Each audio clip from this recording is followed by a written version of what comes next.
had the fastest time in the Dolometer Man, which is a fantastic race where there's 4 in a team. We've got paragliding, mountain running, mountain biking, and there's a kayaking section. And this boy was unstoppable.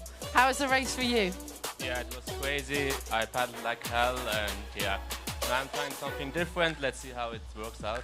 Yeah, so we know you're quick. That we know. We know you're quick, but can you be quick on this river? I will try. Good luck, and have a great race.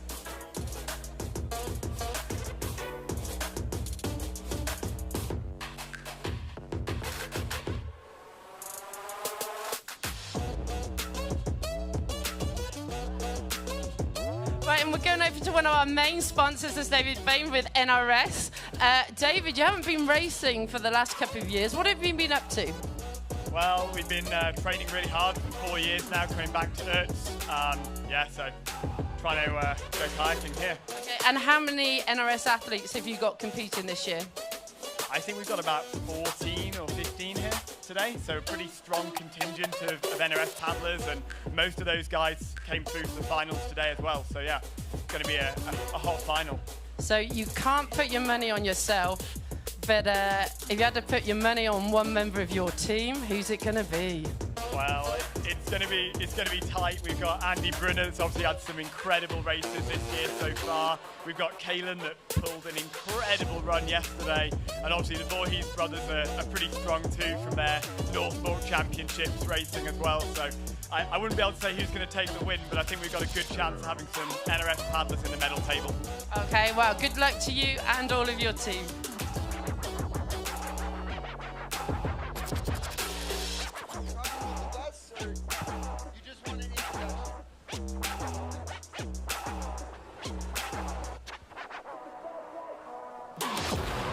Yo, Kaz, can you come back?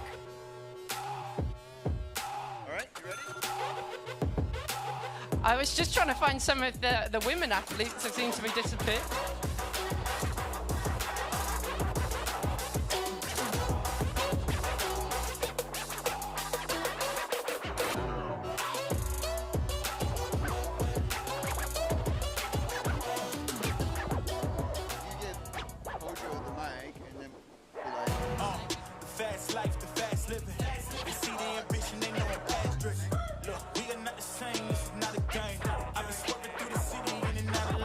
All right, guys. Hey, how's it going? Welcome here to the 2022 OETZ Trophy. Headline sponsors by Vaude, NRS, and Source to Sea Kayaking. OETZ Tourismus really helps us put this on every year. And I'm here with my other two hosts. I've got Kaz Goodall.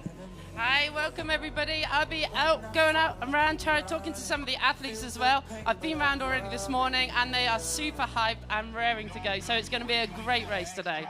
Yeah, good morning, ladies and gentlemen. This is wonderful. We've got Red Bull Start Arch up there ready for all of the athletes. We're super excited.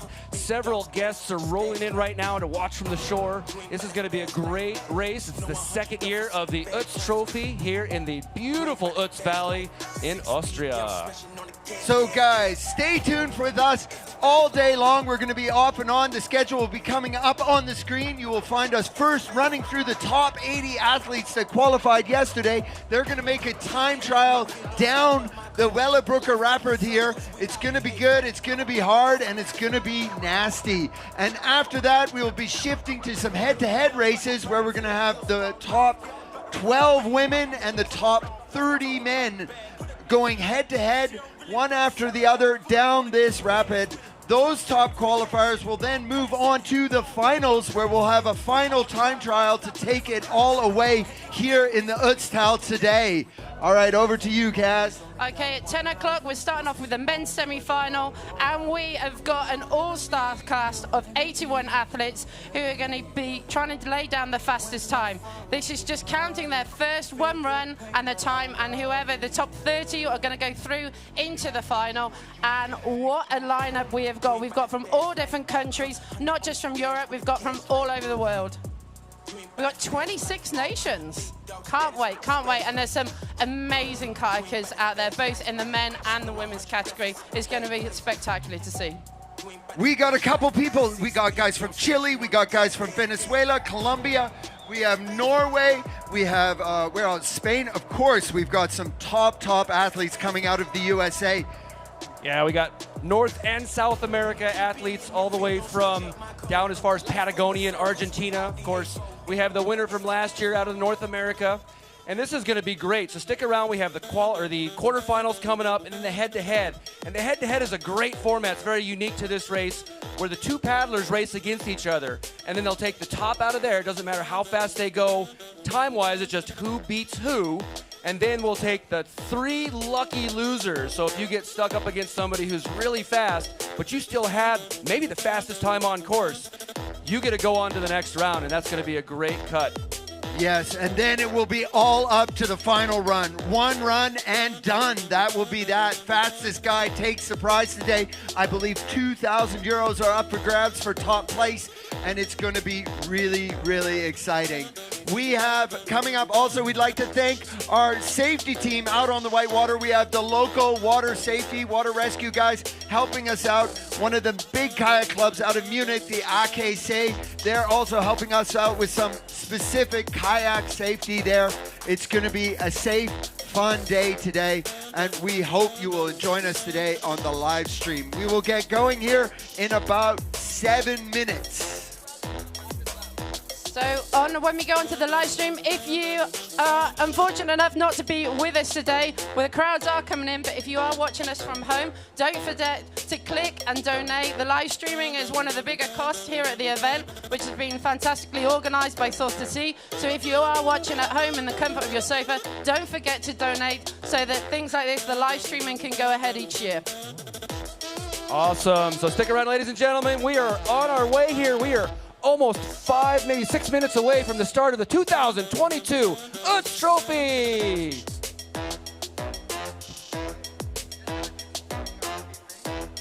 Okay, guys, here's some quick housekeeping for the racers here. If you have not done your practice lap, get up there, do your mandatory safety practice lap. Otherwise, you cannot race. All right, so if you're not done it, go get it done. The next thing is, if you are not accredited to be next to the river, don't be there. All right, stay behind the orange barriers. We have enough moving pieces in this event today that we need to keep a safe, secure event for all our guests and athletes. So unless you have a helmet and a life jacket, please do not cross over the orange barriers. Otherwise, we will have a bit of an issue. Okay, so guys, please stay back. And of course, we'd like to send a big shout out to one of our headline sponsors, FOW Day. They are sponsoring us. They want everybody to know that they're 100% climate neutral. You can see we're wearing their very nice clothes. It is definitely fun times here. Yeah, they're keeping us nice and dry and warm today, which has been greatly appreciated. Hopefully the weather is going to stay nice. It's going to stay nice. Yeah. We'd also like to send a shout out to NRS. They big upped us. They hooked us up with some stuff. You guys, if you're in the paddling world, everybody knows who they are, so go check them out. They've got all those dry gear needs for you.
All right, a little bit more housekeeping, guys. If you're a guest at the event today and you're looking to grab some eats, you got some Gemkirkel down by the athletes area where you can grab yourself a little bit of Gemkirkel and Würstel.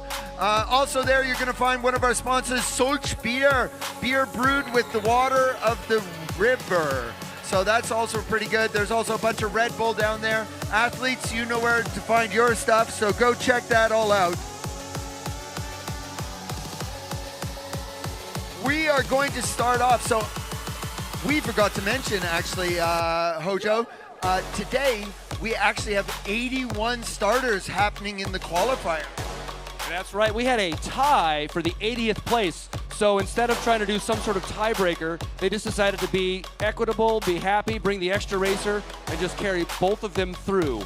Now, if we have a tie in the next round, we may have to instigate a tiebreaker just due to what the next round is like with the pairs. However, yep, we have 81 men going through. The women will not do the qualifier, though.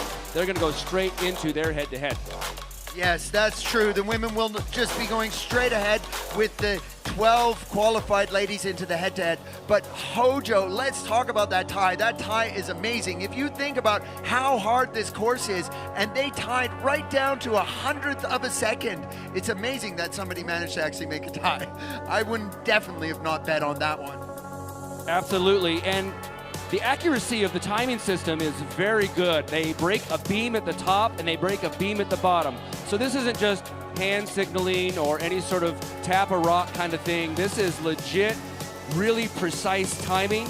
The timing system here is just like what they do in skiing, and actually this is the ICF timing system they use for slalom races all over here in Europe. And so this timing system is really, really accurate. They made a very good effort, and I believe, if I'm not mistaken, we were told there might be a split time. So I'm going to verify that, but we might be having split times or an intermediate time today. So I'm going to find out. That would be excellent. Hey, folks, so let's just run you through what the riders will be doing today on the course. So they will be up there at the Red Bull start ramp, right under there, underneath the arch. And then they were going to head down that ramp, skip across the flat pool there, and run into the first drop. As they come down out of that first drop, they're going to head right over and head to the Faude Weir. They come down the weir, and then it's the flat water sprint. The flat water sprint is the arm buster. They are totally going to burn those biceps right up as they move all the way across the flat water down to the OETZ trophy drop right there by the Area 47 boulder. As they come over that trophy drop, they got to watch out for that sneaker rock just below, because they got to make their way around it and hope that it doesn't steal too much speed. As they come past that rock, they're lining up what's known as the slab. And as they come off the slab, they're going to head into the crux rapid of the day. It's called TNT, and they've got to make their way through this boulder jumble right down past the flip flake and into Champion Killer -1, otherwise shortened up to -1. As they move past -1, they go down into our trophy drop. It's called Champions Killer. It definitely has put paid to a lot of championships. Isn't that right, Kaz? Yes, it has. I mean, everyone's getting to the end of the race, they're getting tired, and then if you don't get that drop right, then that's where it can all go horribly wrong and seconds can be lost. We've seen some fantastic runs going on, and it all goes wrong at that certain point. If you don't exit out of the Champions Killer right in the perfect spot, you can get pushed left and right and totally off course and into the slow water. And there you're going to lose seconds and it's game over for you. So they've got to stay focused all the way to the very end. Yes, that is totally for sure. There's definitely one American athlete, Kaylin Thompson. He lost out last year by actually muffing up that Champions Killer. Then you will see them move normally left through the slot and under the Faude finish banner right there to have that time complete. Oh man, I am so excited for today's race. I really, really hope it all goes well, all goes safe, but definitely there should be some action today. That's true, and we've got the first athlete is off down the ramp from France. We've got Alexis Mericolrol. Don't know if I pronounced that right. Yes, Alexis Mericolrol is moving straight over the weir now, and he's pulling across the flat water. And here he's coming. He's going to be lining up that trophy drop right now. This is the start of the really tricky section, and here we're going to watch him come in. Oh, nice little poof and skip through the slab, and manages to recover from that touch off the slab and down into TNT. And here he goes. He's coming down the river left side of TNT. Oh, gets bashed around by those rocks, but makes it past the flip flake and down into -1. He's coming off the left side with a nice poof and a skip, and oh, again tags a rock there. That's going to cost him some time, folks. He will not be super happy with that. And down into Champions Killer, and oh, Oh, got himself a bit turned around there. You can just see how tricky those currents are. Yeah, this is a one and done for them this morning. They don't get a second chance at this. So that's it for him. That's his run. He's going to have to pray that was enough. And if we look up to the top, we got our next paddler on the deck, ready to go. We have Andy Kettlewell. Andy Kettlewell, he's part of the Pistol Collective. All right, that's a group of English boys making some films out here in the Utstal Valley. They like to call him Mr. Old Kettle Chips. All right, he's sitting up there on the platform and should start off rather soon. All right, so we're going to clear the course for all these paddlers, make sure we get the time registered. We want to make sure everything is spot on for this 2022 Utstal race. Headline sponsor, Vaude, as well as S2S, Source to Sea. We've got NRS out here supporting us this morning. As is to most of these events, you can see that giant Red Bull banner. Waka Kayaks is one of our sponsors. Our next paddler's coming down to one of those. We've got Sandy Line, we've got EXO. We've got all these wonderful people with us here. All right, right now we have a time to beat. We've got 1 minute, 6 seconds is the bar set by our first paddler. And he's off. He's coming down the ramp. And he's going straight, setting him up as he comes into the Val du Weir. Second one. And he's coming to the van. He's got a sprint across the flat section. Quite a lot. We're seeing some of the slalom paddlers really put down some good times there as they come through the flat section. Now he's setting him out, starting to get more technical as he goes down the way, past the area 47 slab. And out of the slab and into the TNT drop. We saw Alexis here struggling with some of the rocks, but here we have Simon Habask. He manages to make it much cleaner through there, right past the flip lake and down into -1. Holding tight through that lower slot, and he's lining up the Champions Killer. This is where the dreams are crushed or won, and he gets a beautiful line underneath the curtain there and into the slot and down into the finish line. Yeah, this guy, Simon here is, we called him wrong, apologize. Simon here is from Reunion Island and actually started kayaking as a kayak polo kayaker in the swimming pool. So imagine starting in a swimming pool and being like, yeah, I'm gonna jump into these giant rocks here. And he does such a great job. So right now we don't have a time quite yet. We're gonna wait for the timing to get here. Ladies and gentlemen, if you're joining us just now, welcome to the 2022 UTS race. Please stay on the path up here behind the orange barriers. We want to keep this race nice and safe. And I see upstream we got a launch. So hopefully we can see what's going on here. I can't quite see a bib number yet, but we've got a paddler on the water. Voorhees, Connor Voorhees.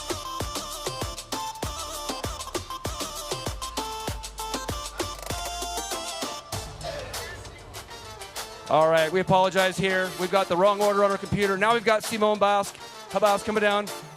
He is popping through the weir, bouncing off that rock into this slab drop. They want to get as far left as possible to stay out of the hole. And then most of the people are coming down on the left side here. He's going to take the right line. This is the first time we've seen this through TNT Cataract. He's going to get dangerously close to the flip flake, just tacks those rocks and through really quite nicely. He's going to pull into -1 right in the center. That's not a common line, but he misses that rock nicely into the Champions Killer. This is where it all counts. At the bottom, he pops up, but stays online into that slot. As he comes around, he's going to try to pull to that finish, that Vaude finish banner we can all see from here, and we'll have to see what his time is.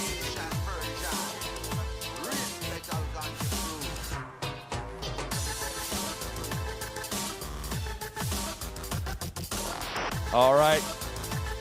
Going to lay down time for them. Next up, we should see upstream the youngest of the Voorhees, Connor Voorhees, on the start ramp, getting ready. This is one of the 3 brothers from the United States.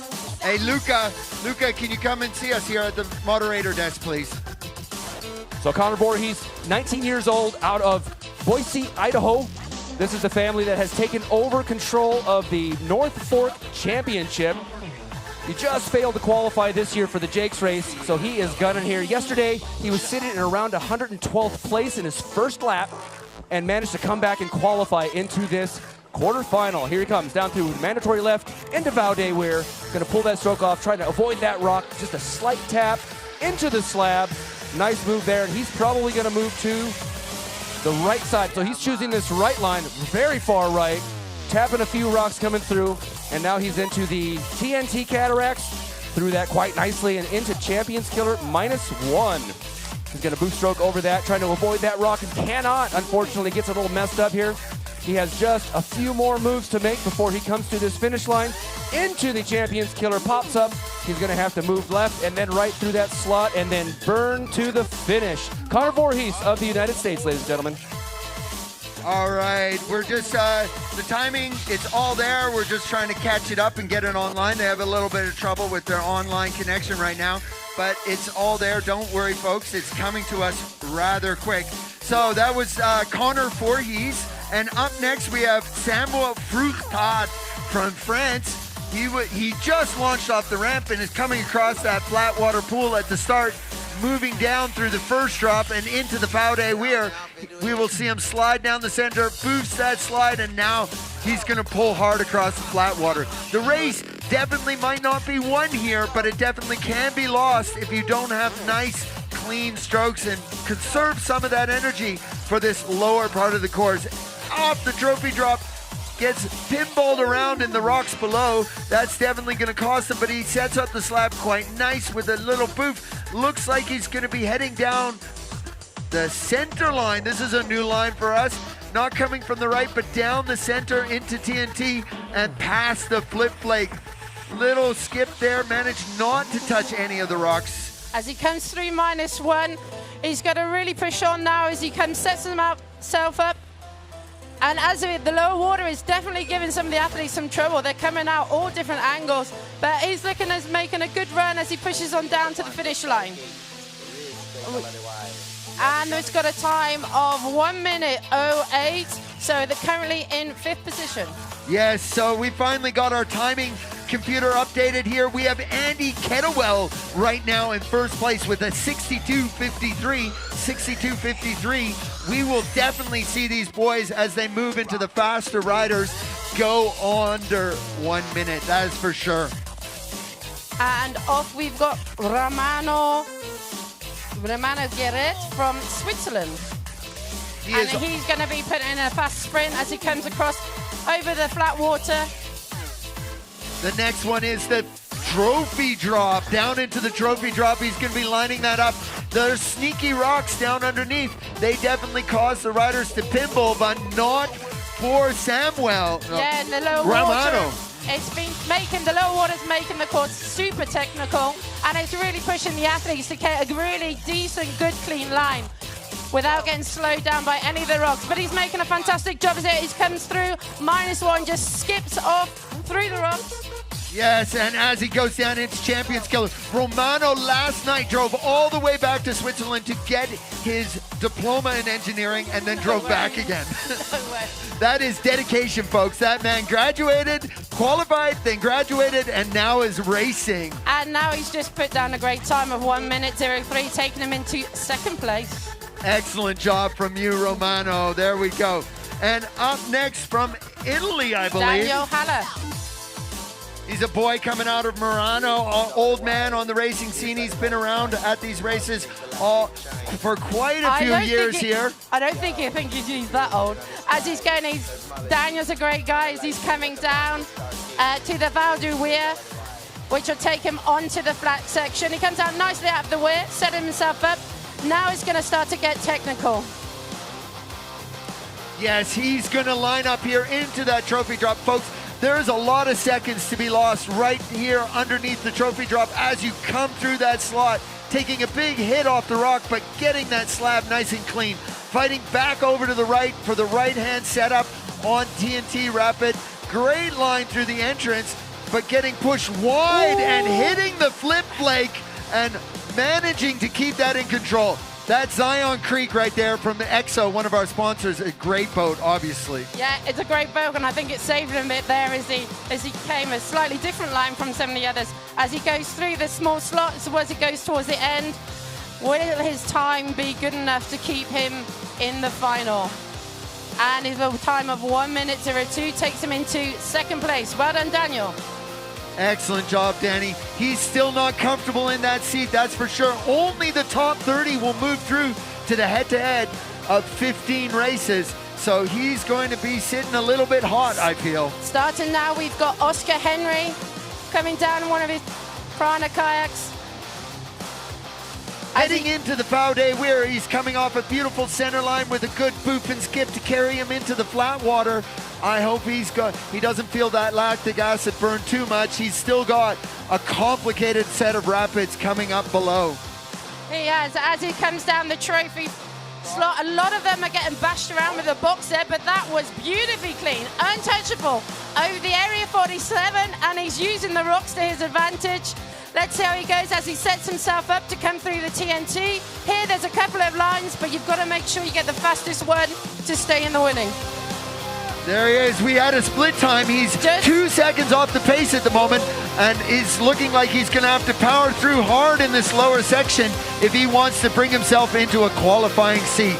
Yeah, he was struggling a little bit to set himself up, but he made a fantastic line through as he pushes on down through into the finish line with a time of 1:05, leaving him in 5th place. Yeah, coming up next, Frederik Brodesen from Germany. He's from North Germany. He's a tall paddler. That's what we have written down on our list. So he's got some legs in his boat. That's for sure. Extra weight. Maybe he should saw them off. But he started off, he's paddling across these top pools down into the weir. He gets a bit dirty on the bow, folks. It's not ideal if they get water over that bow. It really slows them down and saps that speed for that flat paddle across the pool. Yeah, you don't want to lose any seconds. You don't want to get slowed down. We know from yesterday that the times are tight, so even 1 second can take you out. But we took a new line there off the slab out there in the middle, trying to set up for this right line. Seems to be the favored line through TNT. Stalls out there in the hole, but manages to get past the flip flake. And as he comes into -1, just pushing straight through the hole, a little bit of trouble going around the rock there. He's got to set himself up. You've got to be set up to go well to go through the next rapid as he goes down through Champions Killer, next up through the slot, and you've really got to push on. There's no sleeping as you come to the finishing line. If every second counts. Yes, there he is, folks. Paddling a Waka Gangster, also one of our boat sponsors here at the event today. Waka Kayaks, check him out. They're all the way from New Zealand. Coming up later will definitely be the son of the designer. That rock at -1. Big problems yesterday. Lots of people tagging that rock and costing themselves half seconds, full seconds. And next from Germany, we've got Kai Franzeke. Franzke. As he's coming along the flat section, a lot of our German paddlers tend to be from the slalom section, so usually on the flat section, that's where they're making up the seconds. And into the OETZ trophy drop. Nice little poof and skip off that rock below, down off the slab. Was watching him across that pool there. Lots of good upper body movement there. And he comes down into TNT, lining it up, going for a left line here. That's the first setup left line we have seen. And into -1 with a tidy boof and skip, pulling that nose back round to avoid the rock and into Champions Killer. Underneath the curtain and a rocket to the moon, but pulls it back and into the notch. And that's it. That's Kai across the line.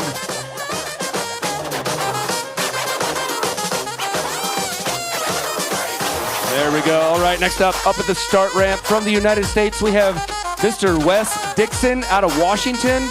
This is one of those guys that get to paddle up in the white salmon area. Just wonderful water up there.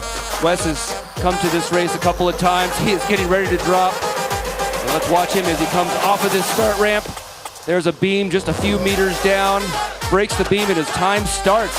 All right, Wes is pulling this top section. It's pretty flat through a few little technical rocks. And then he's going to come over to the weir as he brings him across to the Vaude Weir. Not the hardest of drops, but a very late boof stroke they have to pull. And now he has to burn again across a very, very flat pool as he comes over to what we call mandatory left and into the trophy slot. What is a boof for our viewers out there who might not know what that is? Right, so as he comes over this drop, he wants to keep that bow high and dry, so he tries to lift the bow up so it doesn't plug under the water. So every time you see the tip of the bow pop up, that's typically a nice boost stroke. If that bow goes underwater, that is lost time. So here on, all right, off of the flake itself, subs out a bit and into -1. This hole formed a few years back, and it became a very big crux move that just didn't exist. Rivers change. Right now, I see an into the trope. Champions Killer pops up, stalls out, has to fight onto the line into the slot. And let's take a look and see what his time is as he's battling against Andy Kittlewell. We can already see he's pulled behind, but how will he be? Will he take that top spot? Nope. 1 minute, 1 second, 0.7 behind the leader. So Andy Kittlewell is still sitting up on our podium seat. He was our on course right now. We have Gabriel Pryor from the Maipo Valley in Chile. He's here with his brother Tomas, I believe his name is, and they are definitely going for a brother battle right now. He was sponsored by his ref company out of Valdesole to come here. I believe that horn in the background is the Valdesole Raft Company owner. It is definitely, that is his boss, cheering him on all the way. The two Pryor brothers are so excited to be and lucky to be having a little bit of trouble as he goes through TNT, but he seems to come out unscathed as he goes through -1. He's set himself back on course, but he has lost a little power as he sets himself up for the final job. As he goes through Champions Killer, he's lost a bit of control and he's ended up unfortunately going down the right-hand side of the rock and off towards the finish line. That's going to cost him some time. Yeah, some of these races have a gate they got to go through. This one, it's a river-wide beam. So they can cross anywhere under that banner. So long as they're upright and in control, they will get a time. Yes, for sure. That right-hand line also can be quick, but the rider has to choose the line. All right. It can't be chosen for him. Now from Slovakia, we've got Miro Koronek. This guy is a C1 paddler originally. He's only been paddling kayak for about 3 years and made it all the way to the semifinals in the Whitewater Championships up in Voss earlier this year. Let's see how he does as he comes across the pool. Over into this mandatory left. Every paddler must go through this particular part of the river. Most every other place, they can choose where they want to go. He's going to pull his booth off of there, taps that rock, manages to keep into the slot, over onto the slab, and now he's got to make his decision. Left side or right side through TNT or through this top. Slides in nicely across those rocks. He's lined up directly on the flake. He's got to pull back over. Neatly misses those, but it lines him up a little to the right. He wants to get back to the left for -1, avoid the rock, and now he is into the final move, the Champions Killer. Let's see if he can stay online and clean as he pops through right into the slot. That was a beautiful line. That was super clean. That was brilliant maneuver there. He just untouchable, didn't lose any speed as he went off down to the finish line with a time of 1:02, put him in the first place. He definitely put the power down right to that final beam. And coming up now is Leonard Zatske. Leonard Zatske is sitting up there on course, getting ready to go. Right under there, or underneath our Red Bull sponsor arch, and he's off. He skips off the ramp, brand new ramp design this year, sending those riders nicely across the flat and down into the Faude Weir. We see him on our monitors. Yeah, as he goes down through the Valdo, he's going to really push on as he goes across the flat section and set himself up to where it starts to get technical. And boy, is it technical. It's really difficult to get through the lines without touching any of the rocks. There he's taken a bit of a bash as he comes through the Area 47 slab and he's pushing on down into TNT. Here we've seen a selection of lines. Here he's going to take the right-hand side. Let's see if it's going to be quick. As he, nearly rolls. He's managed to save himself, but it would cost him a little bit of time. Major stall out. Oh, man, no. He's gotten pushed off into the eddies, off into the side, and he realizes that run is over. Yeah. Hearts out to you, big fella. Better luck next year. Coming up next, we have from Belgium, Jacob Hanul. He's working for S2S. Leonard was working for S2S. There we are. We got our notes mixed up a little bit, but we can talk about S2S while we wait for the next rider to start. They are the driving force behind this competition. Bernie and Luca doing the work. putting in the hard yards, and it was a hard year to make this one go. That is for sure. Definitely. Speaking from experience of organising King of the Alps, I know how much work goes into these events. And we've got Jakob Hanule from Belgium, and he's off. He is working hard down into the weir. He gets a nice little boof and skip there, and now as we see him power across the pool, he is trying to lay down those strokes and get ready for this first boof of the technical section, the trophy drop. Coming underneath, getting a slight tap off the rock, but not hurting too much, lining up the slab with that beautiful little side boof and down into TNT. Yeah, there's quite a few of them are taking some knocks off this rock. It's very difficult to get down the course without hitting yourself as he gets pushed a little bit far over to the right as he disappears in TNT underwater. But he sets himself nicely as he goes back into -1 and onto Champions Killer. What a mystery move from Hanul out of Belgium. There he is, getting pushed around by the fan at the Champions Killer, but still making it into the notch. He's going to need to lay down some power strokes to get a great time of 1:07.66. Unfortunately, he's a bit off the pace. I think he may not qualify. Yeah, the mystery submarine mover on TNT. Definite style points, definite style points. All right, coming up next from Italy, out of Moran, Martin Unterterner, Kaz's good mate. Yeah, so I know this guy is fast, but is he going to be fast on this course? He recently got the fastest kayaking time in Dolomiten Man. So if he can keep his cool, calm, collective and get all those lines, he definitely could be one in for a chance, and hopefully we're going to see him in the final. All right, he is on course right now. He's one of our 26 nations here. He comes through the trophy drop. Oh, big tap on that rock. That's a tricky one because they don't want to go too far left or right. Obviously, that rock in the middle is in the way as he comes off the slab. He's going to take this left line. This is going to be the most popular line off this section into the flip plate. Can he avoid it to the left? He can. Nicely keeps his valve beautifully dry. Screaming off of -1. He's going to tap that rock. Oh, he's losing most of his time there. He has to dig to get it up there. He has such a great top of a section.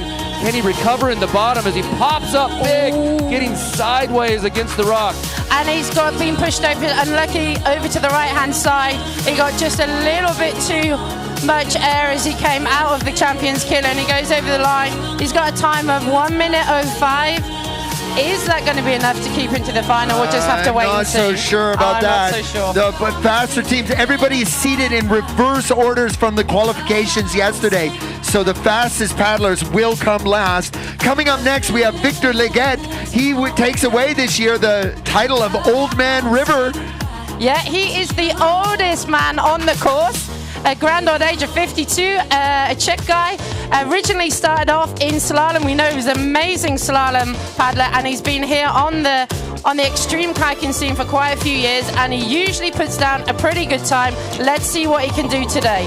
Well, he definitely is lining up that trophy drop great. Oh, wow, great line through that slot. Hardly touched any rocks.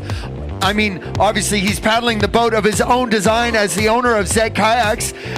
Zet Cross down into, looks like he's going to head off the right-hand line of TNT.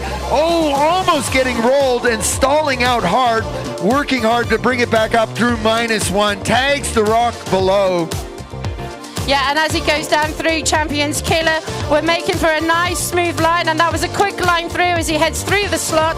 Hopefully he's going to push on hard to recover some of the time he lost on TNT, and he comes in with a time of 1:04, putting him in 6th place. All right, so right now we have just about our first 17 paddlers have gone. We're on paddler number 18. We got Lukas Reichelt out of Germany here as he comes down over the Vaudewehr, pulling across there a little bit far to the right than most paddlers. He's going to have to fight into this pool to get all the way over to mandatory left, just windmilling as fast as he can to get this speed at the top of the section. The bottom of the section is a lot more technical, so he wants to bring as much speed in. Getting into that boof stroke neatly through the slot, onto the slab, and now he has to come down and make his decision, left or right. clearly going left here as he comes to the TNT Cataract. Yeah, here he goes. He's going to fly off this flake and lands nice and clean in that Dr. X through past the flip flake. It was excellent. Right-hand line through -1. He's going to have to pull a big turn and lose a ton of speed as he approaches Champion Killer, but has a great lineup, but gets pushed wide to the right, but still manages to fire through the notch. And here he is down into the finish. Lucas with a time of 1:02.95, putting him into 4th position today. Into 4th position for that man.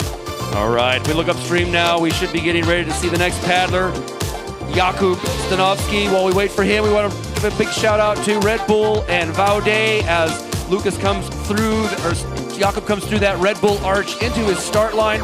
Has to thread these top rocks. Beautiful, nice high dry booth there. Maybe not the fastest race line, but quite graceful as he comes over the weir, popping into this upper pool.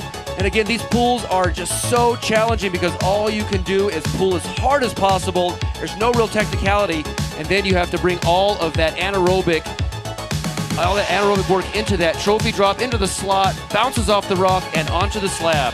Yeah, and now he's got to really set himself up here. We've seen a few lines coming into TNT. It looks like he's heading off down the left line as he slides over the rocks, and he's going to stick left as he goes, pushes through a little bit, skips over the rocks. He has lost a little bit of speed there as he goes through -1, recovered nicely as he sets himself up for the Champions Killer. And down into the Killer, right underneath the fan, gets a bit of a rocket to the moon and pushed off to the side. I believe oh, there he is. He's exiting out the bottom now. I mean, Kaz, he definitely got pushed around by that water and rocks right there below TNT, and that really cost him. Yeah, definitely. If you lose a little bit further up on the course, it is hard to get yourself back on track and back in the right mind frame, you know? Yes, and coming down the start ramp right now is Loic Tranchant. We think it's backwards, actually. And he's hoping to channel some French energy here down into the weir to try and grab some of that lactic acid burn across the flat water. Yeah, we are, as the French energy is pushing that piranha boat on into the first part of the technical section, down into the trophy drop. Yes, he's got, hopefully he hits this slot nice and clean. Woo, gets a big bash off the rock, definitely costing him some time there. Setting up now for TNT on the right-hand side of the river. And there he is. Folks, we always talk about lefts and rights facing downstream. Yeah. There he is, left side, past the flip flake, down into -1, paddling that 9R with a bit of Bashaball style, I guess. Yeah, you've got to really hold it together as you go through Champions Killer. They're getting spat out in different directions. You've really got to hold the front of your nose as you go through the slot and push on to the finishing line, because that's where you can lose loads of seconds. I've seen many people stuck up against the wall as well because they're tired. They get to the end of the race, but they've got to keep the pressure on all the way. Especially seeing that first point of the wall is a little bit undercut. It can be quite unpleasant if you get pushed up there in the wrong space. All right, now from Italy we have Tommaso Fasuli coming into this top section. Also another Drago Rossi boat, this Dr. X, very popular with the Italians. It's been a fast boat here. The more boats you see like that, the more you know they're well made, as these paddlers love to race them. He's going to come over here into this mandatory left and bring it through. Yeah, obviously Italian, Drago Rossi is a popular Italian made in Italy, and a lot have been paddling. But we've also got Exo, also another boat which is made in Italy. And it's great to see the Italian paddlers supporting their own brands. Yeah, as he comes down through, he's going to take the center line here. We see that nice pivot back to the left around the flip flake and into -1. He's now going to pull into -1. Can he avoid that rock? Yeah, and into Champions Killer. Is he going to get some air? He's going to manage to hold his nose. Everybody's trying to hit it. Oh, is he? Oh, yeah, he's mad.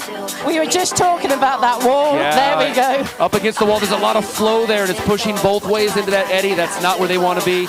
Lost a lot of time there. That's the nature of racing, though. And if you look downstream, you can see a bunch of paddlers hanging out at finish. They're just not lazy there. They're actually helping their other paddlers if there's anything wrong. It's a very standard race tactic to put the finishers into the bottom and wait for the fellow racer.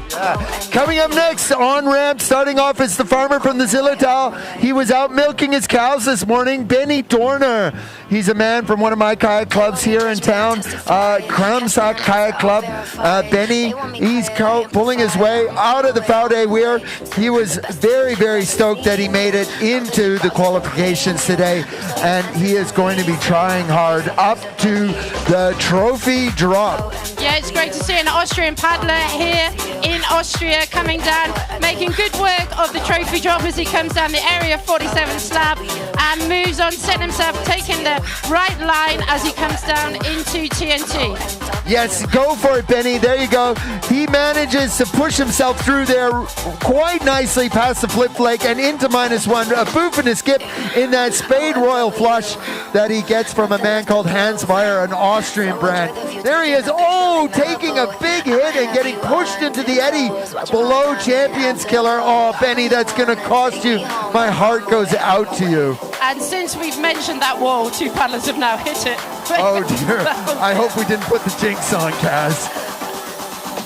Yeah, that's part of racing here. This is one of the things, too. Yesterday's qualifiers, they started in this section. They basically did -1, did Champions Killer, and then a 200, 300-meter sprint at the bottom. Now they have to contend with it at the end. Exactly. We've got the arms a lot more tighter as they get down to the bottom. And starting now, we've got Yannick Volker, a German paddler on the slalom scene, as he powers across the flat water. Great friend of Stefan Hanks, who's also another qualifier we've got here as he sets himself up to come into the trophy drop. Making it nicely through. Quite a few paddlers have been hitting the rocks, and that's taken a little bit of time and quite a hard hit on the hits, but he made a great job of it as he comes down the right-hand side. Nicely through that. Now here he's going to stay right. We've seen some problems here. The magic submarine move as he disappears underwater, but he's making a great recovery as he goes down towards Champions Killer. All right, as he moves into Champions Killer, he's lost a lot of time, so if he can keep his bow dry on this one, get around that rock without too many problems, and he does, he still has a little bit of time he can make up. As we watch him cross the finish line, he is going to finish in 15th place. Certainly not a safe place, as we still have more than just about 50 paddlers to go after this. Yeah. So we just saw Yannick Volker of Germany, again, one of our many slalom paddlers out here. Now, up at the start ramp, another German, Joshua Paiskowski. Joshua Paiskowski out of Germany. He is on course right now, and he is fighting through this top flat section. Racing is just a great discipline where we mix it up. Sometimes it's really easy for most of the race and then one really big crux move. This race has it all distributed all throughout. Pools, drops, rocks. It is just a challenge for all kayakers. It is, and it's a great challenge to see so many fantastic kayakers taken on that challenge today as he gets thrown around a little bit as he comes through the trophy drop, down the Area 47 slab, and sets himself up. He looks like he's heading over to the left-hand side for the entry into TNT. Yep, he keeps it nice and straight there, and into the left of that flip flake and on to -1. If he can get through -1, not touch the rock, and then into Champions Killer. Yeah, he's setting up the Champions Killer right now. He's going to duck under this curtain, and he gets a nice little boof and skip and lines up the notch absolutely perfectly, allowing him to put power down right to the finish line. Joshua making a time of 1:04.52, putting him into 10th place. Definitely not a secure seat, but not so bad either. Coming up next, we have Manu Vink Wachenagel, otherwise known as Vinky from New Zealand. He's a level 6 paddler out there on the team. Often we'll find him up in Voss in Norway, but he is getting ready here in his Dr. X, and he's off down the start ramp. Nice little boof and skip, pulling hard across that pool into the top drop. Oh, pushing it down, trying to get not stalled out on that rock too much. He's lining up this weird boof and skip, and now comes the lactic acid burn. Yeah, certainly. As Vinky comes through, he's all the way from New Zealand. Okay, but I know he does spend a lot of time here in Europe paddling as he goes into the trophy drop, making it sweetly through there, not touching any of the rocks, down the slab and pushing on nicely as he takes the left-hand line. Another slide over the rocks. Looking good, I must say, nice and fast as he's going into -1. Gets a beautiful boof and skip and right through that slot. Doesn't tag the rock below -1. Was a problem all yesterday, but now into Champions Killer. Great line out there. Ooh, gets pushed up on the wall. That is definitely costing him a few precious seconds. Remember, folks, these guys have not gone under 1 minute yet. Oh, and he comes up top, 1:01.87. 3/10 faster than our second place paddler. Yeah, that was looking fast right all the way through. Just lost a cut, maybe a split second there on the wall, but that was a fantastic fast time. Yeah, it's wonderful to watch them. You know that they're just going to get faster and faster. This reverse order. These are the slower of the qualifiers. They all have a chance here as we see Thibaut Dufour of France come off this start ramp into the top of the pool. This is his third time at this race, so I suspect he knows all these rocks. However, the water level changes every single year, so it's not the same race year over year. And so as he's coming around here, he's going to start into this technical session cast. Yeah, I mean, usually we've got a little bit more water, so it is super technical and it's super tight. I mean, there's not much room for errors. You're going through the technical section because there's a big, huge chance you're going to get slammed by a rock, and that's just going to take the seconds off your time. As he's taken the left-hand line, he's gone left then right, right then left, through there. And he's coming into -1 here. They're all choosing to just skip off a little cushion wave. Oh, and he's just got slammed against the rock. Oh, he got slammed on that rock. It was a problem yesterday all day in qualifying. People tagging that rock and losing a lot of time. Unfortunately, that's really going to cost him, and he takes off into the eddy on a little bit of a tour below Champions Killer. That's a hard luck battle. I guess we're going to see him for, well, this is his third time, so I guess next year when he comes back to dominate, it will be his fourth time. Well, we hope all these paddlers come back every year. We started out with about 151 men, started out with about 22, 23 women. So we cut this down over yesterday's qualifiers into today's quarters and semis. So as many paddlers as we can get on this water, the better. And now we got right up here, Johnny Haynes from Great Britain, from the UK. In the start ramp, I can hear a UK contingent getting ready to cheer this guy on. Johnny is actually one of our UK transplants, lives here in the Valley. He's part of that Pistol Productions crew, works for Area 47 as a safety kayaker and raft guide. He gets a lovely skip and sails right off that start ramp down into these flat water pools at the top that definitely set these athletes up for some tired muscles. Yeah, he definitely is a local boy now, and he should be looking super comfortable here on this water. He's had enough time to practice it, so let's hope for him that he can lay down a fantastic time as he comes through the trophy job. Nicely through those rocks. You can see that he's practiced that maneuver many a time as he goes pushing on down, sending himself. He's going to hit the right, through the middle, and now he's going to stay to the right as he's making fast work of that. Didn't take any on water on there, and he's staying right as he sets himself up into the Champions Killer.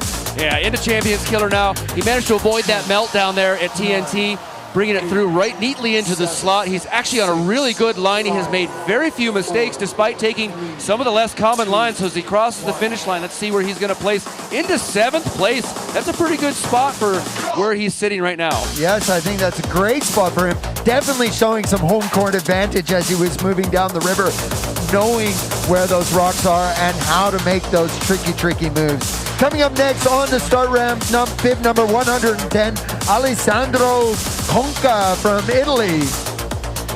Yeah, we've got Alessandro. He's here competing in a Dragorossi boat, another one on the Italian team, as he comes through the first entry rapid, getting a little bit of a knock-in from the rocks there as he pushes on down to the Val du Weir, keeping it nice and high and dry as he pushes on through the flat section.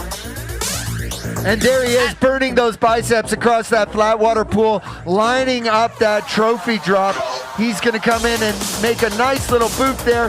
Takes a bit of a battering off the rock, but manages to pull the nose back for the slab below. And here he is looking like he's lining up a right-hand run through TNT, struggling to hold the line as he gets knocked by hidden rocks, past the flip flake without flipping over, heading for a left line on -1. Yeah, he took a bit of a bashing there. Now he's got to really push on if he's going to get back some of that time as he sets himself up into Champions Killer. But he's made him nicely through there and then through that slot, and he's going to head down and push on hard as he goes down towards the finishing line, really going for it as he comes through. And he's got a time of 1:05, put him in 13th place. But as we know, 13 is not a safe place to be sitting at. Oh, definitely We've got a not. lot of fast men still to come. A lot of fast men. I'm expecting the times to go under 1 minute today when the faster guys get on course.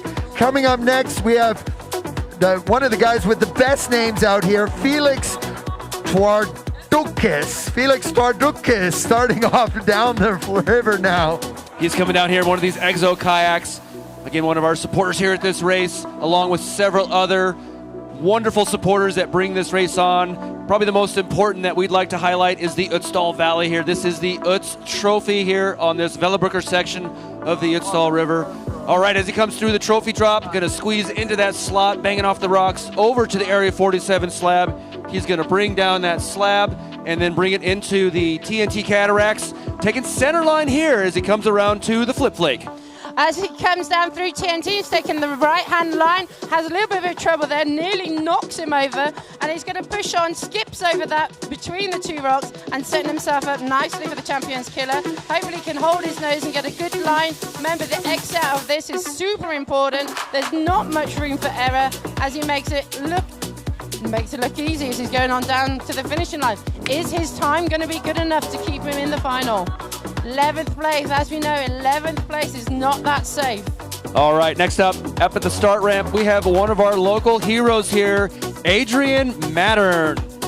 Adrian Mattern, he's out of the Sen Collective. You can find them on YouTube, putting out a bunch of nice, funny videos. And he's also, of course, as you can see, a Red Bull sponsored athlete, one of our headline sponsors this year here at the Uts Trophy race. Yeah, we know he's an awesome kayak and he's done a whole load of stuff thanks to his main sponsor, Red Bull. But is he going to be fast? We know technically he's a fantastic paddler, but can he make it fast at the same time? As I will say that he is not known for being in the racing world, but he is definitely a solid free ride paddler. As he's making a great job as he comes down, he's powering across the next slightly sort of flatter section. He's got pushed over the rocks there, wasn't the cleanest lines, as he sets himself back, recovers nicely through TNT, and he's going to push over that little cushion wave through the rocks and down into Champions Killer. And here he is lining up Champions Killer, folks. This will be make or break for him underneath the curtain and controlling that pop for a right-hand line. It looks like he chose that line. He's going to follow that water down the right-hand side to break that beam below. And what do we have for him? 1:03.87, 2 seconds off Manu from New Zealand.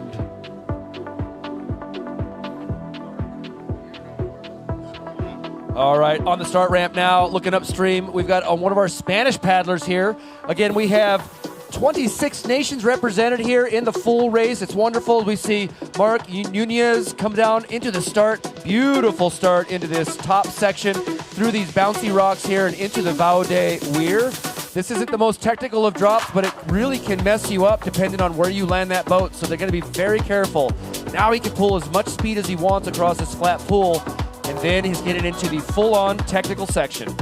Yeah, he's a great paddler, and he's really been pushing fast through the flat section. Makes an easy job of those rocks, hardly touching them as he goes down the slide and through onto TNT for a right-hand line down TNT, hitting that entrance. Looks like he's going to push back to the left side past the flip flake and gets tagged by some of those currents out of there. Pushed slightly offline, but managing to recover into -1. Now we got him coming down into the Champions Killer. What does he have for us here? Underneath the fan and through into the notch. Yeah, unfortunately lost a little bit of time further up there, but can he make it and recover that time? And it's gonna put him 15th place with a time of 1:04. Yeah, Is it gonna be enough? Yeah, well, we can watch too, and if you watch at home, you can see the times. you watch those split times, and those split times tell you just as much as how much time they have to make up. And now looking upstream from Poland, we have Bartosz Choderna, and he is onto this start ramp. He doesn't typically do these races. This is his first time here, and he is one of our wonderful freestyle paddlers, having gone to Freestyle World Championships multiple times. Matter of fact, this last year he took 6th place, just barely failing to qualify for finals. Yeah, it's great to see a lot of the paddlers are crossing over the disciplines. We got other kayakers coming in from the wild water racing, from slalom, and from freestyle now, as well as people who have always been pure plastic boaters, as he's making a great job as he's sliding down the Area 47 slab and setting himself up. He's heading over to the left-hand side of the river, over the rocks there, maybe a bit too left and losing a bit time as he sets himself out for TNT. Yes. And off into -1. Yeah, one of the things we'll see is sometimes they will intentionally dump a little bit of speed to make a correction stroke, because it's far more important to be online in some of these rapids. Oh, big pop-up. Managed to keep it there, but he's going to have to move around to the right side instead of the left. That was not the line he wanted as he fights through to the bottom of this course. And let's see how he finishes against first place. He will take 20th with a 4-second deficit. Yeah, setting up now from Belgium, one of our local legends for sure, Joran Jacobs. He's a massive crane driver. He drives big-ass cranes. Yeah, if you haven't seen him around, you've probably heard him around. Yeah, he also drives a massive Bluetooth speaker at the party. He is the life and soul of the party, and hopefully he'll be partying later on by having a good result here today in OETZ Valley. Yes, folks, if you have joined us here on the river, you can also join us at the party in the OETZ by the roundabout in OETZ. It's going to be a great time with DJ Makwa, who's spinning the sounds today. Joran making short work of that trophy drop, coming through nice and clean through the slot below, lining up TNT right now, going for that right-hand entrance, down through that slot, pulling back to the left past the flip flake, getting a nice little boof and skip through, coming down to -1. He gets a clean boof and into the slot, down to the Champion's Killer. Yeah, making that deal on Exo boat, looking super good and super fast as he goes through the slot and pushes on to the finishing line. Joran's going to be super happy with that, and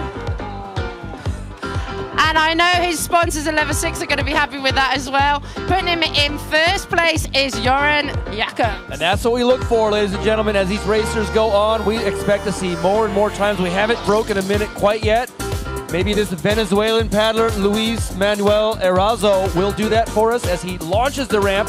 One of our South Americans here. We have Venezuela, we have Colombia, we have Argentina, we have Chile. Many nations represented from South American continent. Just beautiful rivers down there. We're pretty sure this guy comes up here and guides in the summer as well. We're not quite sure, but as he's pulling around now, he's going to come around this mandatory left into the technical section. So what can this Venezuelan paddler bring for us as he goes through the trophy drop? Little bang off the rock there into the Area 47 slab. Pretty neat line there. He's managed to keep his lines nice and tight. Let's see if he can manage to keep this consistency as he comes through the TNT cataract. Bring it over to the left line. Had to make a quick... Oh, there it is. That's why it's called the flip flake. He luckily managed to maintain it, but unfortunately lost all of his time. Yes, that will definitely hurt his time hard. We can only hope that he keeps the pedal to the metal and the gas going, because then he could qualify for the head-to-heads. Remember, folks, in the head-to-heads, they will be meeting up. First one paddler, then the other paddler. Fastest time goes through. You don't need to be the fastest on course. You just need to beat the other guy. So that definitely cuts people out. All right, next up we have from Switzerland, Nico Redling. Yeah, Nico Redling. This guy is also pretty new to kayaking. He's the U21 in the Devils race. Took second place maybe? And he killed it at the local event. Yeah, killed it at the local rodeo. Devil's Race, for those that don't know, is another extreme race happening in the Czech Republic. Crazy train put on by my friend Mira. It is a great time. If you ever are a paddler and around at the end of August, go check out the Devil's Race. It is good times. Anyways, Nico is on course now, pulling into the trophy drop. Let's see what he has. Oh, he's got a nice boof. Makes it through the slot, but gets stopped up by that rock. allowing him to line up that slide. Got a nice little slide, looking for a right-hand entry into TNT coming down. He's going to pop through. Oh, getting caught up in those rocks and struggling to make the turn by the flip flake. The problem is they come in with low speed there and get pushed far to the left and have to battle back to the middle for -1. Yeah, he's taken on a few hits there, and hopefully as he goes down through Champions Pillar, he's not going to take any more hit, and that's a super clean line as he goes on through the slot, and it'll be head down and paddle hard down to the finishing line. Is it going to be enough to keep him in there? 18th place at the time of 1 minute and 5 seconds. Yeah, I think he's going to be hurting on that one, but he had a great line through the killer. It was very, very good.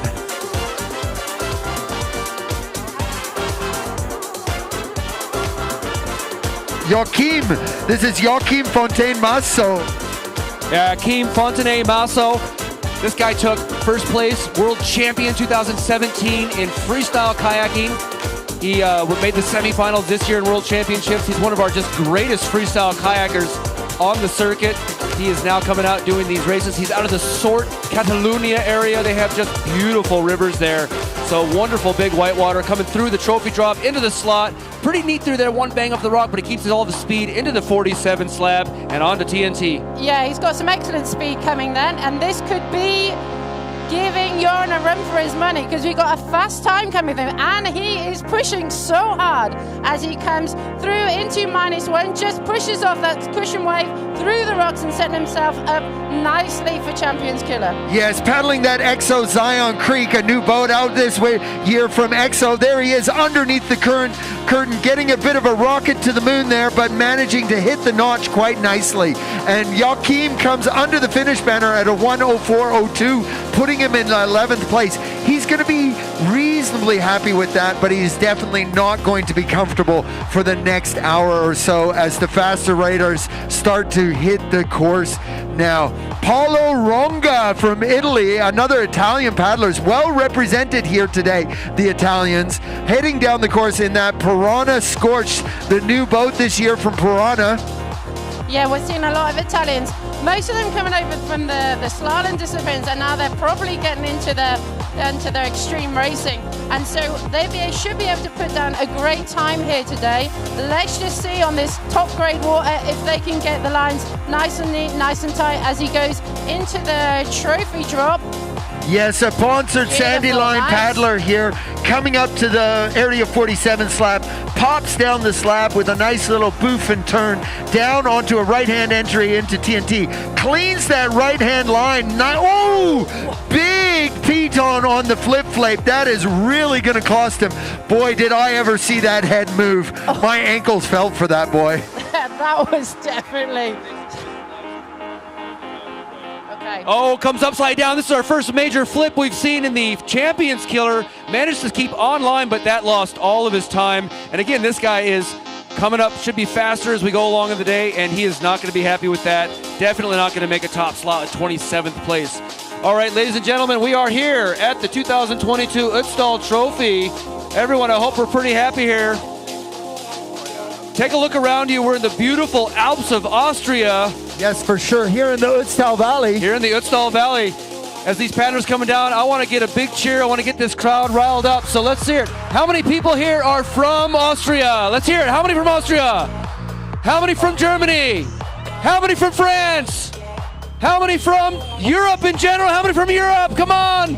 Yeah, let's hear it, boys and girls. Right now, too, because we have from Czech Republic, Tomáš Friedrich on course. Yes, here we go, Tomas. I'm pretty sure he's one of those ex-slalom paddlers that comes out of the Czech Republic. These guys are fast. It's their national sport. They love it just as much as their hockey. Coming down in that Z boat, a Z cross, getting all tied up in those rocks and stalling out. He's going to have to accelerate hard down here, getting pushed offline again past the flip flake into -1. Yeah, definitely lost a bit of speed and struggling to get it back, and you really need to get that speed back as you're going into Champions Killer. And he's been... massive rocket to the moon. He's ended up... he's managed to get back over to the left-hand side. We know some of them have been pushed to the right, and he's going to push onto the finishing line, but I don't think it's going to be enough to I don't think that's a winning line for him. Spot 36 by the looks of it. I can't quite see. Oh, it's gone away. Unfortunately, Tomas, we look forward to seeing you again next year at our race. It should be a really good time. All right, now from Argentina down to the Patagonia area, this is Luciano Paez. He's out of the Illumina town. Also, Rio Illumina is his favorite river down there he runs on.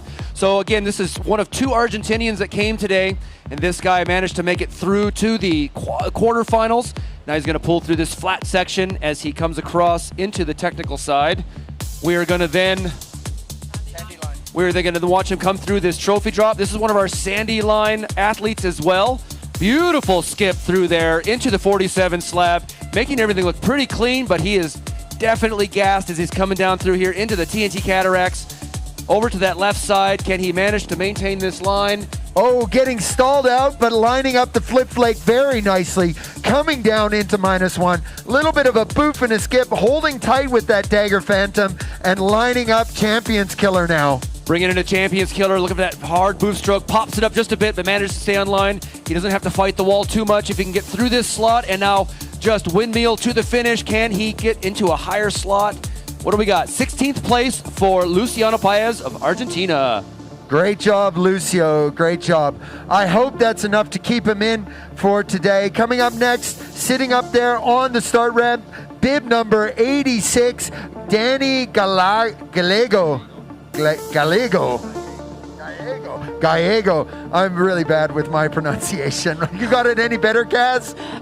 Probably not. I won't give it a go. I'm all right with the Italian names, but not the Spanish.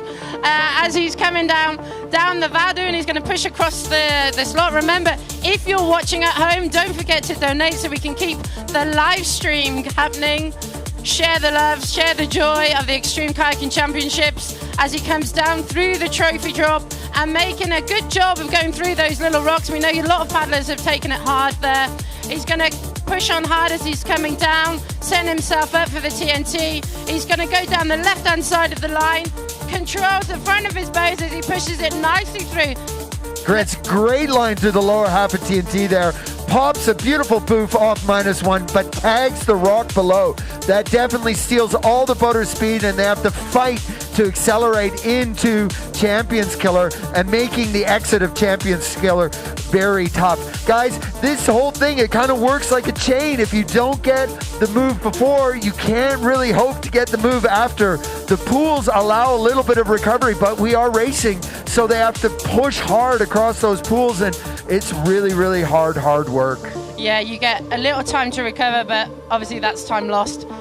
Sometimes you can make it back on the flat, sometimes you can't. And next we've got starting Hayo Stark, and he's representing Germany, coming down in his Piranha, skipping through the rocks nicely as he's going to set him up for the first drop.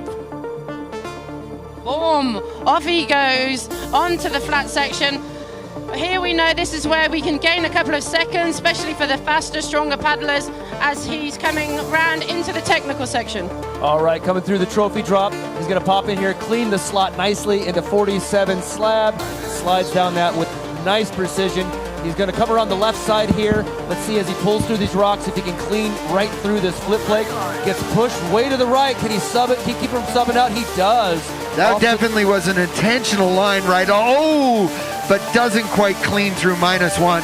Yeah, he's coming through. We'll see what his split time is here shortly as he brings around into the Champions Killer. Nice line there. Has to slow it down. He's going to come around to the right side, windmilling it around. He is now over 1 second.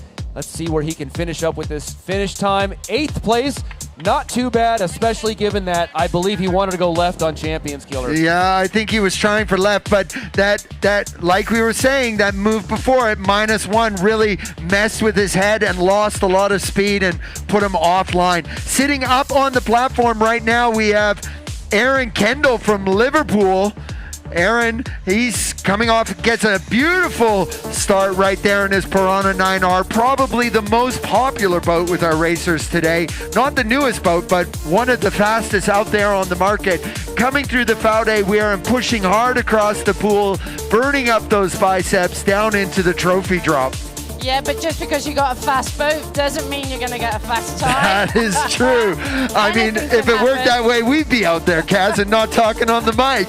Anyways, he comes clean through that trophy, off the slab, down into TNT, looking for some sort of center right line here. Lines that up nicely with a beautiful thing. Pushing through. Looks like Aaron is also sponsored by NRS, one of our sponsors here today. Please check out our sponsors. Help them, help us. All right, here we go. Down into Champions Killer. Pulls a nice little pop through there, managed to keep cleanly on line and into the slot. He's gonna come around and lay down his finish time. Aaron now gunning for one of these top spots. 4th place. Really good spot to be in, although if I count correctly, we still have just under 30 paddlers to go. Yeah, we have 80, just so we're just over 40 halfway paddlers to here. go. So a great spot for him. We'll hopefully see him in the next round. Up next, we have Michele Razzmatazz, as I like to call him. He loves that name. You can hear the Italian fans going mad. A lei dai salutare tutti gli italiani che sono qui, bravissime, che siete venuti qua di fare il tifo.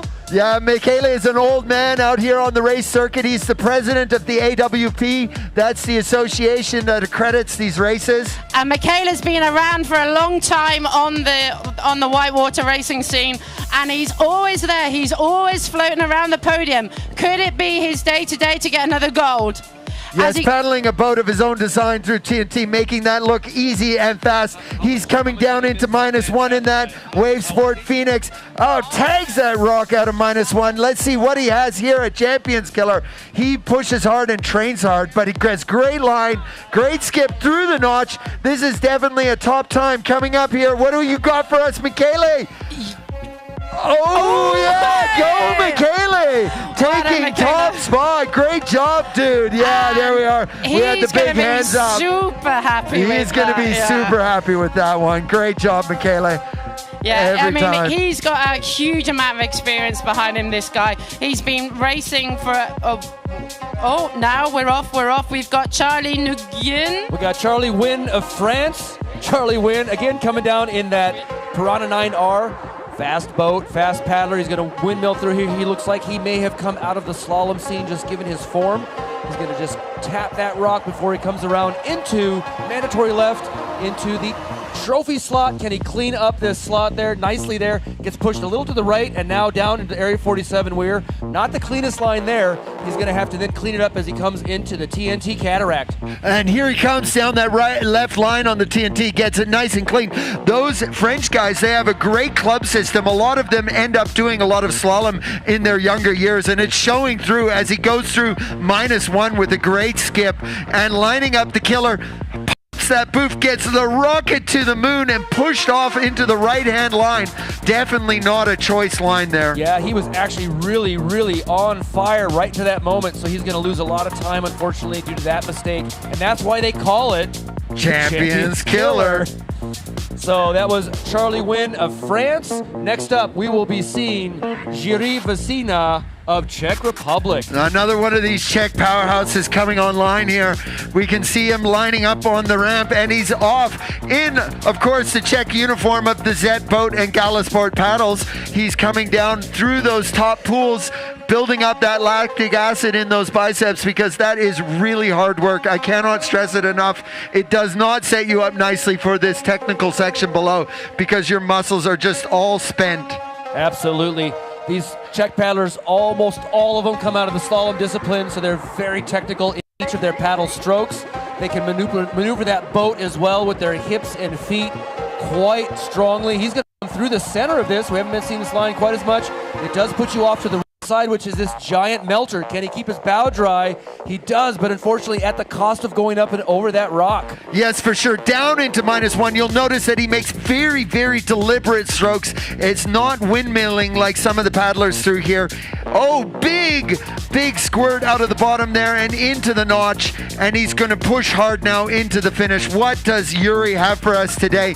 And he comes in at 7th place. I think he'll be quite happy with that time, I'm pretty sure. Yeah, definitely. He'll be happy with it. Time 7th place.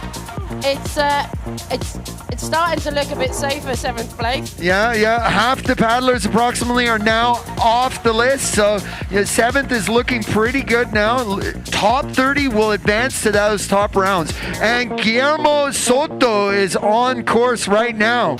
Yeah, Soto, he's been around. He's originally from Chile, but I know he spends a lot of time here in Italy. And I know the Italian fans will be getting right behind him as he comes into the first main rapid, and he's lining himself up nicely for the trophy drop.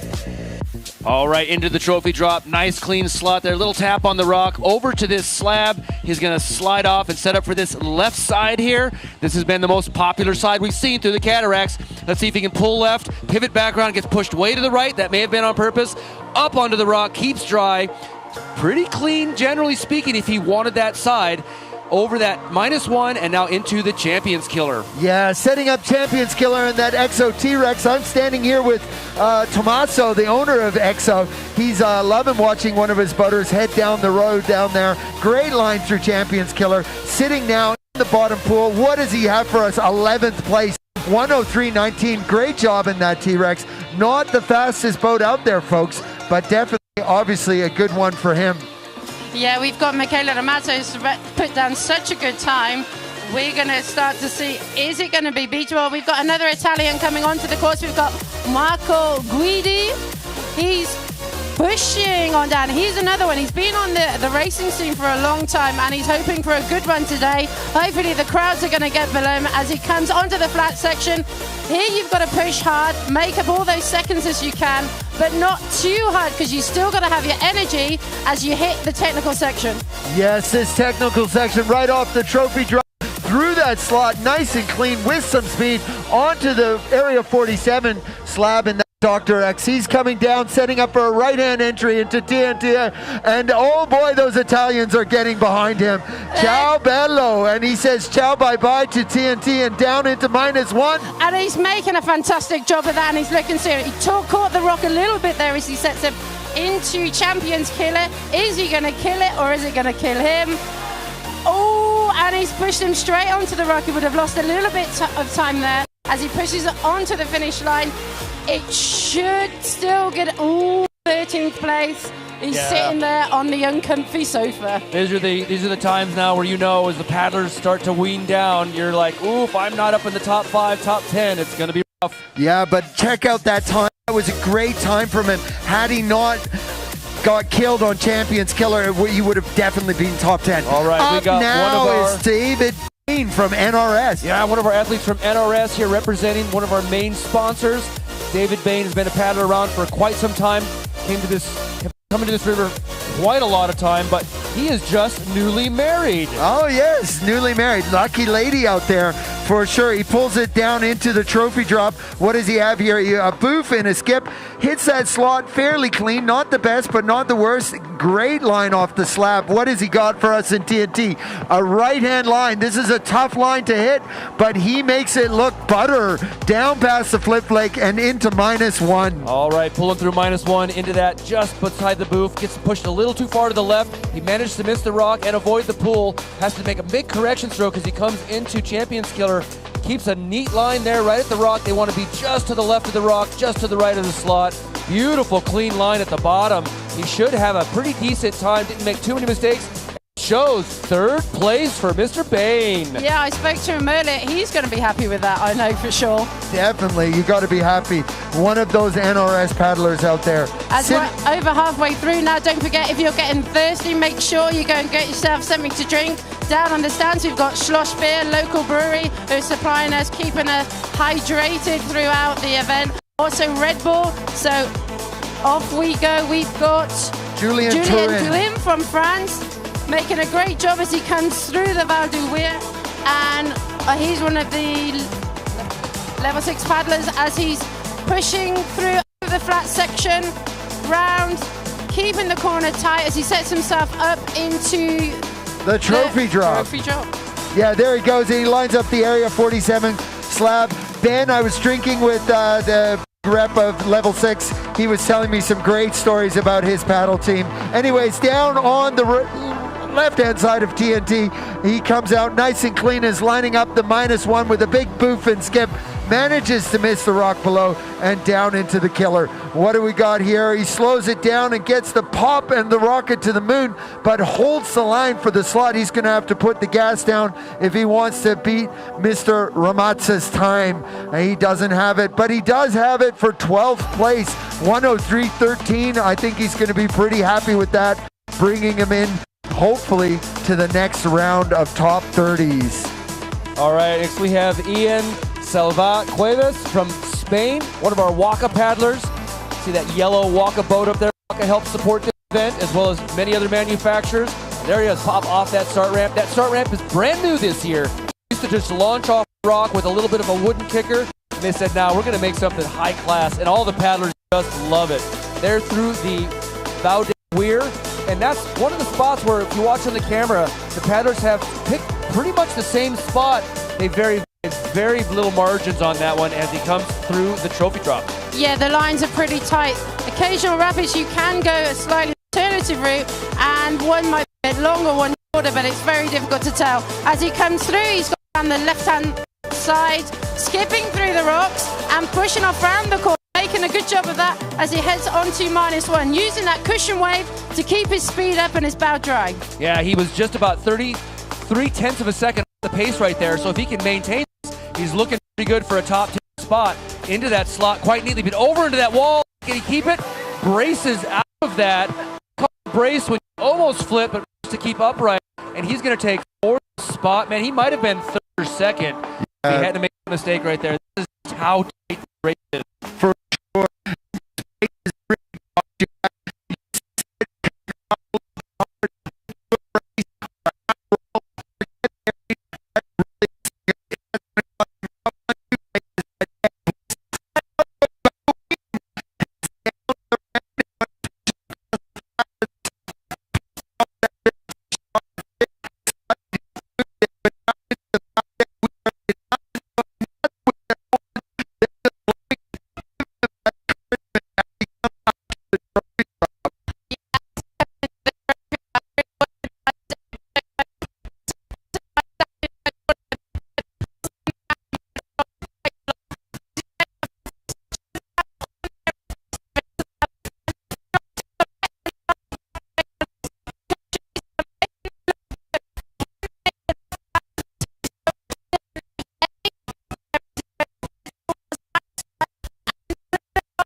And he is a Jackson kayaker, Mr. Tom Dooley. Doesn't do many of these extreme races, but he definitely comes out and has paddled all over the world. He's pretty much starting to set his name up here in the extreme racing category as he's getting stronger and stronger.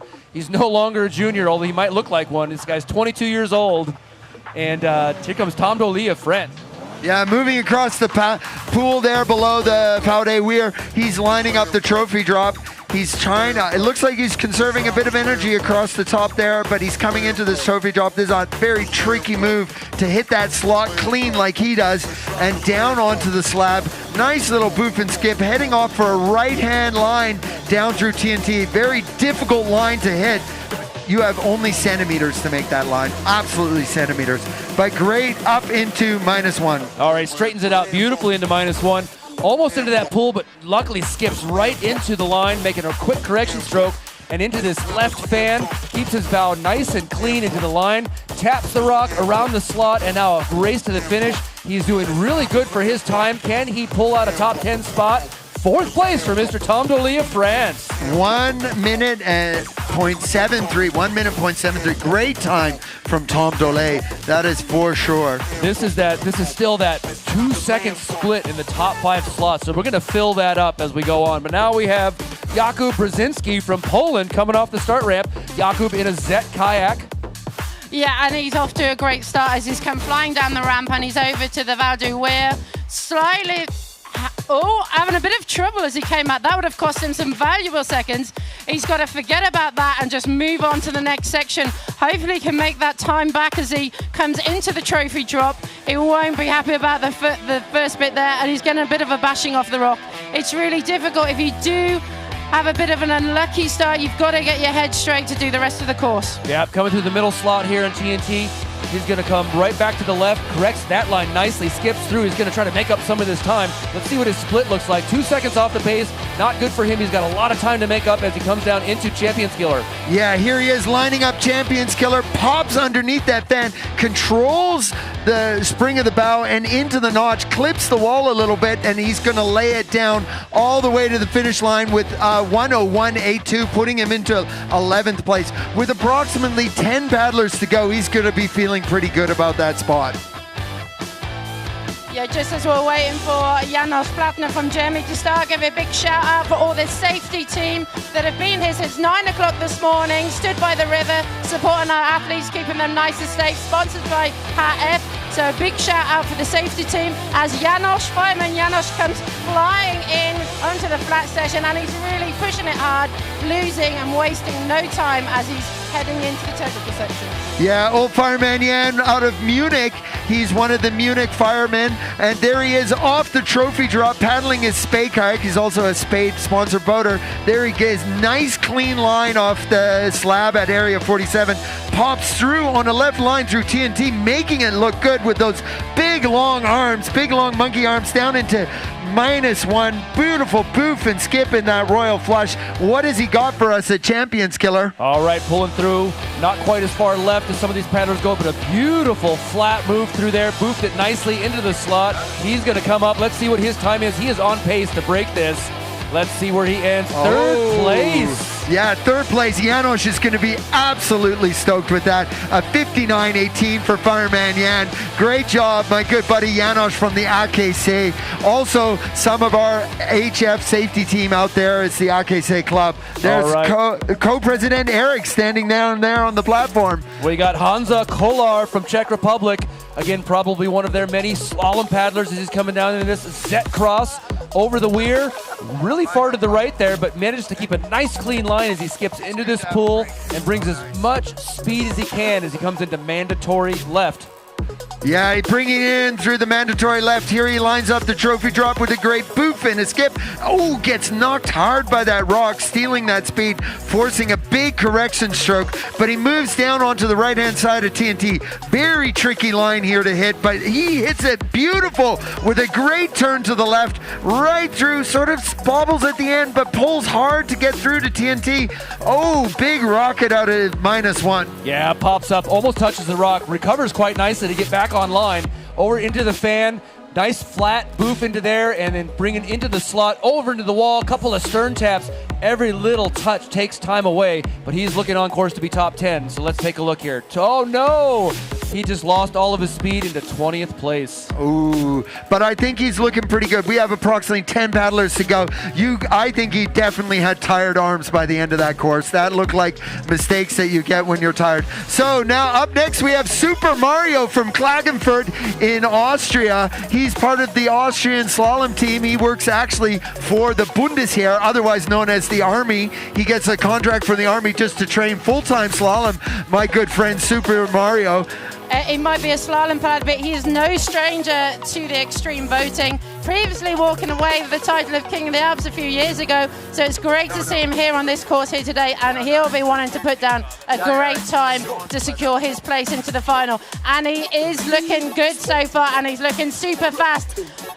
Effortlessly, bit of a wide sweep round there as he comes through, but he's lost no speed. So Mario was our second place finisher last year. He grew a Super Mario mustache this year for the extra speed, that's for sure.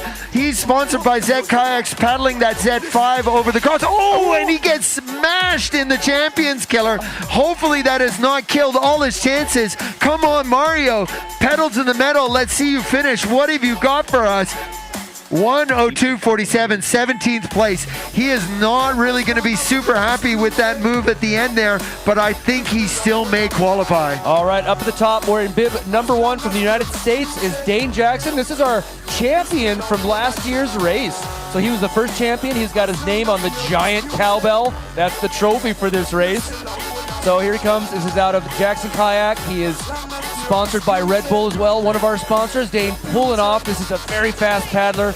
He can win this race as well as anyone else. So let's see how Dane does as he comes through the Vaude wear and into the mandatory left. Yeah, I believe he was second at the North Fork Championship this year. He's also been a past winner over there. He is well known around the biz as being one of the best all-round boaters there is. All right, there he is. Look at that beautifully clean line right through that slot below the trophy drop, off the slab, and here's what we're going to see. A right-hand line down TNT. What has he got? Wow, great line there. Oh, gets tapped a little bit on the flip flake, but he pulls hard. He is so strong and powerful. Look at that skip and glide. All right, into Champions Killer, right into the end of this course. If he can keep this line, he's doing really well. Pops up a little bit, doesn't want to get on that rock. Doesn't have the cleanest line through here. He is going to come down through. Last year, he took first place and held first place the whole time. This year, he is coming in from some of the rear.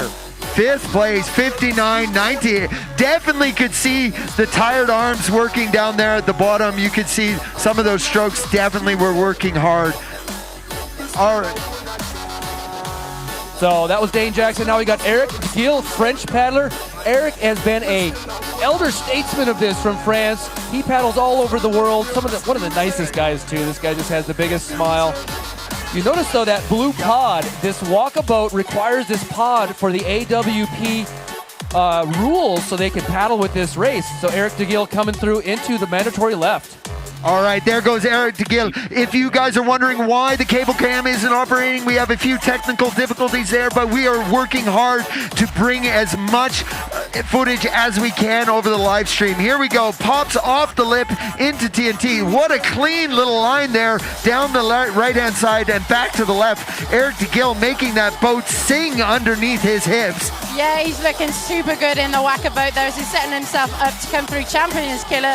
Who's killing who? And he makes that look easy. It's a fantastic line through as he goes through the slot and powers onto the finishing line. And his time's looking super good to secure his place. Yeah, sixth place. He'll be going off through to the final. Well done, Eric. Sixth place, 59.97 from Eric DeGill. One of the older paddlers out here today, still showing those young guns how it's done. That is for sure. All right, next up we have Benjamin Yacone from France, another Waka paddler here, screaming down the ramp, taking a beautiful start.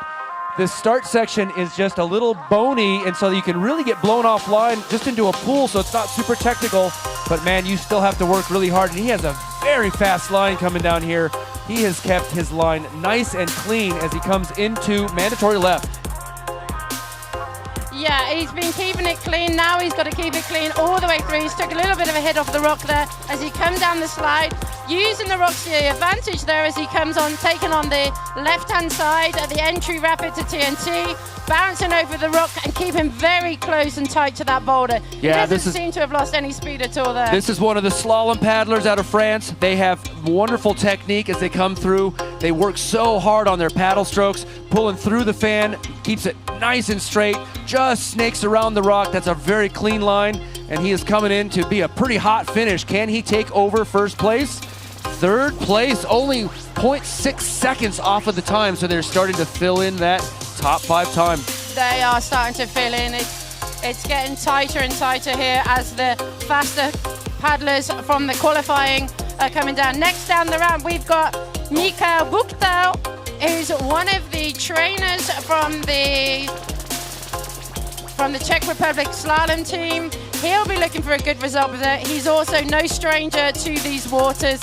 He'll have been training hard for that, and he's always fast and he's always slick. All right, he's coming around into the trophy drop. Can he pull the booth through the slot without tapping the rock? No, he can't. That's one of those things that you lose a 10th of a second, a 20th of a second, just right there. But worse, it blows you offline and you have to recover. So it just cascades down line. Nice move through TNT into the left side of Flip Flake and then on to -1. Yeah, as he's going to come through -1, just having some trouble there, and he's just lost it there, nearly hitting that rock, and he's lost some great speed. He's going to set himself up for the Champions Killer, and he's got a great line coming through there, but he has lost a bit of speed. Will he recover that time as he pushes on down through under the finishing line? And it's leaving him in 25th place. 25th place. With that massive mistake, he still managed to land a qualifying spot. However, we still have about 8 paddlers, 6, 7 paddlers to go, so he is not safe. Next up, we now have from... All right, we have Mr. Hayden Voorhees on course from the United States. This is the middle child of this family, and this is also our winner of the North Fork Championship. So this guy is a hot contender. He is one of the ones we're looking for to be in that top 3 spots. For sure, for sure. He was battling Dane hard this year at North Fork. That's one of the other big races in the world here in this sport, and comes into the trophy drop with a beautiful poof and skip right through that slot, down onto the area 47 slab. There he is, pulling for that right line through TNT. Riders seeming to have decided that is a fast line, but only if you manage to hit it clean. If you don't hit it clean, it stalls you out and really screws you up. Down into -1, beautiful poof and skip. Yeah, he's just a second off pace right there from first. As he comes into the Champions Killer, if he can keep this line into the slot, he can make up a little bit of time right here. Hayden, of course, also one of our freestyle paddlers out of the United States, and he is going to pull across the line in first place. And he knows it, ladies and gentlemen. Great run for Hayden. Again, this kid is coming to win. Yeah. He 58.11. He's shaving another half second off the leading time. Next on the ramp, we've got Matthias Vega from Italy. Matthias, when he's not thrown himself off a mountain with a parachute and a pair of skis, he also does a lot of kayaking. Previously on the Italian slalom team when he was a youngster. He's not that old now, but he's got a hell of a lot of experience paddling on the water, and he's blasting his way down to the entry of the trophy drop. So yeah, there he goes. Level 6 paddler Matthias Vega, also paddling for Austria, sometimes Italia, seeing that he's a Südtirolian. But here he goes into a right-hand line on TNT, pulling off that flake, making it look stylish, down on back into the left, and there he is. Off he goes. Boom, boof and a skip into -1, down to the Champions Killer. What does Matthias have for us here? I hope he's got a lot going. I mean, I know him well, and as he's pushing that whacker boat of his down towards the turn, then that is going to be a fast time, and it could put him very well in the top spot. Oh, 57.90 for Matthias Wegner. Hey guys, check him out on TikTok. I was talking to team manager Ben last night. He tells me this guy's got 3.5 million TikTok followers. That's really a lot, I believe. Not that I know much about talking and ticking and TikToking.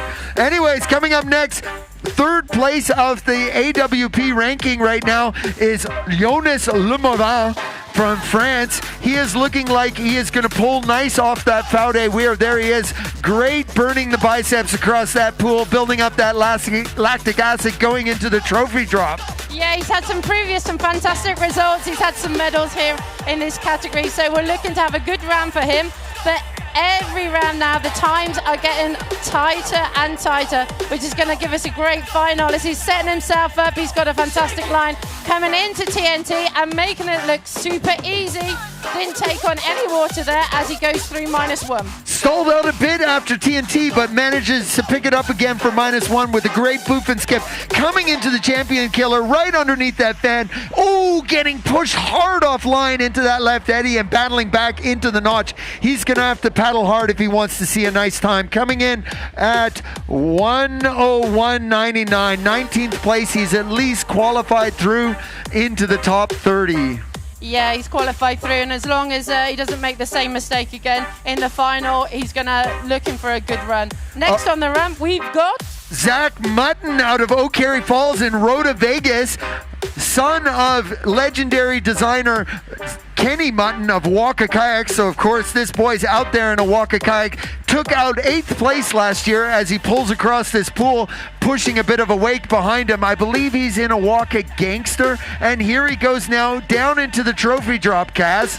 Yeah, he's having a fantastic run as he comes through, taking on very little knocks and over through the slide. He's pushing on hard, setting himself up nicely. Which line is going to go over the rocks there, and a tight turn, hugging that boulder as he goes through TNT. All right, pulling in here to the left side of TNT. Standard line, avoids the rock neatly. He is coming down here into the final thing. Can he thread the needle into this drop? Looking really nice. Some of the paddlers have been able to just clean up some time through here. So as we watch this clock as he comes over the finish line, where is he going to sit? And he takes over 4th spot.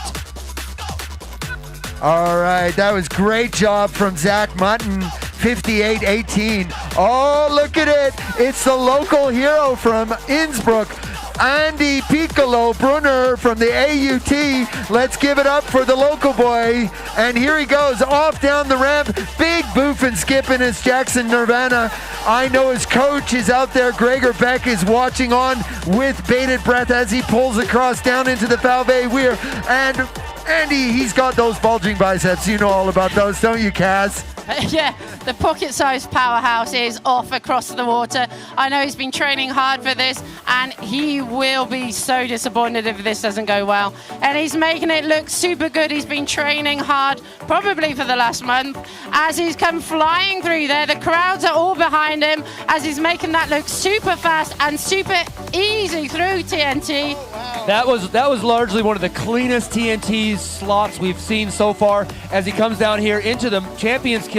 Can Andy bring any more time into this run? There he is underneath the fan, holding down that bow and powering into the notch. Wow, what a great time right now from Andy. Here he goes, pushing underneath the banner. He let off the gas at the last second for a 59.05. 59.05 for Mr. Andy Brunner. I think our top Austrian qualifier today. Andy Brunner, also one of our NRS paddlers out here. NRS bringing this competition to you along with Baudet, Source to Sea, and the city of Uxtal. Right now, we're going to bring up, this is our second to last paddler. We only have 2 more left from the United States.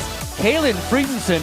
He came out here last year, did really well, and was looking on pace to win, and then didn't quite perform as he would like. So he is just out for blood this year. Took first place in the Great Falls race this year, qualified for the freestyle team for the World Championships, was unable to attend because he's also one of the slalom paddlers for the United States. Now as Kaylin comes across that pool, through the weir and into the top pool.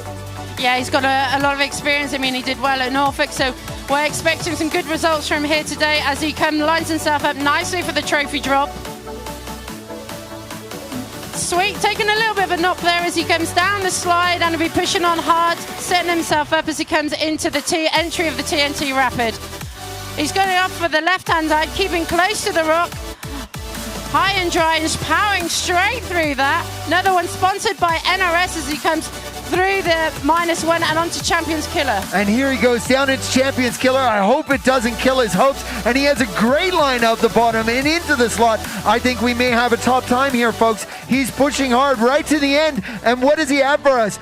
58.06, moving into second place for Kalen Thompson, Friedrichsen. He was second yesterday in qualifying, and he is now second today in this qualifying. So can Stefan Hanks come and upset the 1-2 United States spots? Because Stefan definitely laid it down yesterday and was not about to give that up. Yeah, he's deadly serious in this race.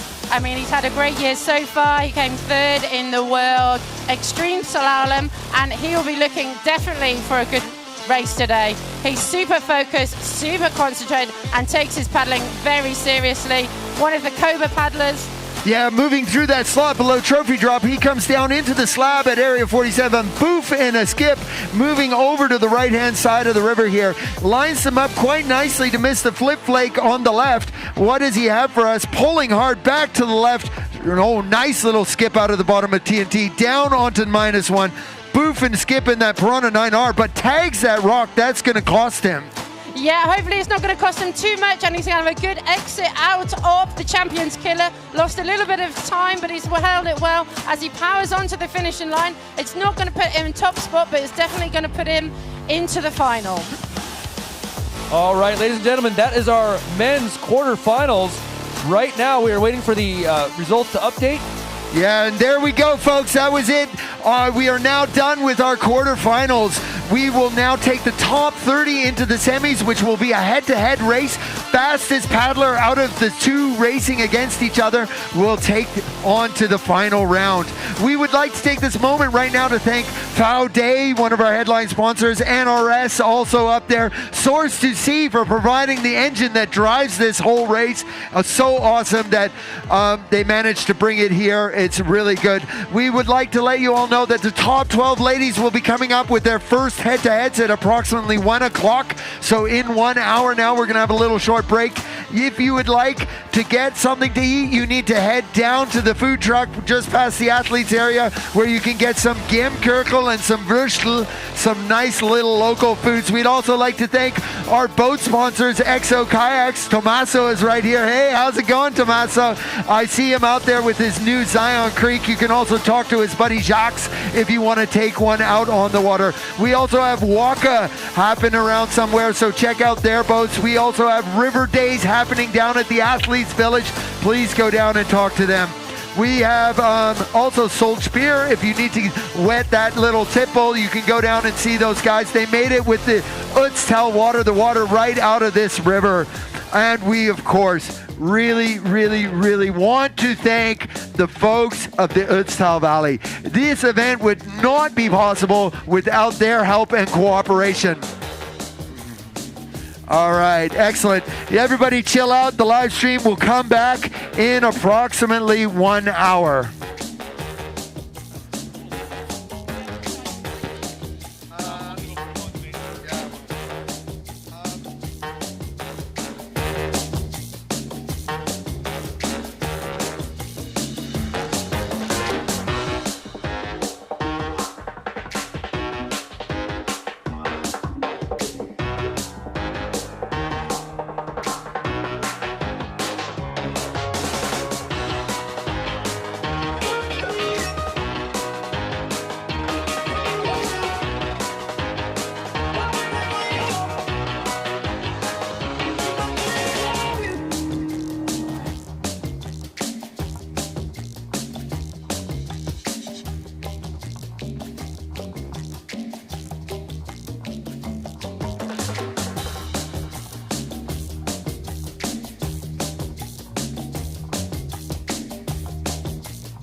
Alongside DJ Hybrid and Mrs. Magoo, taking it back,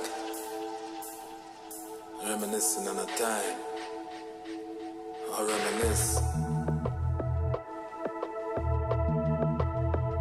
I reminisce, I reminisce.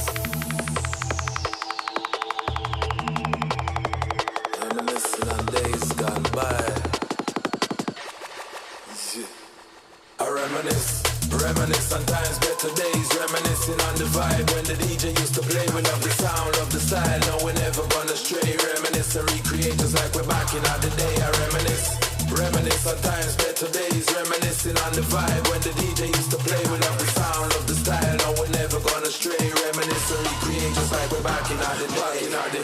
Take it back to the roots underground, take it back to the streets, make us proud of the sound. In the cities, evaluating working class, do the rounds, it's a heavyweight thing. Be the best pound for pound, I take pride in these rhythms that I ride, knowing that the vibe we create is helping you survive troubled times. The heartbeat, the pulse of the inner city life, live the dream, aspirations of the inner city child. Reminisce on times, better days, reminiscing on the vibe when the DJ used to play. We love the sound, love the style, no we're never gonna stray. Reminisce and recreate just like we're back in the day. I reminisce on times, better days, reminiscing on the vibe when the DJ used to play. We love the sound, love the style, no we're never gonna stray. Reminisce and recreate just like we're back in the day. Take it back, good vibes, hard times, face the facts, we're inspired to create. It's a means of escape, it's an outlet of hope. We're still keeping the faith, we're still keeping it real for all those who relate. It's a statement of soul that's connected to place, reflecting the time, documenting the space. So rewind, let's get back to the root, to the base. How the feeling is real and it can't be replaced. Reminisce. Remember why we do the things we do. There's a deeper meaning, deeper overstanding. Music is life. I reminisce on times, better days, reminiscing on the vibe when the DJ used to play. We love the sound, love the style, no we're never gonna stray. Reminisce and recreate just like we're back in the day. I reminisce on times, better days, reminiscing on the vibe when the DJ used to play. We love the sound, love the style, no we're never gonna stray. Reminisce and recreate just like we're back in the day.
Check 1, 2. Check 1, 2.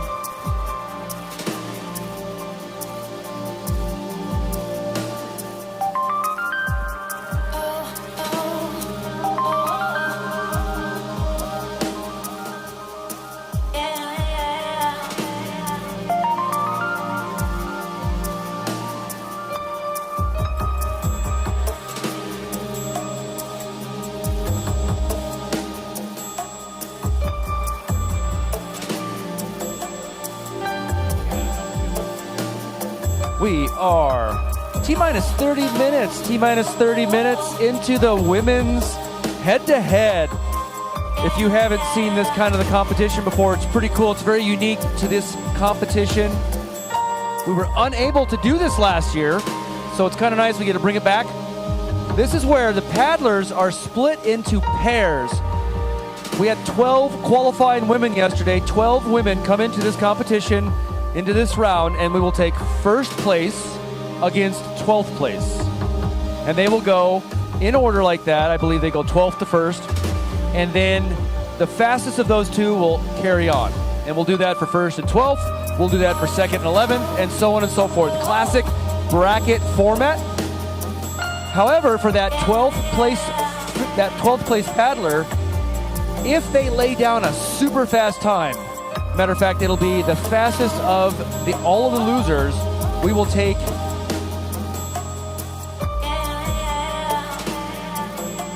we should take a lucky loser. We're not sure how many in the women's we'll do for lucky losers. We're going to clarify. There may be no lucky losers for the women. We will check. The same will go for the men. We have 30 men. We will take 15 plus 3 lucky losers to take 18 into the finals. So this is a head-to-head format.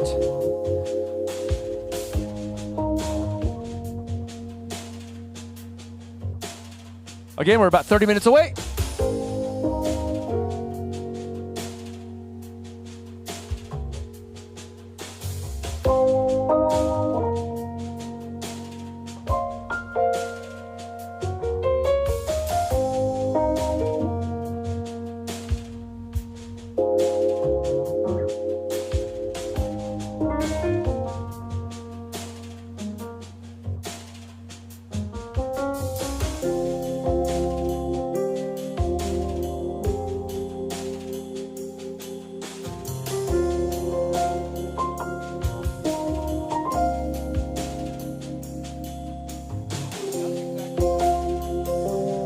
Again, this 2022 UTZ race, you all know that. We want to give special thanks to our main headliner sponsor, Vaude. Vaude is a very special company. They bring us all this great apparel, and they do so very conscientiously. They are carbon neutral. They made a very solid effort to go out and handle their energy, their waste streams, all of their production processes, so they are now carbon neutral, trying to bring to us a wonderful world of outdoor sports without damaging the outdoors. So we just got the update. We get one lucky loser out of the women, one lucky loser. So that will be, of all the losers, everyone who doesn't qualify out of their head-to-head rounds, they will take those paddlers and whoever was the fastest time overall out of there. That way, that 12th place paddler who goes against first place, if that first place paddler just blazes it, but they blaze even faster than all the other losers, they will get one more chance to come in. That's why we call them the lucky losers. 1 out of the women's, 3 out of the men's. Again, we want to thank Vaude. Also, NRS, Northwest River Supply. Northwest River Supply out of the United States. They have paddling gear to fit any of your needs. PFDs, spray decks, helmets. They even sell this wonderful Paco pad style raft pad. If you ever go off to the western rivers in the United States or any expedition anywhere around the world, the NRS raft pad is just a really nice tool to have. We also want to thank Source to Sea. Source to Sea, one of the local providers of instruction, guiding. Source to Sea coming here and actually being one of the main event organizers on bringing this here. And if you look around all the fences, all the platforms, everything that's out here, this is all set up by our team, our volunteers. It's an amazing amount of work. They've been here about 4 weeks, Kaz, 4 weeks setting this up. Yeah, and I'm lucky enough to be joined by one of the main organizers, Bernie from Source to Sea. And how's it gone for you so far, the event? Yeah, we are really happy up to now with the event. Everything runs like super smooth. And yeah, now I'm stoked for the half finals. And who are you looking forward to seeing into the half? Have you got any of your own team members racing today? Lots of, yes. Especially I like to see Andy and Janos and actually, I don't know, like more or less all the guys and girls in the finals. Yeah, I'm proud of everyone racing down here and setting down like really nice lines and good times. Okay. And are there any sponsors you particularly like to thank which have contributed hugely towards the event today? Yeah, for sure. Like for us, the most important sponsors were the OETZ Tourism, who made it possible to get this race set up again. Yeah, I think there's some people at home and the people here don't realise how much work and how much money goes into organising events like of this scale, and it's not just a couple of weeks beforehand, it's a whole year goes into this. Yeah, and then after the OETZ Tourism gave the okay and we set up some contacts and we got like the official yes to go for the event, there was Vaude who first said like, yes, we see this event, we would like to partner up with you, and so for sure Vaude is the... Yeah, because Vaude is not a typical kayaking brand, but obviously it's in the outdoor sector, and obviously the paddlers don't walk around naked, so it's a good way for them to kit up and keep warm. Yeah, even if they do it quite often. And now I lost the point. Oh, that's okay. What's been the biggest challenge? What's the biggest challenge in setting up this race? If you could find one thing, what's the most difficult? Sure, for those who have been here last year, it was to find an amazing crew who is able to do the timing well done, because in kayaking competitions it seems to be quite difficult to set up the timing. And those guys, they are amazing, they do a great job, and they are maybe the best of the best to get whitewater racing done, because on this section you got like milliseconds between I don't know, first and second, so there has to be like 100% sure that the time is proof and the time is good. Yeah, we actually had a tie in the qualifying rounds, and we even have a tie in this round in the top 30. Maybe having 2 ties, I'm not sure. So just goes to show how tight this race course is. Yeah, that's true. All right, that was Bernie, one of our main organizers here. This guy's running around setting up the banners. He's one of the people setting up all of the infrastructure. We have this cable cam. We're going to try to get that back up and running for the live stream. If you are hanging around here, start to take your place. We're going to do the women's head-to-head here shortly. This will count as the semifinal for the women's. There'll be 12 women. They'll be paired up, 1 versus 12, 2 versus 11, and so on. And they will take their place here shortly up at the top. We also want to thank Waka Kayaks, Exo, Sandy Line, Immersion Research. These are all brands that bring products to our sport, really help us out. They help the athletes out quite a lot. HF supports the volunteer safety team for the AKC, the Alpiner Kayak Club. Right now, the safety members should be getting on water. If you see kayaks on the water, they're upstream in the pool. That individual is not a racer. They are going over and get set up into their safety position. And then lastly, our media partner, Kayak Session.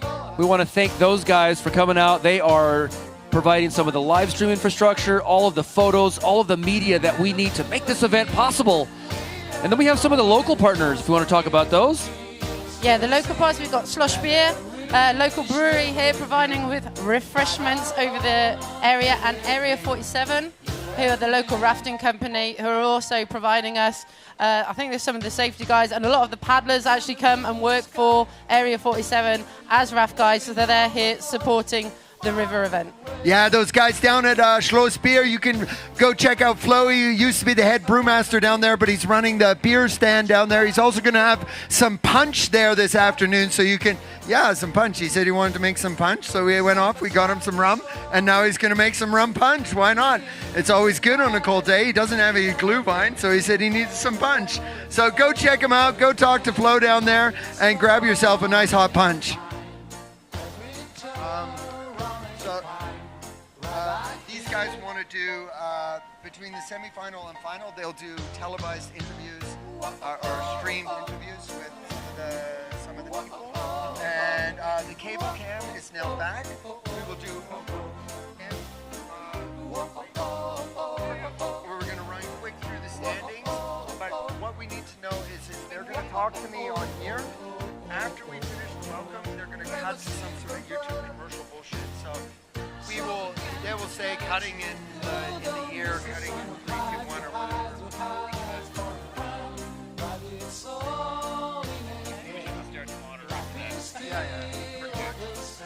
They should be able to tell you what you're going to do. Probably, but I want to take it off. I'll work with these two. We don't know, they said they don't need us to wear it, but we'll just, if we keep wearing it, we're going to hear all the cutting.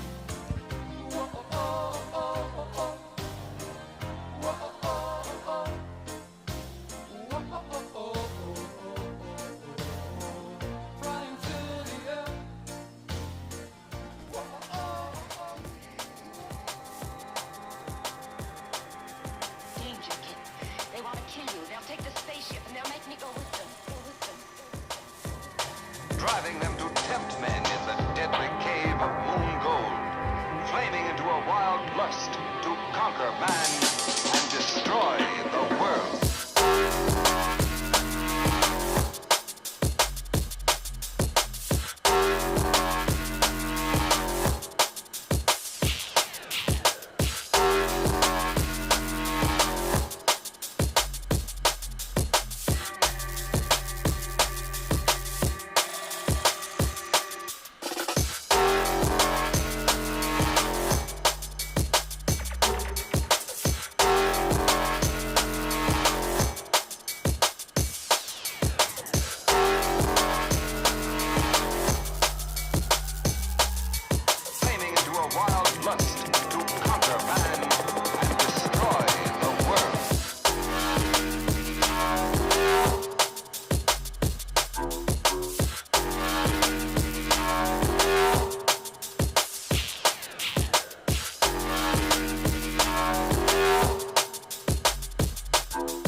So chilling out right now to the sounds of DJ Makwa. He's going to be up tonight at the Utsavia, JJ's Bar. If you want to go check it out, they're selling some tickets down there at the entrance gate of the athletes area. Anyways, it should be a good time. We're going to get underway here in approximately 13 minutes. Lucky number 13. We're going to start it off with our first paddlers from the women. Kaz will let us know who that is a little bit closer to the time. Right now, I just want to run through a quick bit of housekeeping stuff for everybody. Please stay behind the orange barriers if you are not accredited to be next to the river. I cannot make this any more clear. It brings us serious problems with the local authorities if we have a whole bunch of people next to the dangerous cold river. So unless you're accredited with your helmet and your life jacket and your special access band, do not go near the banks of the river. Thank you very much on that one. Also, guys, for the guys and girls, the athletes coming up, for the head-to-heads, it's going to go straight into the men's. So we're going to start off with the women's for approximately 15 minutes. And there we are. Welcome back to the Sal Trophy. Some guy is talking in my ear and it's really making it struggle for me. But anyways, we'd like to thank you for coming in and tuning in to this out of the Utstal Valley. Kaz. Yeah, big welcome to everyone here. If you've just joined us online, make sure you click and donate to make the live streaming possible. The more you donate, the more this can happen next year. We're super excited. We're going to be heading off shortly and we're going to be doing the women's semi-final. We've got 12 fantastic athletes lined up. First to go will be Martina Wegman against Vera Nook, which will both representing the Netherlands. So that's going to be a right battle. And then we'll see how the rest of the day pans out. Okay, we'd also like to send big shout outs to our sponsors, Faude. They're 100% climate neutral this year and they wanted everybody to know that, so I'm out here to tell you all about it. But Faude, one of our big sponsors, they helped us out last year, they helped us out this year, and hopefully Jens, you will help us out again next year. Also coming and throwing down some bucks for us to make this event go is NRS. They put out one of their big athletes, David Bain. I believe he qualified through to the next round, but we'll definitely be looking for him out there as well. We'd like to thank the engine of the event, Source to See. They bring everything out here. That is Big Papa B, Big Bernie, and he is the man. He is the guy who does it. Luca also is our race director. Those guys work hard all year long to bring this, and it was not an easy event this year. So really big ups to them. And let's not forget, there is not just those two guys. There's a whole team of volunteers behind them helping out. Anna, I can't remember, Elena. There's so many ladies out there helping us out, and it's so cool. We love the event.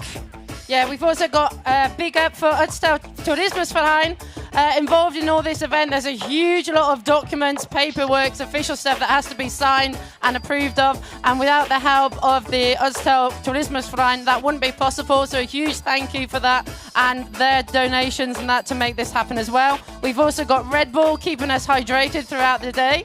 So don't forget, if you're looking at home, give us a big shout out, put it in the comments, donate, follow, and like. Off we go. All right, let me explain a little bit of this format and how it's going to appear to you guys at home and down in the scoring area. We have a nice big Jumbotron LED wall down there. So what's going to happen is the first paddler is going to go, and that paddler is going to basically establish a time. They'll be first. The second paddler will go. If their time is better, that paddler takes over first. The other paddler will go immediately into 7th place. They become our first potential lucky loser.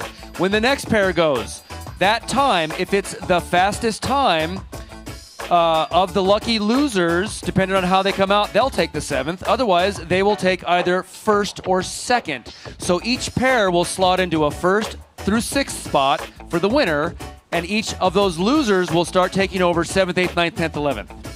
And so we'll watch that as it goes along. So if that second pair comes along, and not only do they win their pair, but they have a faster time than the previous pair, they'll take over 1st place spot. It's a bit confusing, but basically the winners will all slot 1st through 6th, reorder as it goes along. All the losers will slot 7 through 12, with the fastest of the losers being our lucky loser. And Hojo, can you tell me why it's important that that we're ranked 1st to 6th?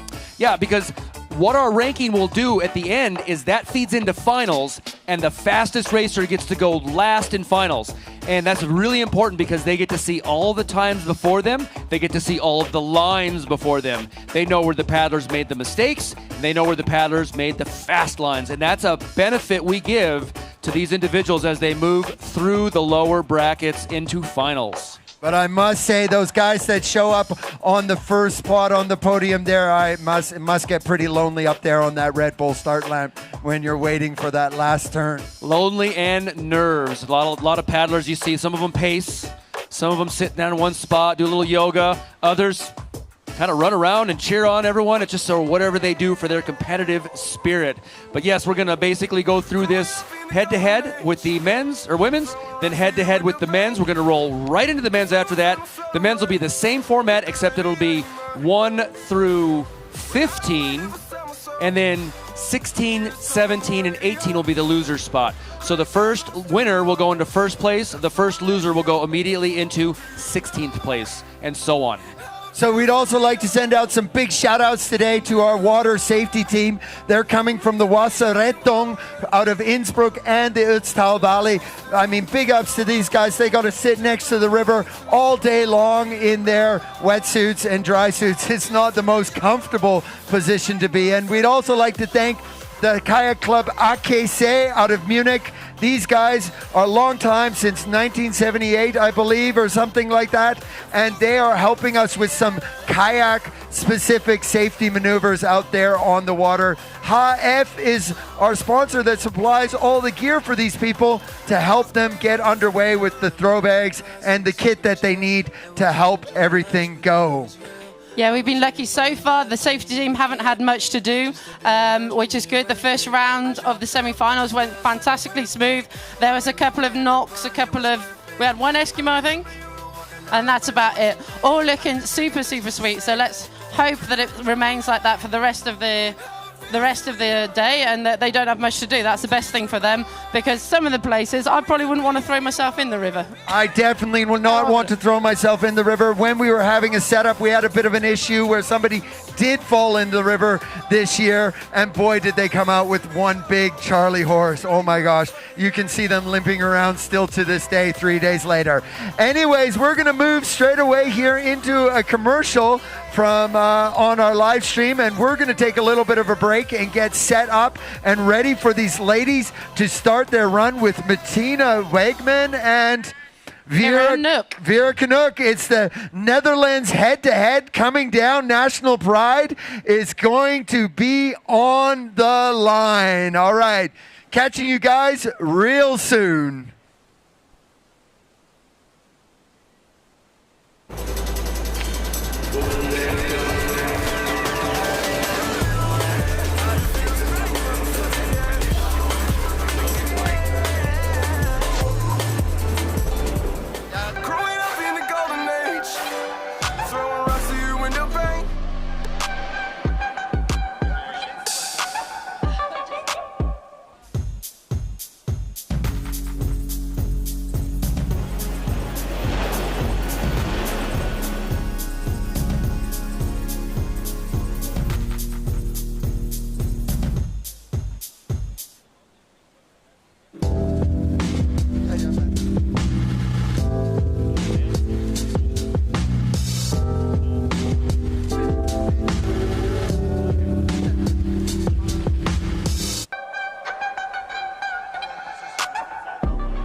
Excellent. That was a great little line there from the OETZ Tourismusverband. Check it out. It's a beautiful place up here in this Alpine Valley. Solden is definitely a highlight. Great ski resort, excellent biking, and of course, down here on the river, lots of excellent paddling. There isn't only just this Wellebrooker section. Down lower on the river, we have the rafting run. That's a great time. You can check it out with the guys from Area 47 and Pistol Productions. They like to take everybody down the river here, having a really, really good time.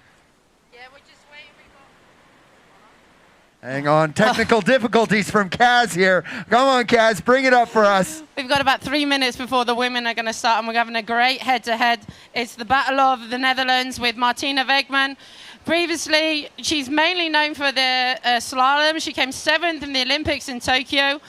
She's also done it well lately in the extreme slalom, so we're looking for a fantastic performance, and she's no stranger here to OETZ. She's also won several medals here before when she's been racing. And then she's up against Vera Nook, also from the Netherlands. Her best result in the extreme kayaking was she took a 3rd place in King of the Alps in 2006.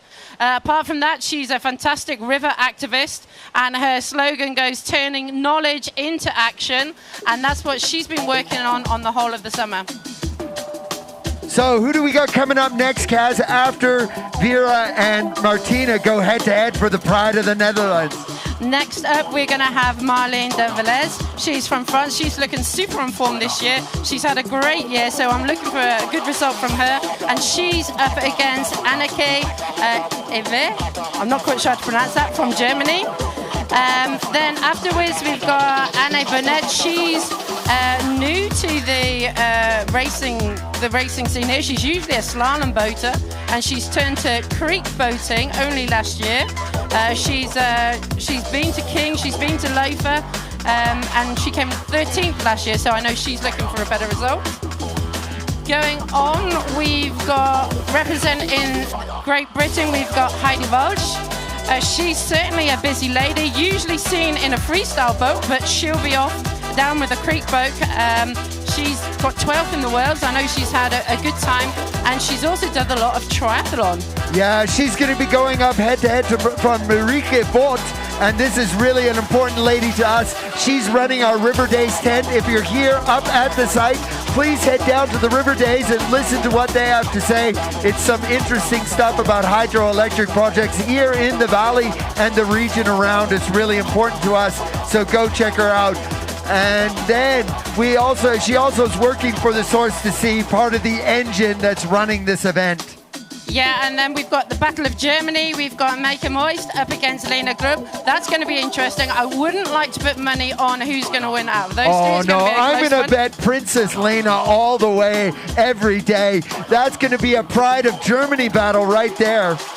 And then last starting, we've got, that's said Stephen Heggs.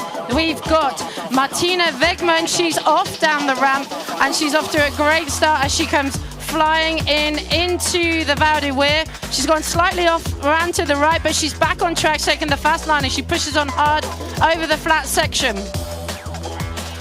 She's using all that power and experience from her slalom to take her through the next tight technical section as she drops down through the trophy drop and taking on over the slide and nicely on to the next section. Yeah, here we go down into TNT, and you guys on the stream can now see that our cable cam is back in action as she takes a right-hand line, cutting back to the left in front of the flip plate. Martina Wegman getting pushed around by the hole at the bottom there, but lining it up sweet for -1. Hopefully she doesn't tag that rock too hard.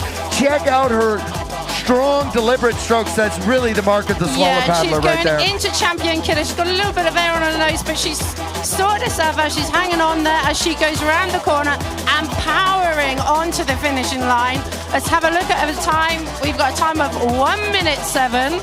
1:07:64 from Martina Wegman, our top qualifier for the ladies.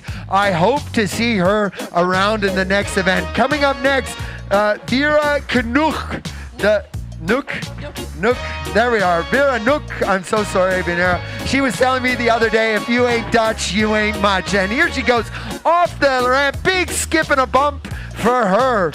Yeah, she came flying off that ramp, maybe a little bit too much speed off the ramp, as she holds herself and she's pushing on down into the next section. She's going the middle line, down through the weir, she keeps in the fast water and powers her way across the flat section. We know that you've got to power hard, but not too much, because you have to have enough energy to go through the next bit, and boy, do you want to get the next bit right.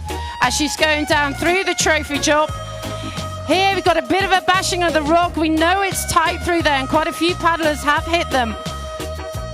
And she's powering off. She's getting into the entry rapid for the TNT. And here she comes down, taking sort of a center line over to the right, gets stopped up and really dirty on the bow. What is she? Oh, big pin, and oh, I hope she's okay. A big beat on there. Well. She played that well. She's focused again, and she's powering on down to Champions Killer, as if that didn't even happen. And she's going to set herself up nicely as she goes down Champions Killer. Excellent job, Vera. Holding on with that big air under the bow, that rocket to the moon. She's going to make a right-hand line down in front of the cliff below, powering down to break that light beam at the finish area for a... So unfortunately, it's not a time faster than Martina Wegman has put her in 7th place, but you never know. We still got that lucky loser position, and it'll be the fastest women of the losers will still go through. All right, next up, our pair is going to be Marlène Develay of France and Anike Iwe of Germany. So again, we have our first lucky loser spot. So right now, sitting in 7th place will be Ms. Nuke. But now on course, Marlène Develay. She is no stranger to this race. I believe she placed 3rd place or 2nd place last year, and she is coming in hot. She has, and she's also been known to do a lot of freestyle as well, so she's powering away. I know she's been training hard, and she's been looking forward to this all week. I spoke to her earlier. She was like raring to go, and I know she's going to be thoroughly enjoying herself out on the course today as she's powering through the slot, taking a couple of hits on the rock, but that's normal as she comes down the Area 47 slab. And coming up, setting up on the right-hand side for the TNT Rapid. Nice, clean entry there from her. Pulling it around, heading out the left side. Excellent line past the flip flake and down into -1 with air under the boat with that massive boof through the slot and down to the Champions Killer. Yeah, that was a fantastic sleek line. And at the bottom, just going sneaking around the rock. That was a good line, and I'm expecting to get a fast time off from yes, there we go. 1:03, putting it in the top place. Well done, excellent. 1:03.35. What a great time from her. Definitely a very respectable outcome. So now you can see how the scoring is going to be. She's qualified in, and she takes over 1st place spot where her time is faster than Wegman, which is pretty good for her because that's who she's gunning for in this race right here. Yeah, for sure, for sure. As our 2nd top qualifier, she is definitely looking to come out in top spot in that finals later on today. So currently she will be last down the river in the finals, so it's going to be a little lonely at the end, but I think she's going to bring it through. All right, and now on the water, Anike Iwe from Germany. She's coming down here in one of the Waka kayaks. Waka is one of our sponsors for this event, way to the right side of the Vaude Weir. Pulling through the pool, she's just going to take a little bit of time. Again, she doesn't have to be the fastest on course. She just has to beat the person in this pair, and she knows what she needs to beat. So she's going to come around here and into the trophy drop. As she comes through the trophy drop, she's getting a little bit pushed under the eddy, but she's going to make that up as she goes down the rock slab, setting herself up. Here you've got to make sure you've got a good line into the entry rapid of the TNT, because this is probably the most technical part of the river. As she comes flying through, she's going to go the middle line. She's got a bit of a problem there on the rocks. Let's hope she'll just roll back up, set herself up. Nice, excellent, as she goes straight in through -1. Excellent job there. Oh, that was a bit heart-stopping moment with that piton. I hope that she comes out and she's feeling good and okay. Good thing we got our safety team out there today. She lines up the Champion Killer right now. What does she have for us? Right underneath the curtain with a big rocket to the moon and another roll, but it's all good, folks. She's out of danger now. Yeah, hopefully she'll just compose herself and make her way down to the finishing line. So unfortunate, especially in TNT, it's probably one of the more technical rapids. If you get a gets stuck there, has some problem there. It kind of throws the rest of the race, but we're glad she made it over the finishing line safely. All right, now we're going to wait for our next pair to come up here. We have Annie Bernert from Germany against Natasha Bammert from Switzerland. Sounds good, sounds good. You might have seen our last competitor going very slow and deliberately, but what she was going there, clean is fast and fast is clean. These ladies are looking for nice, clean lines down the river to get those fastest times. Sitting up there on podium, we have Anne Bernard of Germany getting ready to launch off here in her exo boat. There she goes down the ramp, skip and a bop down. All right, she's pulling into this rocky section. Again, not the most technical of sections, but it eats up time if you hit those rocks. She threaded that really nicely off of the bow day weir and into the pool. She's got a nice constant tack going on here, really laying down exactly where she wants to line up for the trophy, or the mandatory left in the trophy drop. Yeah, she was saving some energy across that pool there. Now she comes down into the trophy drop. There we got nice little boof, great line through the SWAT, setting herself up well for the slab and the slide. Oh, getting stopped up in that hole a little bit, not quite ready for it, but recovering well to come in for a very far left line on TNT. She's well set up here for a left line all the way down. They're super nice and clean out of TNT. Yeah, I was worried about where she's going, but she made it through there fine. The right line, there we go. We know that works. Now she's got to really work hard to set herself up to get through than the Champion's Killer. Champion Killer at the top is all got to be in the right place, because at the bottom is where it all happens. They're going left, right, getting air. So let's just see as she comes into the drop, how's it going to go? She's got to spout a little bit high, and she's going to push off, straighten herself up. We're looking for the left line, but she's ended up on the right-hand side. She'll be pushing down over the line. Let's see in what position she's going to be ending up. We've got in place 3. So she'll take third spot now. We'll see what her competitor does in the heat. And the women have yet to run this in competition for the full stretch. We've seen the men do their quarterfinals, but the women did not do a quarterfinal. They went right from qualifiers into this semifinal, so they've only done one mandatory training run. Yeah, that's very, very true. So if they haven't really got a lot of practice in the week before, they are definitely a little bit at a disadvantage. But we can see here that they are laying out some nice, deliberate runs. And Natasha Bammert from Switzerland is up on the ramp right now, psyching herself up, getting ready right underneath that Red Bull arch. Yep, here she goes. Red Bull, one of our main sponsors. OETZ Trophy takes place here in the OETZ Valley with the OETZ Tourism Board. She just got the go-ahead from Switzerland, Natasha. Switzerland, not just, I mean, maybe an hour drive at the most if you want to get there. So they are really close. Coming over here into this little rocky section, nice drop, keeping on line there into the Val de Weir as she pulls over into this pool. Yeah, and she's having a little bit of her trouble going into the pool. She sorted herself out. Now she'll be pushing on hard and regaining some of that time lost as from there, that she sets herself up nicely to come into the trophy job. Here's all about the line. We don't want to worry about the speed too much. We just got to make sure it's that sweet line through the rocks and over the drop. All right. At this slide, I've noticed the water's starting to come up a bit now. I spoke to Bernie earlier. So the water coming up, the lines are starting to get a little bit sweeter and not so rocky.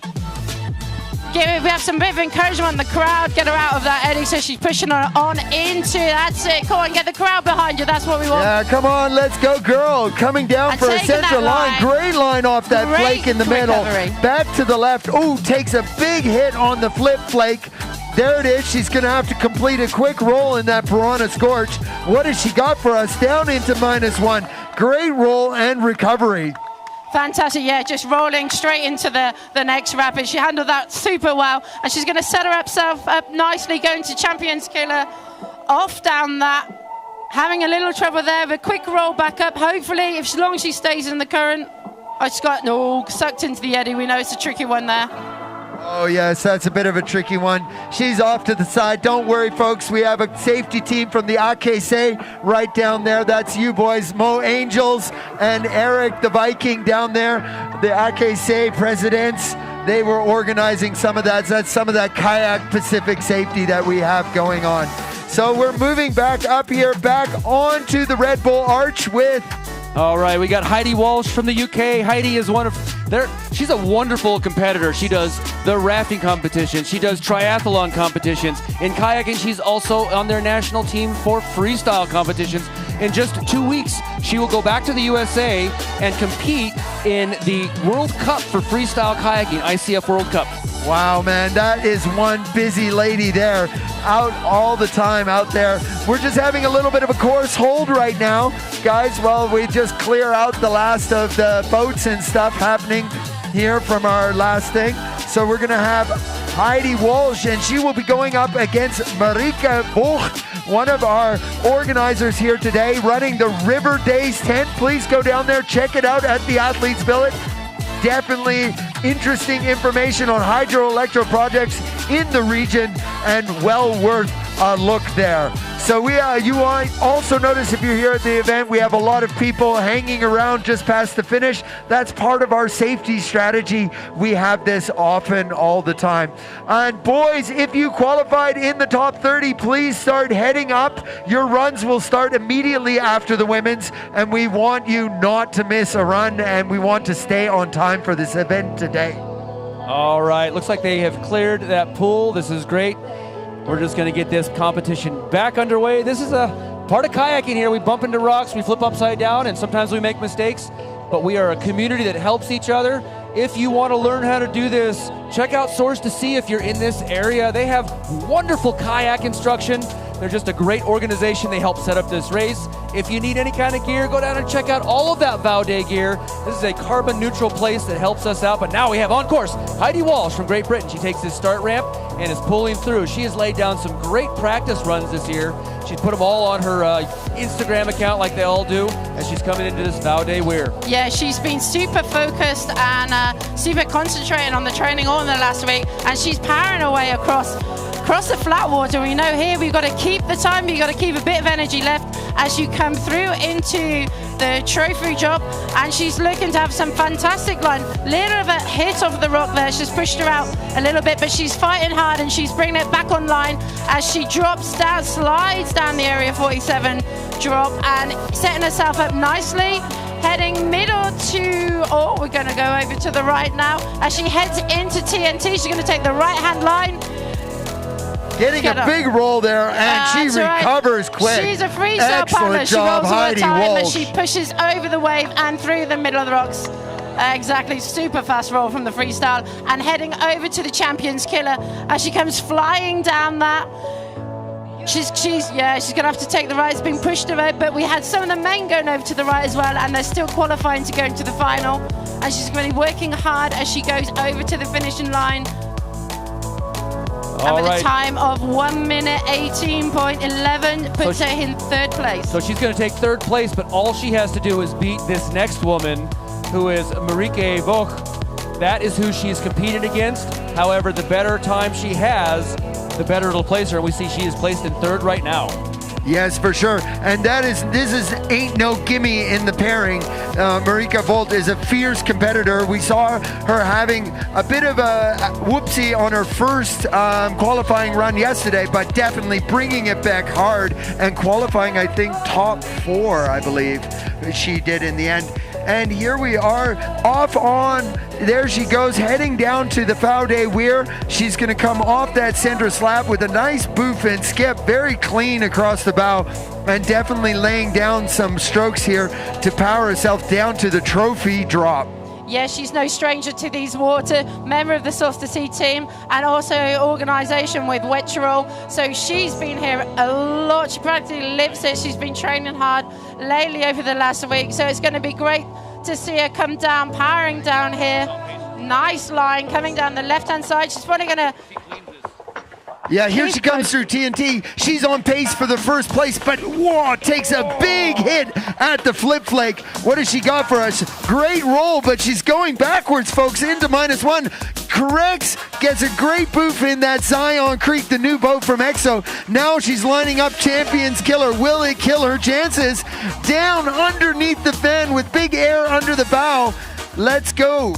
Yeah, she's ended up on the right-hand side. She's given her head a bit of a shake there, but she'll be working hard to get over the line. Sure, what a hit. I heard the whole of the audience giving it roar. She's got a time of 1:17.26, so that's putting her 1 second in front of Heidi Walsh. All right, so she pushed Heidi Walsh down. However, Heidi does take over the first lucky loser spot. So while she's bumped out of the guaranteed spot, now Heidi is on by her fingernails.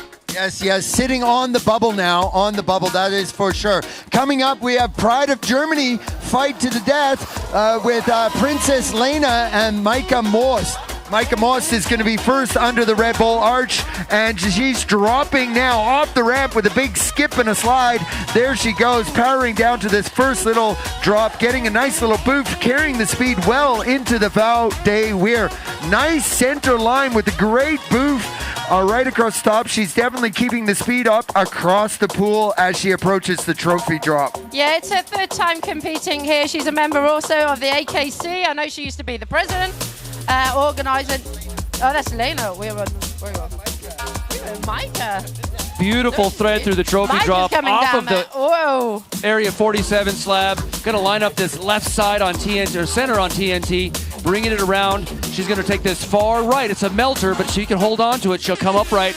Nice recovery through there and into -1. Oh, excellent job through those two melt maneuvers from Micah Moss. She's looking good. She may even take out this Pride of Germany title fight right under, controlling the fan of the Champions Killer, by managing to tap that rock. It's okay. She took the tap to get the line, and that's really key, isn't it, Hojo? Absolutely. You just want to basically recover as quickly as possible. Now, because she's the first in this group, she's going to take down third place.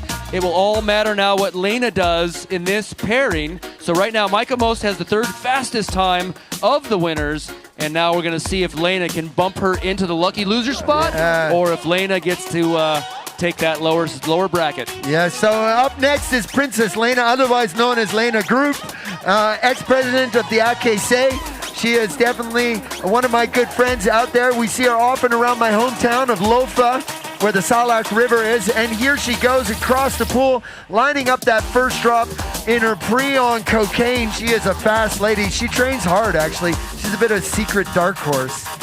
She comes anyways also from Source to Sea, so if you need a kayak lesson, you can go to talk to Bernie and Micah, and you can get one from Lena. Yeah, exactly. She'll be looking to have a fast time today. She's certainly been here a lot. She knows the river well, so she'll be looking to all her experience and her knowledge to put together those fast lines. As she goes, nice little slide off the Area 47 slab, and she's pushing down on the entry of TNT, looking very cool and collected. As she ends up, she just have to take the left-hand line. The little bit of a submarine, she holds onto it as well as she pushes on through -1, taking it round to the right side, sorting herself out and lining up for the Champions Killer. And here she goes, lining up that Champions Killer and that cocaine. And right underneath the fan, controlling the bow and pushing back to the notch. She is looking really good for her first place here, I believe. She's got to beat 110, and she is really close. Oh, it looks like she doesn't do it, but she bumps Heidi out of the lucky loser spot. And now, right now, sitting on the bubble will be Lena Grubb, Princess Lena. Yeah, so Lena Grubb making it to the bubble there, and that means that Micah Most goes through to the finals. And coming up next is our last matchup, Leah Grison versus Elena Lucciotti from Italy. Yeah, Leah's on the ramp, and she'll be looking for a good. She is one super strong paddler. Over the last couple of years, we've seen her around, always there, hanging around the podium, picking up medals, and she just charges through things. She's one of those really unshakable paddlers, whether she's paddling grade 5 or grade 2, she just looks at and takes down the river. So I'm looking for a strong performance for her, and she's looking good as she comes into the trophy drop. All right, through the trophy drop and into the notch. Yeah. As always, I say, when it's looking good, they end up hitting a rock, but she slides down, recovers nicely, and she's setting herself up. Such a composed paddler as she comes on the left-hand side. She's going to keep it, hug that rock as she sneaks round through TNT, making it look easy. She's going to have to power out the slow water over the cushion wave and in between the rocks as she heads off to Champions Killer.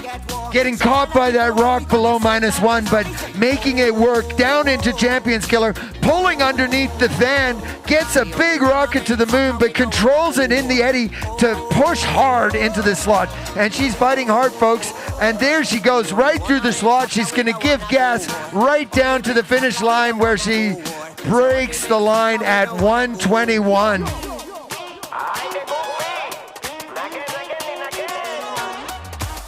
All right, we're here.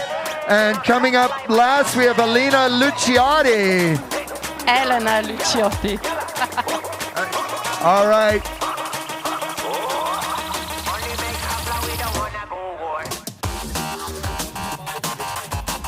Yeah, okay, Lena Lucciotti, she's just getting ready up there on the ramp underneath the Red Bull, right. Okay, we're looking for Utah, or Utah is standing with me. Peace through the Utah. Mom, Utah mom, please come up here. I've got a kid with an AK Sapien looking for you. There we are, Elena Lucciotti down on Italy. Yeah, and she's coming down into the Faude Weir, and she gets a nice clean boof there. There she is. Yeah, we're going to have the Italian fans behind her because I know there's a lot of them in the crowd. She's very, very well known here in Italy. Here in Italy and Austria, but she's very well known on the Italian whitewater scene. So we're going to expect a fantastic run from her here today as she comes through, taking a little bit of ahead of the rock as she heads off down the slide. And we here the crowds are getting right behind her as she comes into the entry rapid of TNT. She's gonna slightly to the right and she's gonna want to go over to the left-hand side, making easy work of that as she goes off over the cushion wave, over -1 and through those rocks. Avoiding them, she needs to straighten herself up as she goes into the Champions Killer. All right. And hopefully she's going to have a clean exit out of that and not lose any time. Oh, and we've got another one upside down with a quick roll. There we go. There she is, back upright, folks. She's making her way over to the notch. Oh no, it looks like she'll have to go down the right-hand side there in front of the boulder. That was unlucky. She was having a great run up until that moment, but we know on this course, you've got to keep the pressure on. You can't make any mistakes until you're over that line. And here we are. That concludes our ladies racing. So remember, guys, the top 6 will go through to the next round. That's Marlene Develez as our top qualifier, followed by Martina Wegman, Maika Moos, Marika Vogt, Leah Griesen, Anna Bernhardt, and our lucky loser, Princess Lena Grub. These ladies will move directly into the finals in reverse order for a time trial run down to the finish line. Coming up next, we are going to go into the men's finals, starting with the head-to-head of Matti Wegner against Yuri Vasna from Czechoslovakia. All right, Matti Wegner is an Austrian-Italian. He's a Südtirolian. He's got a bit of a schizophrenic thing going on, but we are coming in now to start with them up on the ramp. Okay, we're just gonna hold tight. We're gonna have a quick commercial for about 30 seconds.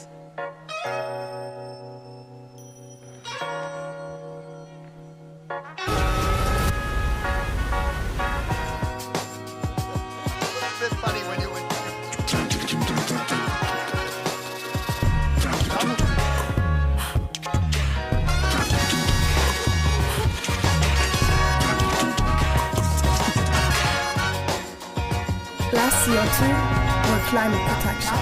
VW in all seinen Produkten weltweit klimaneutral. Wear less, achieve more.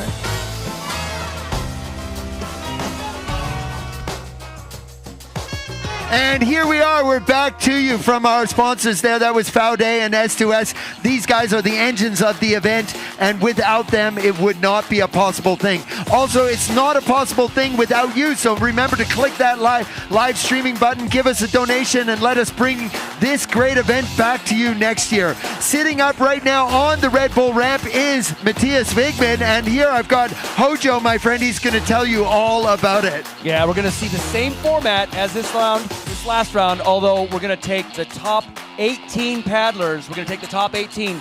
So we have 30 paddlers up there. The first half, 15, will be automatically qualified in, and then we'll take 3 lucky losers. So right now, Matthias and Jiri will run.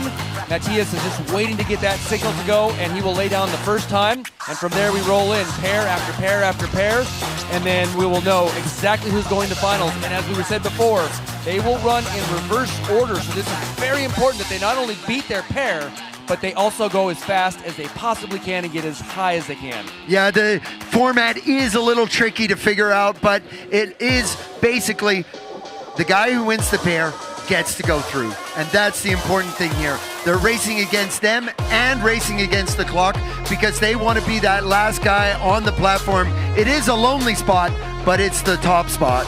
That's right. Okay, guys. Everyone, we are getting ready to go to the men's. Please, as we said before, respect the river, respect the barrier, stay on the path side of the barrier. Let's make this event go on for years to come by preserving the natural beauty here. If there's any refuse around, trash, please pick it up. When we drop things by accident, it's no big deal. We're just going to keep this place as clean as possible. And be sure to go down to the tents, check out our sponsors, check out Vaude. But right now, check out upstream as we have Matthias Wieger on course right now from Austria, starting out this men's semis.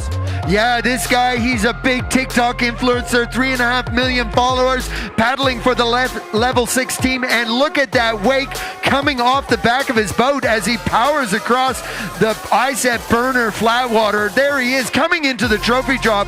Big skip and a pop, great line through the slot. Yeah, and he's had a fantastic year so far, so we're hoping a good performance. I know he was 4th at the World Championships, so he's looking for a medal today. He is not wasting no time as he's power. You can see that power on his face. He is fighting it as he goes through those rocks and into the Champions Killer. All right, into Champions Killer. This was our fastest qualifier out of the quarters, and he's showing it right there. Just smooth into the notch and into the finish line. He's going to lay down this time of 59.95. That is the mark for Jiri to beat. Oh my goodness, that is a big time from Matthias Wagner. Looking butter out of the championships, Killer. That man knows how to lay down a fast run. Also, folks, as the lady showed us, it is not easy, this course. It's low water, those rocks are sharp, and they beat you up if you are not online, especially that flip flag there. I mean, man, we saw some hard pitons there. Hey, Hojo. Oh yeah, no, the paddlers all week have been talking about the water levels coming up, then coming down. It's been a really rough time for these guys to sort of figure out what it's going to be today. Yes, and those centimeters make a big difference, and Jiri gets a great skip and a bounce off the start ramp there, down into that first drop. Jiri paddling the Czech kayaker uniform of his ZET boat and a Galasport paddle. Here he goes across the bicep burner flat water. I feel sad for this guy. Matthias laid down such a big time. Hey, Kaz. Yeah, he can't afford to make any mistakes, and he can't afford to lay off the power at all. But look at him go. He is definitely up for a fight, and if there's one person who can knock Matthias Wieger off his perch, it will be this guy as he comes flying on down. He's going to go on the right line through TNT. He still managed to stay in the fast water as he goes a nice little passage through, getting a little bit of hit off the rock. That's going to take some time, some seconds off his time as he goes into Champions Killer. Into Champions Killer, pops it up into the slot, but this is that stacking problem where he makes one mistake and then it just stacks all the way down the course. And unfortunately, Jiri did not bring the game that he needed today, and he goes 104.14, taking over one of our 3 lucky loser spots. So we'll have to check out if that time is going to hold. Hey, Hojo. Yeah, that's just how it goes now. So we're going to have to look back upstream to Kalen Friedensen. This individual is fast, and he wants to show the world just how fast he is. He got 3rd place at the North Fork Championships, and that's a giant slalom where they have to actually make a lot of upstream maneuvers. So and there he goes, a skip and a bounce, off goes Kalen. He is definitely looking to avenge his paddling last year here, where he got pushed out in the Champions Killer. It killed all his chances. Big NRS athlete with a skip and a bounce in that Nirvana Jackson. He comes across the flat water, pushing hard into the trophy drop. all right, through that mandatory left, gonna line up trophy drop. The line to do is to skip and slot without touching anything. Does a great job at that. Over the area 47 flake, and he's gonna take the left line over into this left side of TNT Cataracts. He's trying to just touch the rocks as briefly as possible. Nice smooth lines, very few corrections, skips through to -1, and here he is into the bottom part. Yeah, -1, that was so fast across that pool. Great exit out of -1, down into the killer. He's gonna cut under that fan with a big bounce and into the slot. Nice and straight, he's pulling hard to the end. He's looking like a top time right here, and he's coming in at 1 minute 77. 1 minute 77. Correct. He's laid down that base time for his pair, and he's going to slot into second place. This has been the story of him the whole time. Second place. Yeah, second place. That must be a bit rough. Sitting up on the ramp right now is Kettle Chips. Andy Kettle Chips, I think he's part of the Pistol group. I can never remember all these guys, but he is definitely a bit of a dark horse. Not so well known out there on the race scene, but after this finish, he certainly will be now. Yeah, he's going to be looking for a great run here today. He's been over a lot. He's been training, so he's off to a flying start, just skipping off down. Lost a little bit of time there as he hit the bit of the rock, but he'd be going into the weir, sticking over to the other side, having to hold himself a bit as he powers over the flat water and setting himself up. You know, that weir is very deceptive. There's a beautiful little tongue down that, but nobody's taking it. He showed why. He had to throw a really quick brace because the water just grabbed him a bit. Now he's coming through trophy drop through the notch quite cleanly over the flake. He's really holding his line well here, right in this middle technical part, and he's choosing to go left. Yeah, and he's going to have to keep it clean as he goes through TNT. Going, sticking right, almost hugging the rock as he goes through into it, but he keeps his boat dry and his nose out as he goes through -1. Great line there through the middle of those rocks, which have caught a couple of people out as he goes into Champions Killer. Pulls through Champions Killer, through the fan. Beautiful, beautiful line there, right into the slot where he wants to be. He is gunning for Kalen's time. Doesn't look like he's going to make it. As he crosses the line, he is going to take over 17. So he's in the second lucky loser slot. Yeah, he's in that bubble dome right there, so he's going to be hoping as hell that he can make it through to the qualifications. If you've managed to join us today down here at the event site, it's an awesome place to be here in the Ötztal Valley. Big shout outs to the Ötztal Tourism Board for helping us put the events out. You can also meet lots of old school OG kayakers out there. I seen Bernie Mauracker. I saw the Geist of the Alps, if you know who that is. Vavra is now on the water. He's the god of Czech slalom, Olympic medalist, this man. And boy, I love watching him paddle. He lays a wake on the flat water behind that boat. Yeah, there's a wave behind him as he's powering down over the flat section. We know he's a super fast and a super good paddler, but aren't they all here who are ending up in the semi-finals? We're going to get a good run, and he's looking very smooth at the moment as he comes powering down into TNT. Yeah, one of our Red Bull athletes going for that left line, and then pulling back, keeping the corner tight and left, bouncing through those rocks, kind of getting a bad bounce at the end, but recovering well into -1. Across the flats here, he's lining up the Champion Killer. Will it kill his champs? I don't think so. He will be able to, as he holds his boat beautifully as he goes through the side, didn't lose any time at all, as he powers over the finishing line. That's going to place his second with a time of 1 minute 41. 1 minute 41. Sorry about that there, Kaz. Anyways, that makes him in second place. So he has the second fastest time on the course right now, but he won his heat and he's guaranteed into the finals. No, he hasn't won his heat. Oh, that's right. His challenger is on the ramp right now, Matthias Brenner of Colombia. This guy's out of Colombia, is one of our several South American paddlers. He's done very well as he's come through these heats. Here he is off the ramp, into the water, into that piranha boat. This 9R has been a very favorite to these paddlers. And boy, this guy is just gunning for Vavra's time. Because he's against Vavra in these top heats, he did come in pretty low in the quarterfinals, but he's saying, you know what? No, I'm gonna bring it today. Wow, he's pushing hard across that flat water, lining up the trophy drop. I remember him. He was here last year, did very well last year as well. There he goes in the slot, lining up the Area 47 slam. A boof and a skip right down into TNT. Oh, what does he have for us here? He's got that left line. It's centimeters on that line, folks. Centimeters. It's so hard to hit that clean like he did. Big recovery stroke, straightening it up in that 9R. Boof and a skip. A little dirty on the bow, that's for sure. Yeah, and he caught that tail ender just a bit, so he's gonna fix his line. He's gonna put it in right across that pull. He is going fast. Check out the time on the clock, guys. He's got to beat 1 minute 41. Can he do it? There's the cross. It doesn't look like he does, but he does bump into the first lucky loser slot. So he doesn't beat Vavra, but he's still pretty darn quick. Yeah, I don't think he was leaving anything out there today on the course with that 102 in 16th place, I believe, yes? Yeah, exactly. 16th first lucky loser. Now, right up here, we've got Hayden Voorhees. Now, he tied Vavra in the semis. So Vavra and Hayden, but Hayden here looks like he gets a little bit of the lower draw technically. I don't know how they made that decision, probably just a flip of the coin, because Vavra went against a lower ranked paddler. Hayden's going against a little bit higher ranked paddler. Yeah.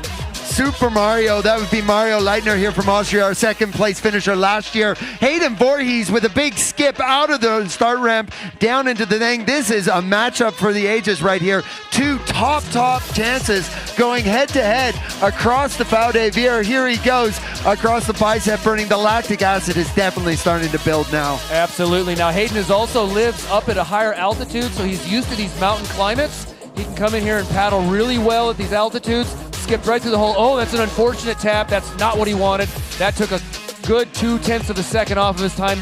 But we saw earlier, he was able to make up time down in the bottom. So if he can line this up nice and straight, he can make this. So here he comes through. Bit of a rough entrance to TNT there. He's had a couple bad taps, and Super Mario is not going to let him make any mistakes today. So he's going to have to push hard in through Champions Killer, taking a lot of air under the bow and pushing into the slot. Had to get off the gas to make that slot. He needs to really windmill those arms right into his finish at 101.04. Yeah, so right now he's in the 4th place spot. That is temporary.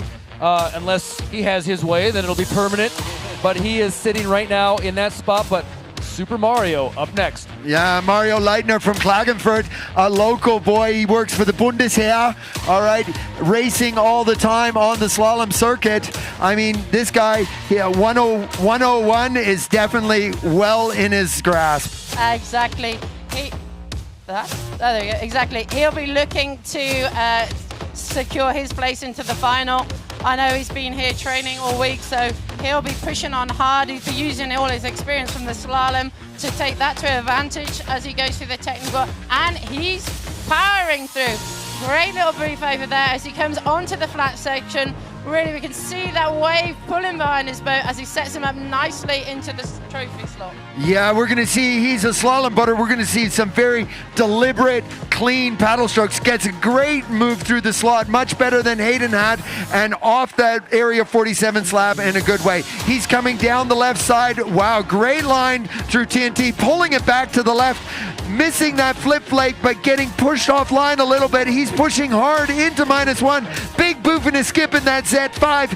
What does he have for us here at the Champion Killer? Well, hopefully this is going to be a good output as he cannot afford to lose any second. That was beautiful as he comes powering to the finishing line, and it's going to be close as they go.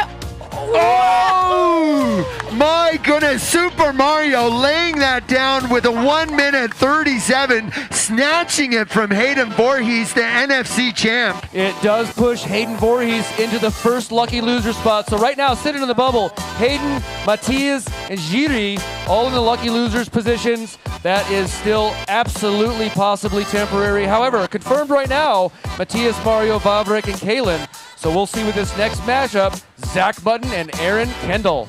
Yeah, Zach is the son of one of our sponsors, Waka Kayak's legendary boat designer, Kenny Mutton, designing kayaks since the 90s. I paddled his first design, a hookabout, an FJ. Here he goes across the pool, coming up to the trophy drop. What does he have for us here, Kaz?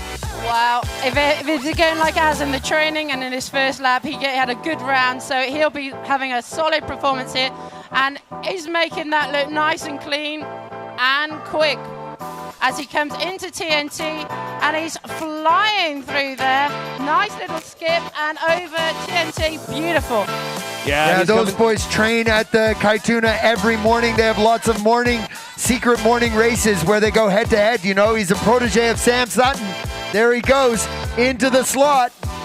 He is pulling fast. He really cleaned his entire second half of the course, making it look good. He might even take over first place, and he does. Look at that. So he bumps into the first place slot, dropping now down Matthias. Now he's not safe there. We could see Aaron Kendall come and bump him off. He has every chance to do that, but that is going to be a tough time to beat, 58.02. Yeah, that's hard. 58. I wouldn't want to be in Aaron's shoes because he's really going to have to bring his A game if he wants to knock that 58 down. But he's up there concentrating right underneath that Red Bull arch. What does Aaron have for us today? He's up there in a Piranha by the looks of it, and he's off in his 9R, boof and a skip. Look at that wake that came up behind him. Yeah, the times are getting closer and closer. We've literally got like split seconds between the times, and it's so close. And you cannot afford to make any mistake as you're coming down. On the flat section, on the technical section, it has got to be 100% sweet or you're out of here. We want to see only the best kayakers going through into the final. We know during the qualifications, the mistakes were made, and now there's just no room for error. He's making a great job as he comes into the TNT. Hopefully he's going to stick to the left-hand zone. Ooh, bit too left.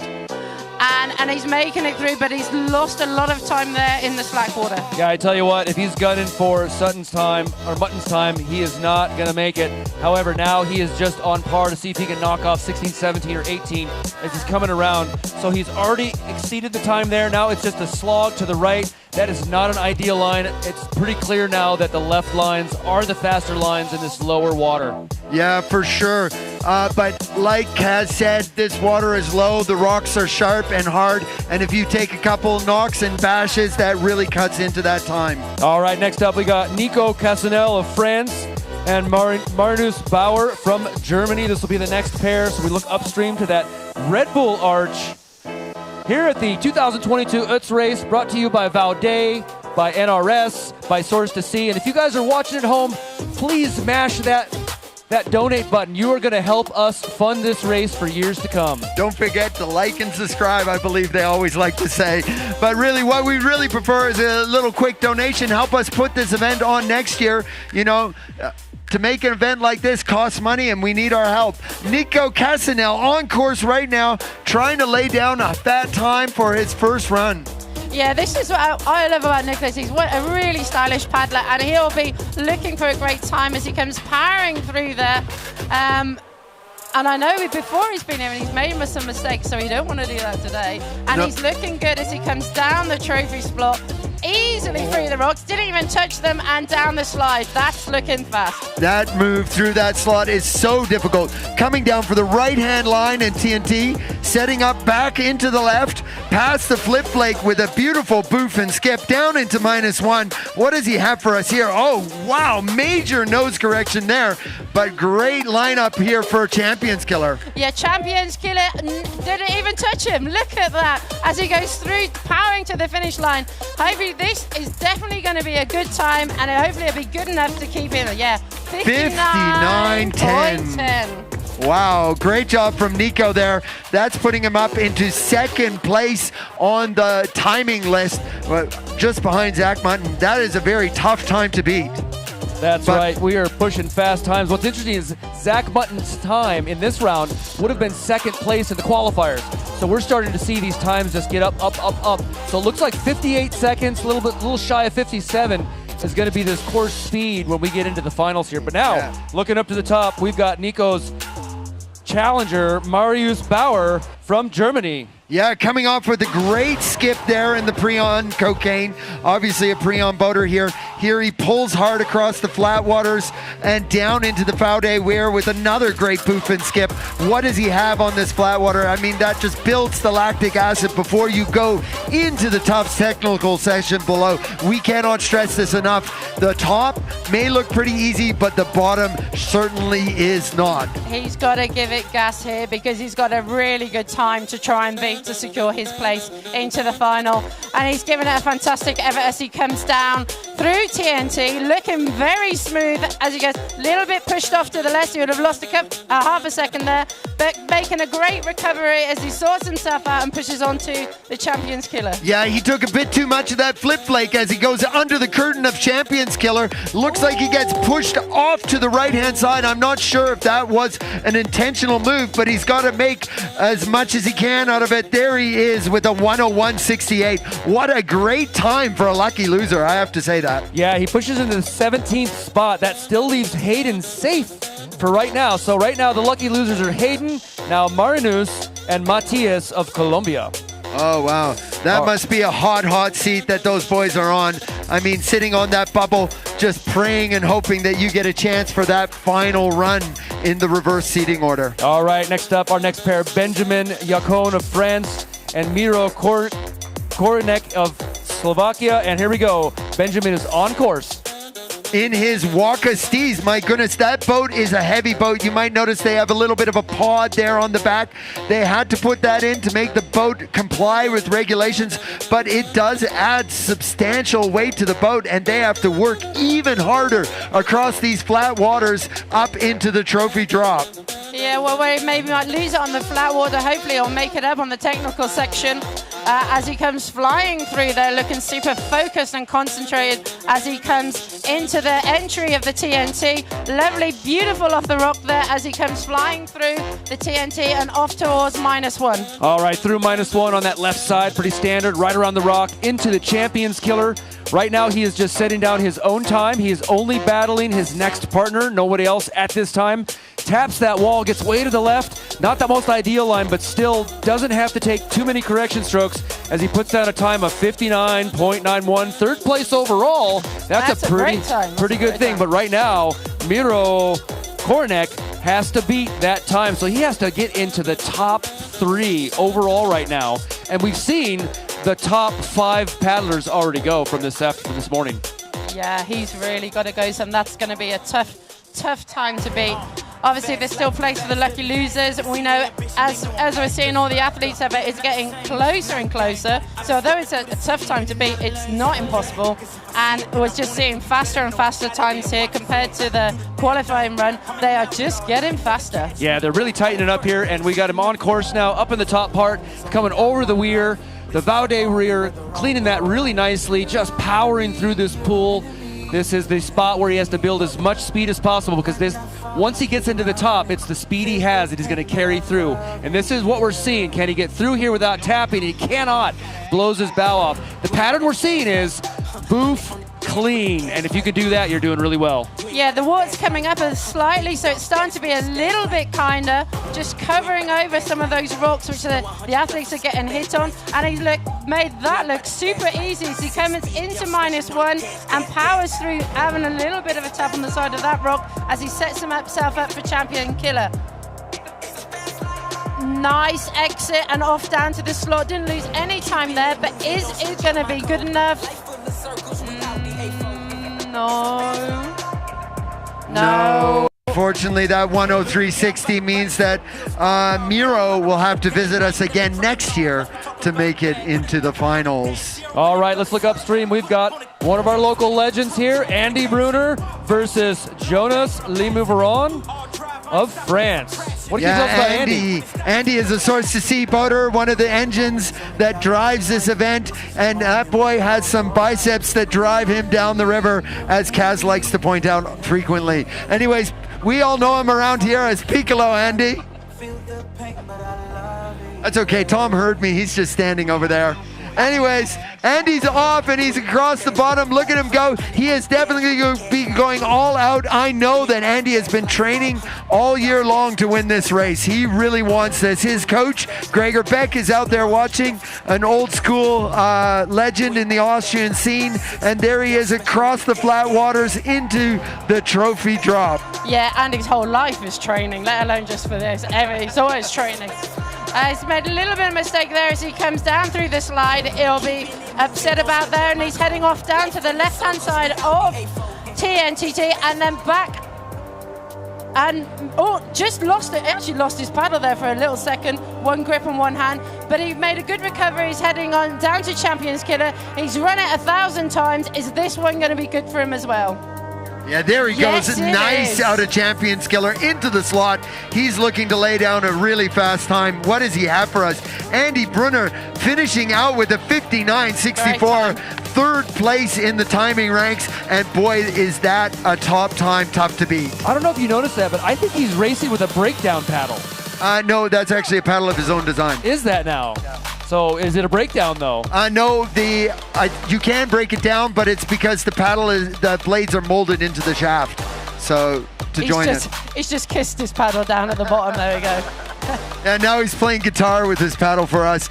Yeah, for sure. He definitely had a bit of a rough ride through TNT. He actually took a little bit too much of that flip flake and got knocked around pretty hard and even lost grip on his paddle there, but managed to recover well. I mean, he had a good time and he's looking quite happy there down at the finish line. But we don't forget, next up against Andy Brunner, we've got Jonas Lemorvan from France. And he will be looking to stay and head into the final because this is one determined man as he comes powering off the ramp straight through, just blasting his way through as though it's not even there. Keeping that nice central line, hasn't lost any speed as he dropped through the Val de Weir and powering across the flat section, setting him up nicely as he comes into the trophy drop. Yes, as he comes around the corner there, we see him lining it up with a good boof and a skip and straight through that slot down to the slab. What does he have for us here? Little bit of a caught an edge there, but still manages to hold a center right line down into TNT and left to the flip flake. He keeps his bow high and dry as he hits down into -1 with a boof and a skip through the slot. Tags the rock on the exit though. Hopefully that doesn't cost him as he hits up Champions Killer. Exactly. Split seconds are counting here. He cannot afford to hold back. He's got to give it more than 100% if he wants to beat the time of Andy Brunner. Is he going to do it? Unfortunately not. That was so close. Oh with my a time goodness. of 59.70. He is going to be gutted on that. That is hundredths of a second right there. 6-1 hundredths of a second. And My what that God. does is it upsets the lucky losers now.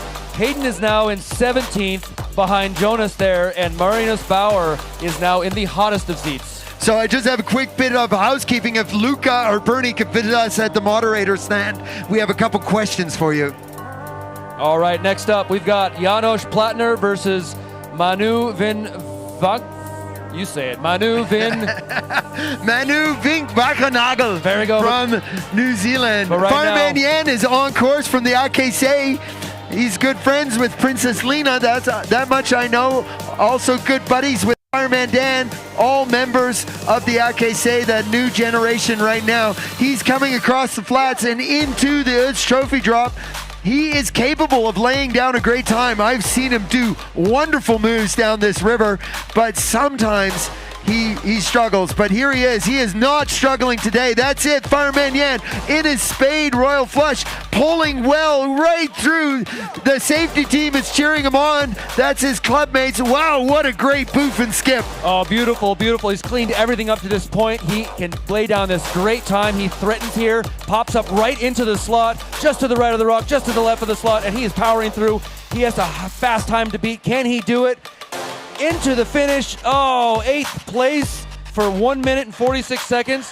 That is the time he's going to set down for his competitor to beat. Yeah, for sure. That he has definitely laid down a nice time for Manu to bring it.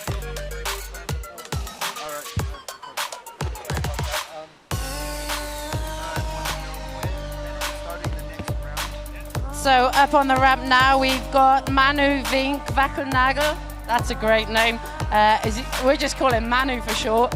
And off he goes flying down the ramp. He's got a good time to beat, but it's not been the fastest time. But he will be working hard as he sets himself up for the central line, coming down through the Vadu Weir, and he's powering away across through the flat section. We know here that's so hard work because you don't want any flat water on a whitewater section, and you've really got to use your muscles, making it look easy. Little bit ahead of the rock as he comes down through the slide. Yeah, he's one of our New Zealand paddlers.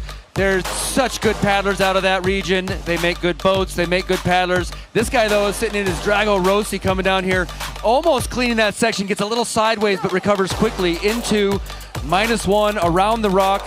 The time to beat coming up here is just north of 59. And so he's down through that Champions Killer. Nice line there. He's looking really close to his competitor. These lines are looking almost identical.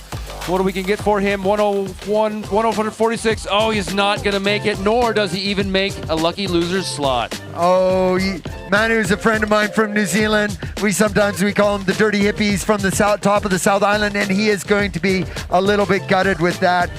Where did he come again? On the 19th. So he's just outside of being qualified. But best of luck next time, Manu. I'm sure you'll be back. Next up, we've got Michele Ramazza, our first Italian down the ramp in the semi-final. We know we've got all the Italians here supporting him, and he had a great time in the qualifying run, and he will be looking to better that time definitely in this run. Yeah, for sure. As he hits off the Vadu Weir, he pulls hard across the flat in that boat of his own design, the Wave Sport Phoenix, not often seen out in the waters these days, but Mr. Ramazza is the president of the association for this type of racing. He gets a beautiful line through the slot and onto the slab with a nice poof and skip. Yeah, he's been on this scene for many years, and he doesn't get any slower. In fact, he gets faster, putting some of the younger paddlers to shame. He's making it. Oh, and he's got himself into difficulty, spinning around backwards. He needs to sort himself out quickly if he wants to be in chance to get into the final. Wow, he just caught that tail under the flow and got pushed onto the flip blade, making a beautiful 180 and recovering well. But unfortunately, I think that will put the end of Michele's chances today. Yeah, that is not an ideal splat rock. For all it looked pretty crazy, that was a beautiful recovery. These paddlers are so good at maintaining their lines. Maybe not a race line for him. He's in 10th place right now. But definitely a good paddler. It might not have been a race line, but at least it wasn't a pain line. That's all I got to say on that. I mean, Stefan Hanks, our top qualifier today in the first round of qualification, he will definitely bring it. So he leaves no room for mistakes for Michele there. Yeah, Stefan Hanks is up now, ready on the starting blocks, and he might be the pain to Michele Ramazza. The rock might not hurt him, but definitely Stefan Hanks can, as Stefan makes a fantastic start, heading off down over the Vadu drop, blasting his way down. This is one super serious, determined man. Powering away. I know he works for Cobra Paddle, is one of their main sponsors, as he's powering through there, showing them really how to use that paddle as he comes flying down the course. Yeah, lining up that area 47 flake. There he goes. Ooh, getting pushed way off course and having to recover down into the top of TNT on the right-hand side. What does he have for you here? He's probably going to push left down the flip flake. There he goes, getting stopped by the hole, so having to accelerate hard into -1. Not the cleanest boof. Got the bow a bit dirty as he's lining up Champions Killer. Yeah, not the cleanest, but then nor was Michele, so it could be really tight in the end if he makes any more mistakes. But he's powering down to the line, and he will easily qualify in with 2 seconds over Michele. Saying that he qualifies easily is a bit much. I mean, that guy was laying less than a minute time, so that was probably Stefan's worst run that I've seen him make down this year. Yeah, but it doesn't matter because in pair qualification, he moves on. Michele will be bumped all the way down to 23rd, so it just shows how much that rock spin cost him. But next up, we have hot pair here. We got Dane Jackson of the USA and Jakub Brzezinski of Poland. Of course, Dane is our current champion right now as we see him come off the ramp and into this heat run. Yeah, paddling that new pink boat from Jackson, the Narvana. I believe he had a lot to say in the design of this. I mean, he's one of the top paddlers in the world, out there doing freestyle, out there doing, I don't know, crazy expeditions. I heard he just went to the Stikine River, and there he is across the flat water and into the trophy drop. Here he comes, big boof and skip straight through that slot. All right, onto the Area 47 slab. Dane's been really good about cleaning that slot. Double tap that time through TNT. Quite a decent line there, right where he wants to be. Lining it up for -1. He's just going to put it right into this pocket around the rock. He's holding a really good line. Maybe not his cleanest line so far, but definitely a very good race line. Just beautiful flat boof off of Champions Killer into the slot. He's going to set down his finish. And here he comes into the finish line, folks, with a 58.42, which pops him into second place in the time ranking. Who's first place there, Hojo? So right ahead of him is Zach Mutton. If Dane hold this spot, Zach Mutton is in the honor position right now if we were to go to finals. But I believe that right now, Jakub Brzezinski has something to say about this. Oh, I hope he brings it, because with that time from Dane, he needs to really work hard to make it work. And here he is sitting up underneath the Red Bull arch in that Z. And here he goes. He's going to start off any second soon. I mean, you can see our sponsors right there on screen. NRS, Source to See, Utstal, and Bauday. And there he is. Jakub just put on the game face. All these paddlers here bring everything they have to these races. They just lay their heart on the line. And here he comes. He is going to try to chase Dane down this race course. He's going to bring through this top of the section, right through the rocks, into the Bauday here. We'll see how quickly he goes through here. Just plug it right through, and he is coming into this pool, maybe a little to the right, but he is going to come over into this mandatory left. Yeah, he has to move all the way left to come off that trophy drop. They're not allowed to enter this rapid except on the left-hand side. And he's got a boof skip. He gets slapped by that rock a little offline. Big correction stroke, but hits the Area 47 slab quite nicely. Yeah, Jakub's the only Polish guy who's made it through into the semi-final. So we hope he's going to have a fantastic run, but he has got a time to beat as he's powering away through -1. Down, and he's got all mounts to rock. That's going to take a couple seconds off his time. He won't be happy with it. He's going to fly through Champion Killers. As long as he makes a good exit here, he doesn't stand a chance. He's going up 57, but let's just see how he goes on the time. Unfortunately, it's not going to be fast enough to beat Danes. No, what happens is the second they make that mistake, they switch into, I've got to beat 16th place. Yeah, I've that's just got to beat 16th place now. That's what I'm on. And right now, sitting in that bubble, Jonas Lee Morvan of France, Hayden Voorhees in 17th, and Marianus Bauer in 18th. Those are the 3 bubble paddlers. Unfortunately, Jakub there couldn't bump one of them. So this brings up our next pair, Eric de Gil from France and Ian Salva Cuevas of Spain. There he is sitting up on the ramp with his pink helmet. Eric de Gil is a long-time member of the racing scene here, and he's been racing for many, many years. And hopefully this experience will show as he pushes that walk of steez with the pot on the back off the Bauday weir, and look at those arms move. I mean, that guy, he's got it all going on there. A little bit of a weight pulling behind that boat as he rounds the corner into the trophy drop. He's looking super strong, make it effortless as he comes flying over easily off the slide as he sets himself up, and he's coming into the TNT. He's obviously decided he's going to go off and take the slightly right line and then hang a left as he goes flying through there, getting pushed a little bit left. He's going to tuck right under the rock and skips nicely over -1. Little bit of a straight, set himself up straight as he goes into Champions Killer. Hopefully gets spat out of that nice, beautifully as he goes flying through the and over to the finish line. Yeah, Eric de Gil, known for that helmet. It's a little bit subdued, but he's going to hold down 12th place right now, 102. So his competitor, Ian Salva Cuevas from Spain, from the Sort Catalonia area, has to beat 102 if he wants to bring it up into the finals. We will see what's going on here in a moment up at the start ramp. Yeah, well, 102 is definitely beatable, but is it going to be Ian's day? We hope that he has a great run, but he cannot relax. He's got to push hard all the way down the course if he's to beat Eric de Gil. All right, looking at the start ramp now. Sitting in a Waka kayak. Waka, one of our gear partners here. Waka, EXO, Sandy Line. These guys help these paddlers out so these guys can go all over the world and compete. But right now, they are in one spot of the world here in the OETZ Valley as Ian comes and powers down. And boy, he is putting on some slalom form. That is a clinic in forward paddling. As he's bringing through the bow day wear, just bringing all of the speed possible. He doesn't just want to beat his competitor. He wants to take top honors right now. Yeah, it looks like it, Ian. He's pushing hard as he approaches that trophy drop with a nice boof skip. Oh, gets a big slap off the rock, but still setting up nice for the slab below. And here he comes into the TNT rapid on the left-hand side. This is a tough line to make here.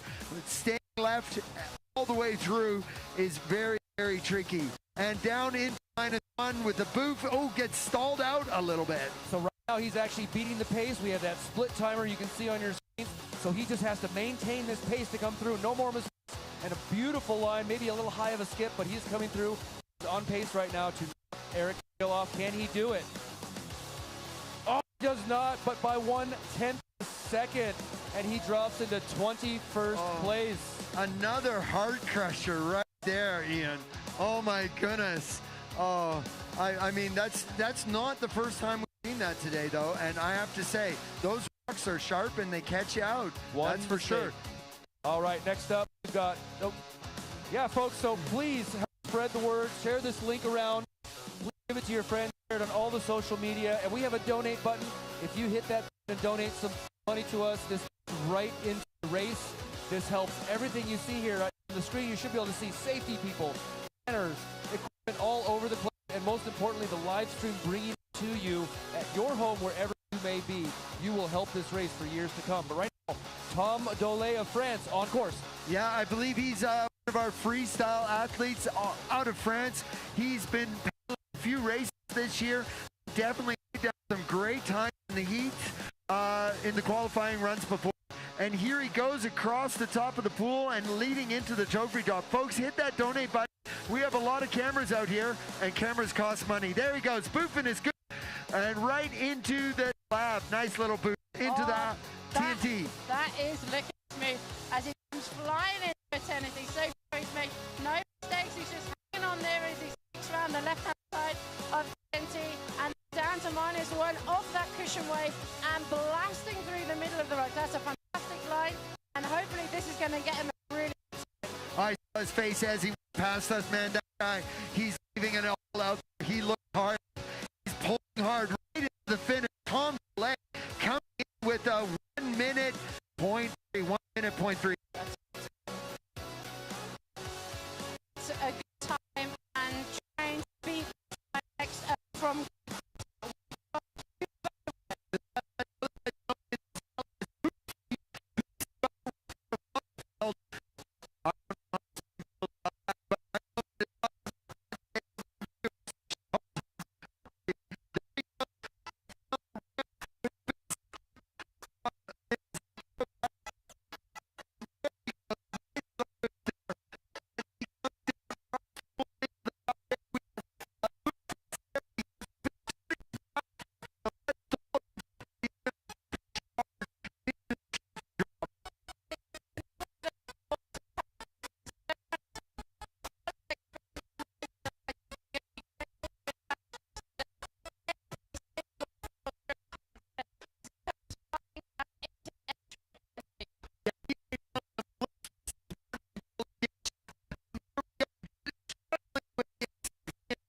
Getting into this -1 and now through the rock and onto Champions Killer. Yeah, he got pushed there out on the exit of TNT, but he's got the fan in his sights underneath the fan and getting pushed down to the right-hand side. He's going to need to make this line work for him. Otherwise, he will not be through to the next level. And I know that he's trying hard. A 102 by the looks of 103.23. I'm not sure if that's going to be enough to do it there. All the best for you, Joran. Sitting up, though, is David Bain from NRS. David Bain recently married, and man, NRS is one of our big sponsors here today, so check them out online down at the tents at the Athlete Village. I mean, help them, help us. And here we are, David Bain sitting on ramp in his Piranha. super concentrated, focused, just psyching himself up. You can see it in his face as he's just take off down the ramp. Bam, and he's off as he goes powering into the first rapid. Nicely through that, not getting stuck up, just skipping off the rocks as he heads on down to the wheel, taking that central line and keeping his speed up as he goes powering through the flat section. That's where you really need to keep the pressure on as he sets himself nicely to come through into the trophy box. He really needs to keep it together as he goes through there. Just a slight knock, but nothing to slow him down as he drops over the slide. Yeah, here he is. He's lining up TNT on that left line. This is a line of centimeters, folks, right off the flake and pulling it back to stay. Oh, taking a bad bounce from the flip flake, pushing him way offline, forcing him to drive back for -1, but manages to clean it up out of -1. Now he comes down into the Champions Killer underneath the fan and also getting pushed around on the exit there. Oh my goodness. Gutted. You can see it on his face. Absolutely gutted for him there as he gets slammed into the wall, and unfortunately that will take him out of the finals. I know that Joran wanted to win his heat, but I'm sure that Joran didn't want to win that way. No, but this does give us a little bit of information. Right now, with only one pair to go, we are at the last pair for this qualifiers. That means that right now, in the lucky losers, we have two safe lucky losers. Jonas and Hayden are both safe. Only one lucky loser can get bumped at this point in time, and that is Marius Bauer. He is the hot seat, he's the unknown. So we're gonna see whether Alec Voorhees or Ulf Young takes top spot, and if either of those bumps anyone down. And here we come from the United States, Alec Voorhees. He's one of the North Fork Championship organizers. His whole family does that. He took second place in Junior World Championships 2015 freestyle. He is a powerful paddler. This guy can bring the heat. Can he eke out a fast enough time to beat Ulf? And let's see how he comes through into this mandatory left. Bringing it around now into the slot. And here we go. We want the boof, skip, no touch. Really clean line there. Up onto the Area 47 flake. Nice pivot onto that flat water. Into the TNT rapid, onto the left side. Pretty standard. Now he's got to straighten it out, stay left here, and into the bottom section. Yeah, he just hung him around the corner there as he comes flying into -1. Sweet line through there, not killing any speed as he blasts through the rocks and down into Champion Killers. But this is where it could all change. You've really got to make sure you've got a good line there. Takes another bit of a slam on the big rocket center boulder, but he's going to power on down to the finishing line, leaving him with a time of 1:32. You know, if he hadn't have made that mistake, he might have been top 3 right now. So Ulf still got a pretty big bar to beat. He has 1:32 seconds to beat. So our last paddler here at the men's semifinals, our last paddler, Ulf Young of Germany. Again, folks, thanks for coming. Take a look around. We'll stick around. We are still underway. We are going to be going into finals here shortly. I believe we start at 3:15. We'll have an announcement for that shortly. 3:15 into the women's finals. There will be 7 individuals. But here we go. Ulf Young up at the top. He is going to set it off for us from Germany.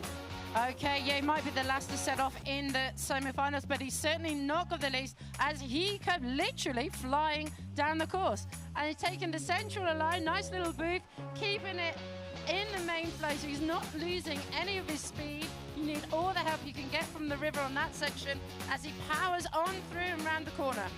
Now, most of these pairs we've seen have been sort of distant in their rankings. These two, this last pair, these are almost identical in their finish times. So these two really should have a very close time. So it's going to come down to, did Alex turn against that rock cost him enough time? Oh, we get a turn all the way to the right. I'm pretty sure Ulf didn't mean that, but he cleans it up nicely. Yeah, he hung on to that well. We've seen other paddlers take that left line and get a complete stepping, but he's managed to come out of it pretty fast as he comes into Champions Killers. Here's the crucial part. You've got to keep your boat on line. He makes a sweet line through there as he flies down to the finish line. Is it going to be enough? Oh no, it's a time of 1:01, putting him behind his battle partner. He qualifies as a lucky loser in 18th place. So that was pretty awesome. He lost his heat, qualified all at the same time. Sudden, everything happened. All right, here we go, folks. And that's it. Wrapping up on our men's semifinals. We will be back in just under an hour, okay, for men's and women's finals. We will start at 3:15. 15:15 for the women's finals, and then moving straight on into the men's. Remember, they will go in reverse time order.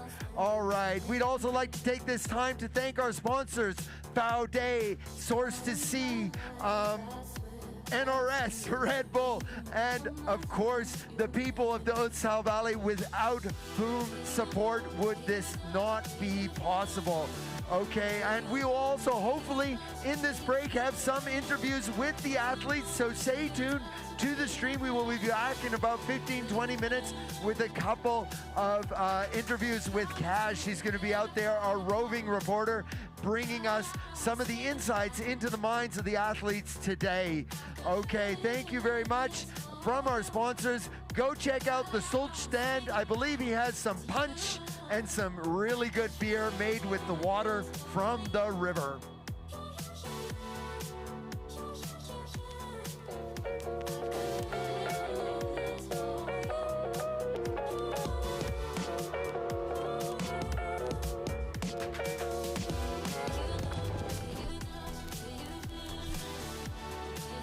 Less CO2, more climate protection. VW in all seinen Produkten weltweit klimaneutral. Wear less, achieve more.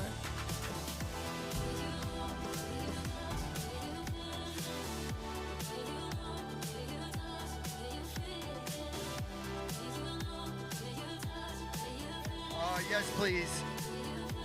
All right, make sure you grab yourself a beer down at Sulch, guys, and maybe you grab yourself a coffee or a punch. In the meantime, I need to see someone from the Source to Sea team. We need an umbrella here to protect some of our electronics.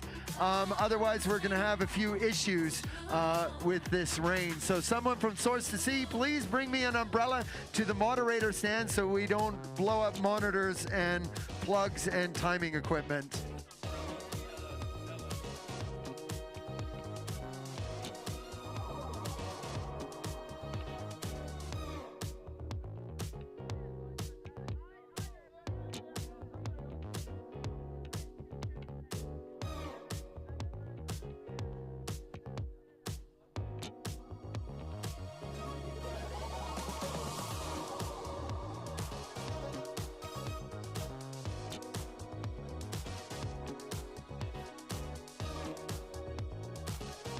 Athletes, if you wish to see finals lists or anybody else, you will find them down by the athletes area against the prize giving wall. You will see lists will be posted as soon as they are ready.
Okay, Source to Sea, guys, I need some sort of umbrella or tarp here to cover up some electronics so we don't kill the electronics.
3:15, folks, that's when everything's going to start it off again. We're going to kick off with the top 7 women in the finals, running from the 7th qualifier, which I believe is Princess Lena Grub, she, former AKC president. She will be leading us off at 3:15. And boys, don't forget, it's the ladies first, and then we're going to run straight into you with maybe only a 30 or 1 minute pause, so be ready to go, please.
All right, we're listening to the sweet sounds of DJ Makwa happening.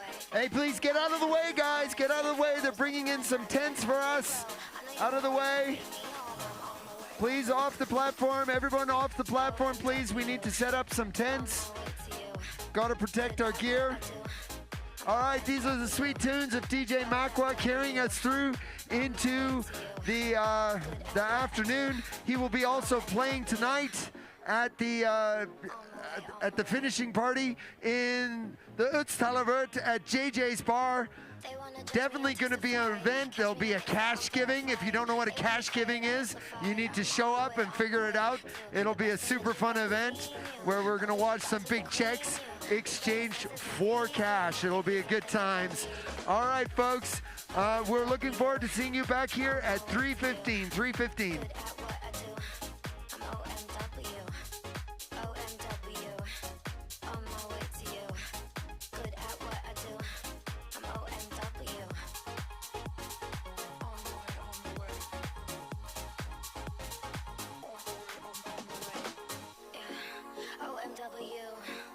Nothing left to prove. So enjoy the view, taking a picture like Malibu. I'ma have you on tiptoes, watching my diamond afterglow. I know you wanna take me home. I'm on my way, on my way.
5, 4, 3, 2, 1.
Hey, Luca, can you come back to the underneath the DJ booth, please? Luca.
Okay, joining us now here, we've got Luca Depra, one of the organisers. I've worked together with Luca before in South Tyrol.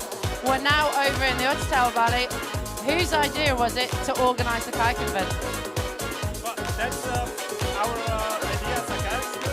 And together with Bernie Stein from OETZ, we decided to organize a race made by kayakers for kayakers here in Etztal. We have because it's a beautiful track and we have And what's been the most sort of difficult and most complicated? What's been the most complicated part of organising an event of this scale? Wow, there are an insane amount of difficulties, but we love any challenge. You know, we are in a beautiful place. The river is tiny, so we have a lot to do. We have to work a lot with the safety.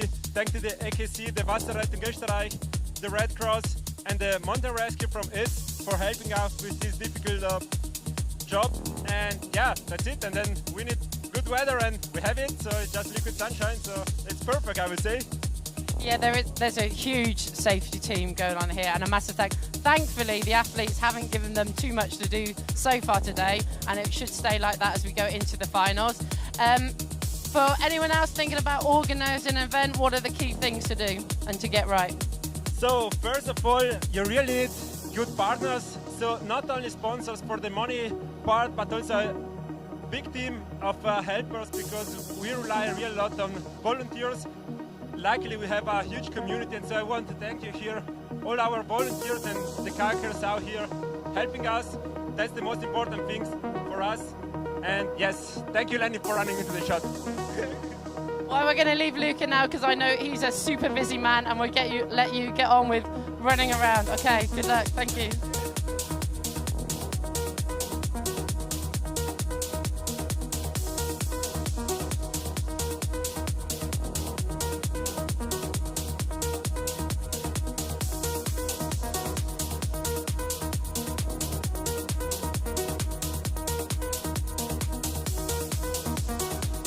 All right, I'm here with Dane Jackson.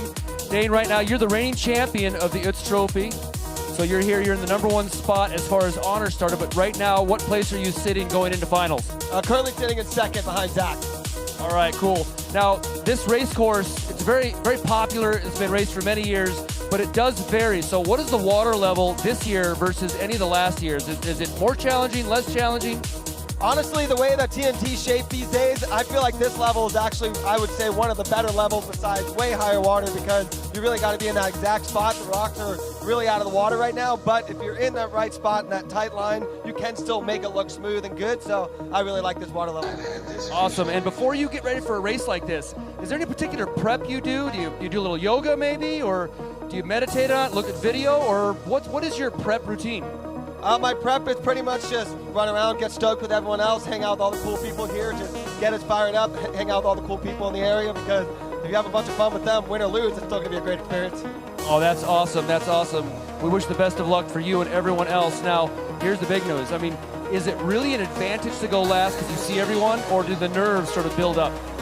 Honestly, it's hard to say. I've been in first going in finals before and messed up the lines, but in the end, it's just a matter of just laying down the best run you can, and whether you go first or last, you just got to put it together. Alrighty, thank you very much, Dane. This is Dane Jackson from the United States, currently sitting in second place. Finals yet to come. Thank you, sir. I've had this vision.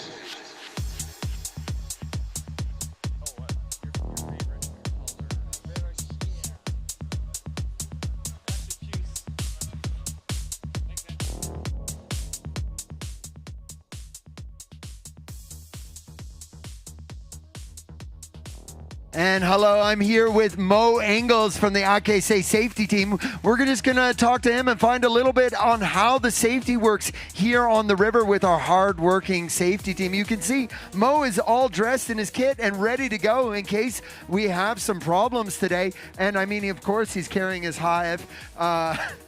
Don't do that, Eric. That's his co-president behind the camera making trouble for us. Oh, look, they forced him in here now. This is the other president of the AKC since 1978, right, boys? 72. Yeah, we have been in this position for a long time, yeah. Does that make it your 50th anniversary this year? Yes, we had our 50th university with Lena and Andrea as president at a huge party at the King of the Alps this year. Excellent stuff. So, Eric, maybe you can tell us a little bit on how you make some of those safety preparations for this race. Well, obviously we check which are the crucial parts in the race course. Yeah, so which areas could be dangerous or hazard to any kayaker, and then we just try to position us in a good place to help out if something goes wrong. And excellent. What about the Wasserrettung? What role do they play here today? So both, we have an equal role, so we both work together, and it's not one is doing the safety, both of us. And where do they come from, the Wasserrettung guys? Yes. Yes is not really the answer. I believe they come out of Innsbruck. A lot of people out there don't actually have a Wasserrettung. So what does this exactly mean?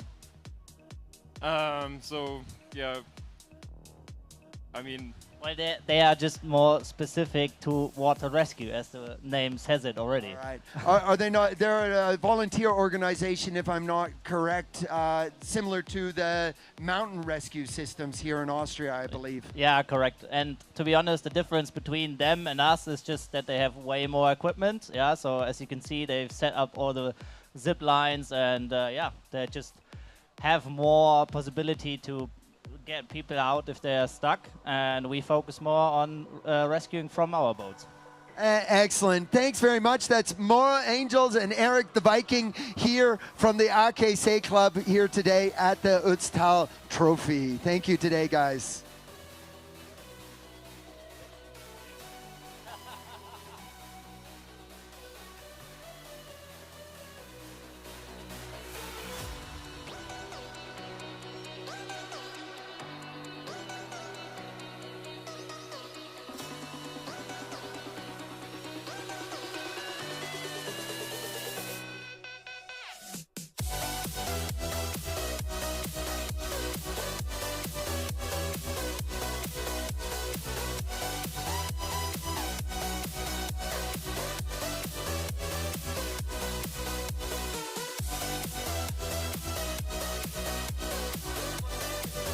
Really close to your mouth.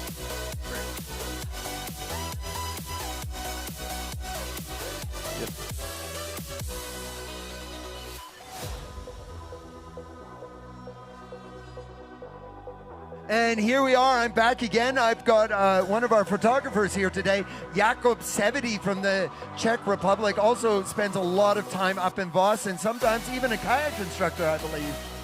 Yeah, for sure, when I'm not shooting photos or kayaking, I'm teaching people how to kayak. Well, that sounds like an excellent job. So, Jakub, what are some of the challenges trying to shoot the river today? Well, the latest one is the rain, obviously. We got to dodge the water, even though we shooting kayaking. And the other one is not slipping into the water. I believe that happened to you yesterday, did it not? Yeah, I stepped into the water and then, yeah. Excellent. Have you managed to make some really great shots today yet?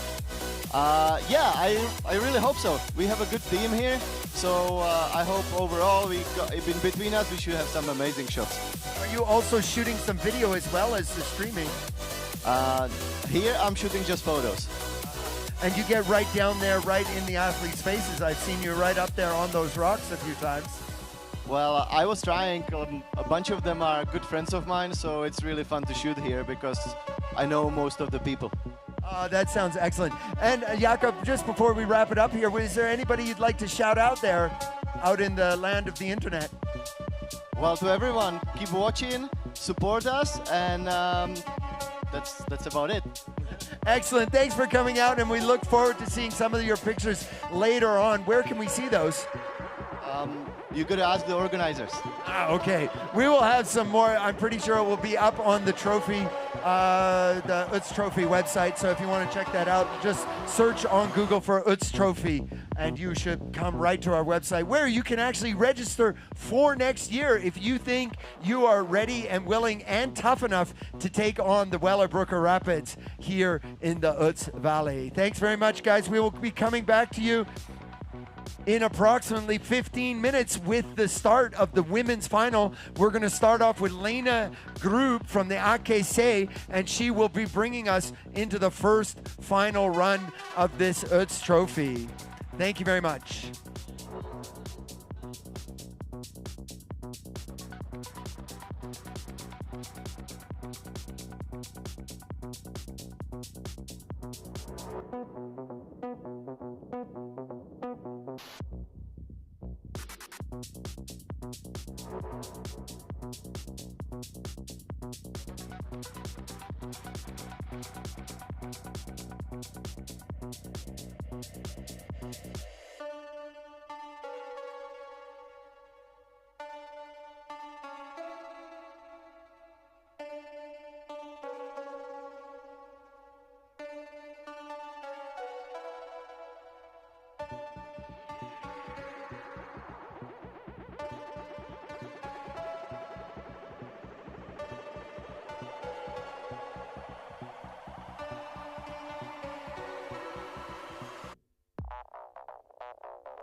Around with the town to town, we'll be in the place and we rock like this, like this.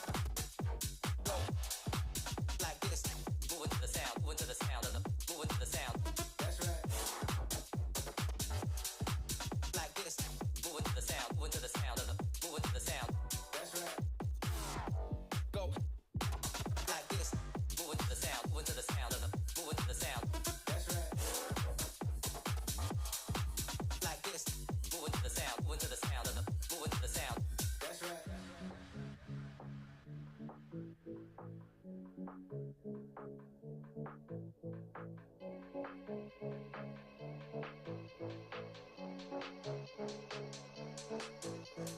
All around, town to town, moving to the sound, moving to the sound of the all around, town to town, moving to the sound, moving to the sound of the.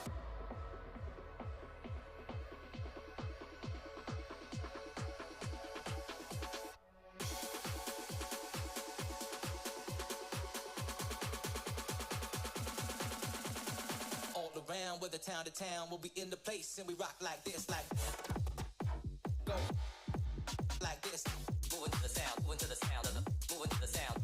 That's right. Like this, moving to the sound, moving to the sound of the, moving to the sound. That's right. Go like this, moving to the sound, moving to the sound of the, moving to the sound. That's right. Like this, moving to the sound, moving to the sound of the.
All right, ladies and gentlemen, we do understand. We understand that we have blocked the display.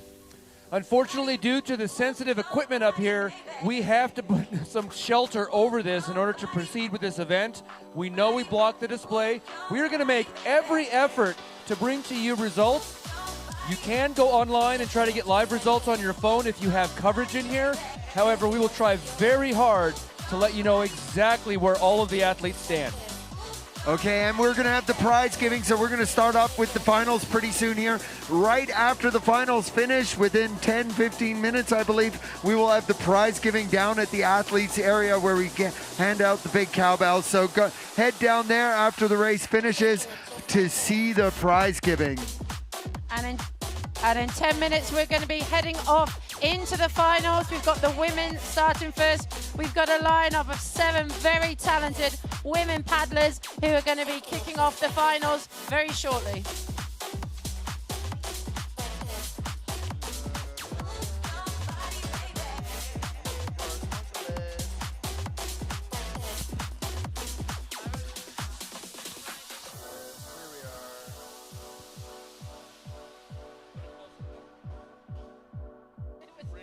That one's probably better than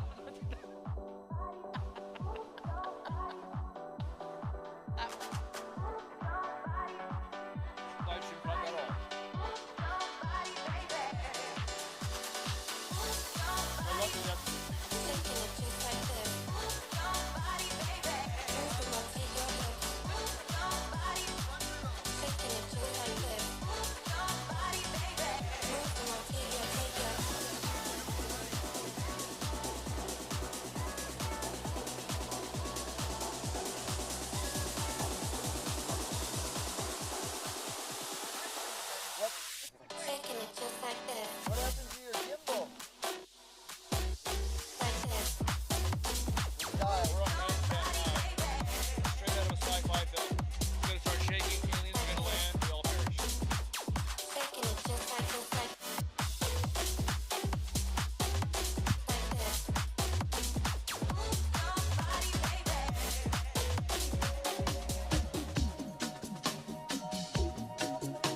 Okay, folks, just so you're up to date with what's going on, we are running 5 minutes behind. This rain has thrown a little bit of a snake into the works for all the electronics.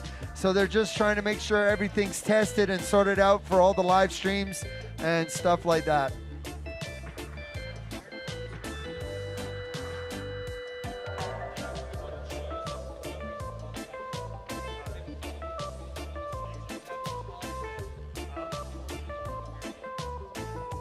I don't know where that came up.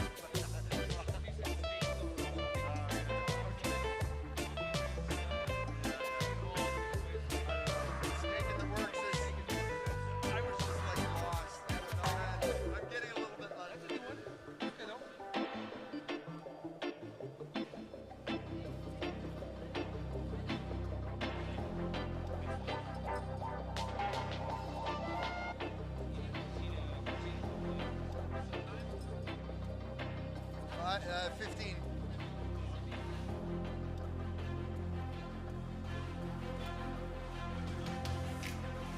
I have nobody on the start ramp, so we're all good there.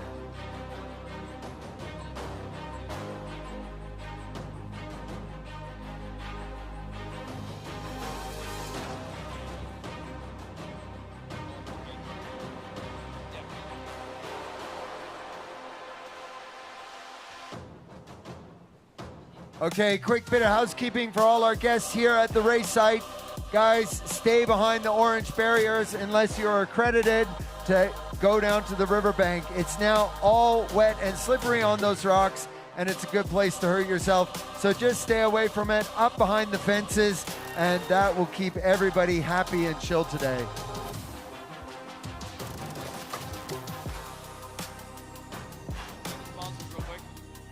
All right, ladies and gentlemen, 2022 OETZ race. We could not do this without the Ötztal Tourism Board. The people in this valley welcome us every year, and it is just spectacular. So when you're in town, respect this place. Go visit all of the vendors and restaurants. It's going to be a great time. We're getting ready for finals here. Our main sponsor, Vaude, carbon neutral manufacturer of sports goods. They're up in Germany. They come down and help us out big time. Of course, NRS, several of our athletes are NRS athletes. NRS is here. They make wonderful gear for the paddle sports world. Also Red Bull, you'll see Red Bull everywhere. Grab one. Red Bull gives you wings. That's what they say. And then, of course, Source to Sea, a wonderful, wonderful institution. If you are in the region and you want to learn how to kayak, you go find these folks. They're going to be great. If you don't want to learn to kayak, go to Area 47. They'll take you rafting. Yeah, for sure. You can go down there, check out some of our athletes who work at the rafting company. They'll be the ones saving your butt after you fall out of the raft. Source to Sea, of course, is the engine of this event. They are the driving force behind it. You, of course, checked out a little interview in the break with our race director, Luca, who works for Source to Sea. And as always, in a place like the Ötztal, nothing happens without the people who live here say so. So we want to send a big shout out to the tourism board of the Ötztal Valley for supporting this event and helping us break down those barriers to allow us to put it on. It's a very difficult event to get the permissions for, and without them on our side, it just would not be possible. We'd also like to thank some of our boat sponsors, Waka, EXO, Immersion Research, and Sandyline. Of course, we have HF supplying the safety gear to some of our safety squad down there. That's really an important event, an important thing to keep our event safe and nobody hurt. That's what everybody wishes for these sorts of things. And of course, Kayak Session, they help us out with a lot of media and a bit of advertising in the kayaking world. One of the biggest, probably actually the biggest kayak magazine out there that you can find. Check them out on the internet and various other places. And if all this racing is making you thirsty, don't forget to go down to the beer stand for the local slush beer and grab yourself a refreshment. I think they're making some cocktails and some other stuff down there. So make sure you stay hydrated and join in with the atmosphere and bring your beers up here and cheer the crowds on. You know that beer is brewed from the water from this river, taken up high on the glaciers and up there in Solden, and they brew it. I didn't know that. Yeah, and the guy running the beer tent is Flo, former master brewer there at Solch. All right, ladies and gentlemen, we have a little bit of a delay here, but I just looked upstream and I see a giant green kayak getting set up. They're going to get in the kayak here. Hey, ladies and gentlemen, 2022 OETZ race. Are you guys ready to see the finals? Yeah, look, come on. Are you ready to watch these women come down here and crush this rapid? Let's cheer them on. Here shortly, they're getting ready. We're going to see Lena Grub put onto the water and get this competition underway for 2022 OETZ Trophy. Yeah, that's Lena up there getting set up in her Prion cocaine. She's a sponsored athlete and an S2S athlete, and she is getting ready to start up. She was our lucky loser, and so as our lucky loser, she gets to go into the first run of the first slot in the final. Yeah, as we're starting here in the final, it was the slower kayakers from the semi-finals that get to go first, leaving the fastest kayaker to go right at the end. And it happened to be the fastest kayaker from the semi-final goes to Marlene de Villers from France. Yes, so coming up after Lena Grub will be Anne Burnett, followed by Leah Griesen, Marika Volgt, Micah Most, Martina Wegman, and Marlena Develuz.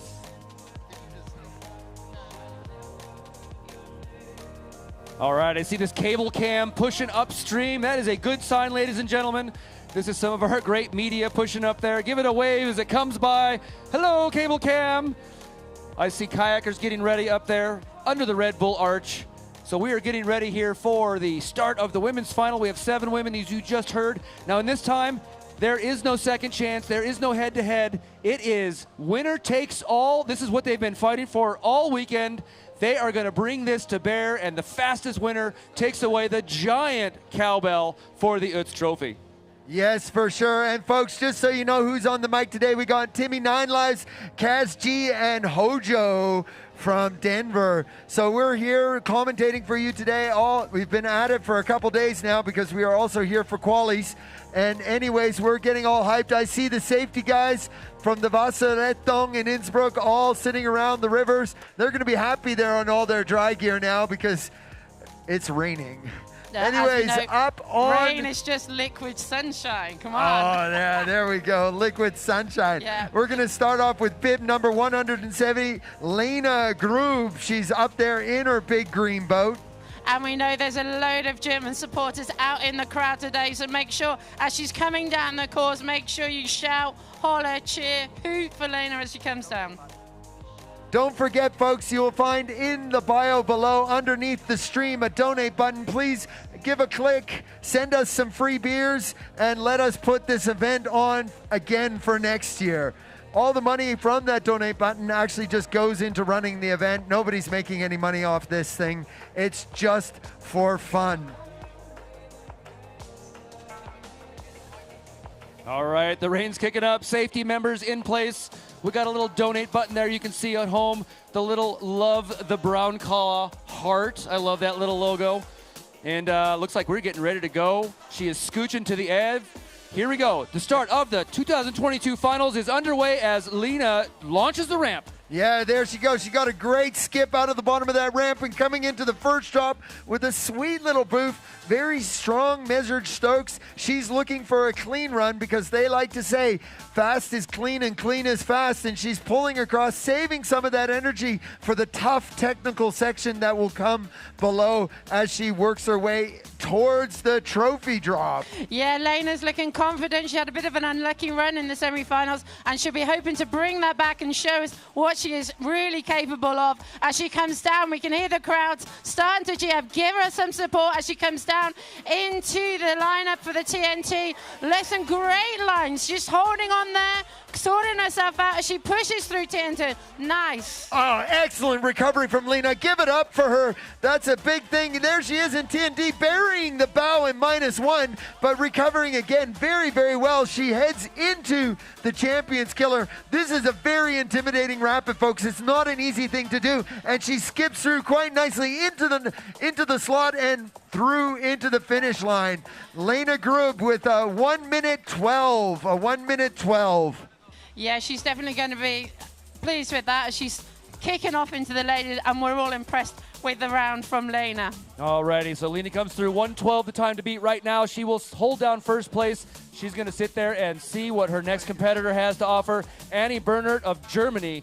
Annie Bernert is coming down just shortly. She'll be able to launch that ramp and bring her final time. We have 7 women here, and we are going to keep rolling into this final. Yeah, they're just resetting that cable cam. As soon as we get that reset, we're going to see Anna up there on that ramp getting ready to start. I was just up there in the break checking that ramp out. It's a new ramp they built for this year, and boy, is that thing intimidating. It is. If you watch her drop right here, ladies and gentlemen, it is vertical. The kicker's beautiful, just as you saw her take the water there. It's a great addition to this event.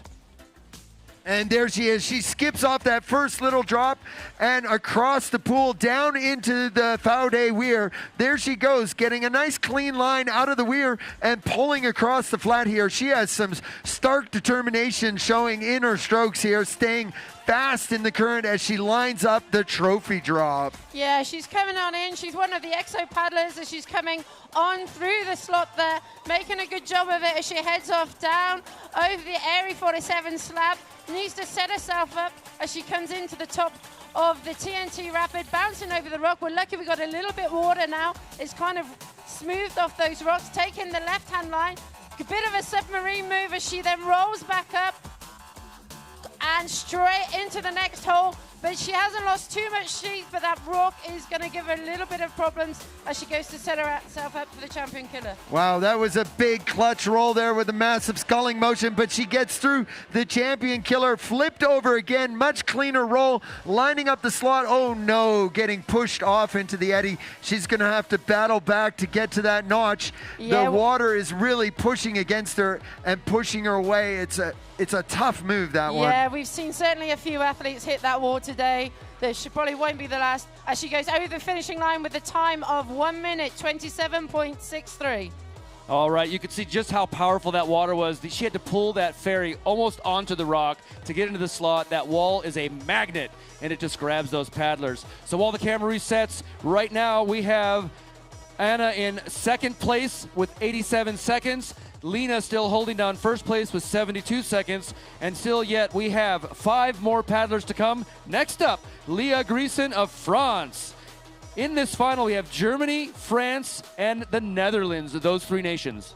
And there she goes down the ramp. She breaks the beam. That's what those structures are. Just below the start ramp is paddling that dagger code into the first drop across the pools at the top, lining up this weir drop here. Definitely a spot where you can lose a lot of speed, hence a lot of energy, because you have to carry this flat water. Just seems like ages to these guys out there. Yeah, Leah's got a lot of power, and she showed that as she went across the flat section, sent herself nicely through the trophy drop, bashing through the rocks. The rocks have been giving some of the athletes a bit of problem as she goes down the slide, boom, off. She needs to keep herself on line as she gets hammered into the rock there. She just push off and keep on going as she comes flying into the top of the TNT. Getting pushed back across the center on the right-hand side of TNT. What will she do here at the flip flake? She's going to need to straighten it up. Managing to take that flip flake, actually with a pretty good outcome there. She was out in the center, but battles over into -1 and coming out the right-hand side of -1. She's going to line up the champion's killer now.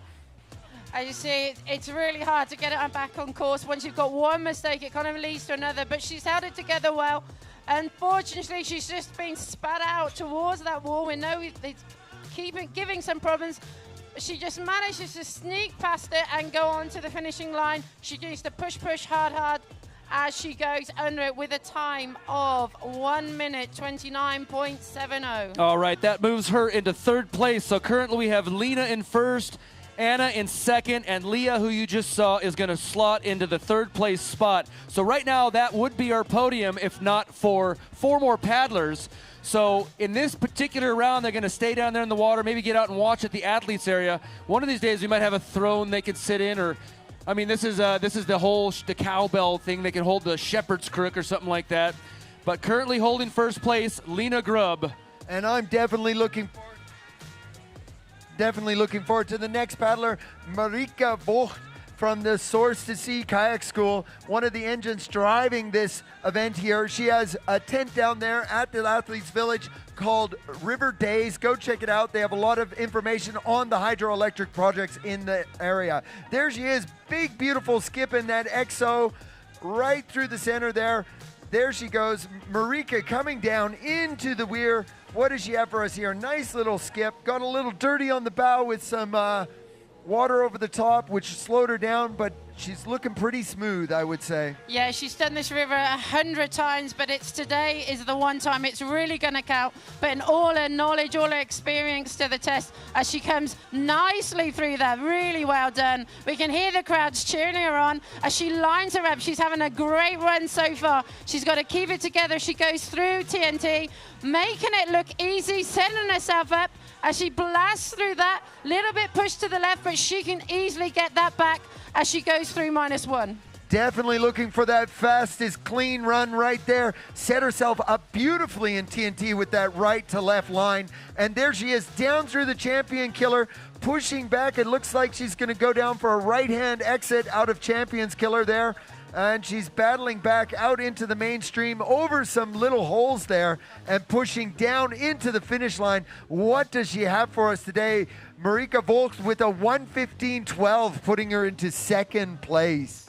All right, Marika with that last-minute dive around the right side takes the second place spot, bumping Annie down to third. So now we have Lena first, Marika second, Anna in third. Leah gets bumped off of the podium standings, and that's now going to bring up Maike Most. Yeah, Maike Most also from Germany, getting ready up there on the platform right now. I'm sure we're going to cut through there in just 1 second as they reset that cable cam, which seems to be stuck in the middle. So I'm not thinking it's going very well for them at the moment. While we're having this little break, we're going to take a little thank you out there to all those rescue guys sitting out there in the rain. At least they're dressed for it. That's quite nice of them. And there we are. We see Maike Most up there in her yellow boat underneath the big Red Bull arch. She's going to get started up here soon. Well, yeah. And we'd like to thank our sponsors, of course, Faude. They came out here. They've put me in a nice rain jacket, so I'm not actually getting too wet at all. I'm really happy about that one, to be honest. And she's up there. We also have a couple other people we'd like to thank. We'd like to thank Sandyline. They do a lot for us. We'd also like to thank EXO Kayaks. They're helping us out here. There is a stand somewhere around. If you want to try out an EXO Kayak, go talk to my friend Jax. He's around there with the owner, Tommaso, today. And there we are. We're up onto the start spot. And Maike Most, heading down the ramp, makes a beautiful skip in that Waka Kayak. Yeah, she's going to be paddling hard in that Waka Kayak, and she's making it look so good and so easy as she comes over the first Valdo Weir, blasting through that. Little bit stalled, a little bit on the weir there, but she's pushed on through to the straight, and she's going to come round the corner, setting up so nicely for the slot. Yeah, here she goes off the trophy drop with a nice boof and a skip, knocking that rock a little bit, but not too bad. Lining herself up nice for that slab.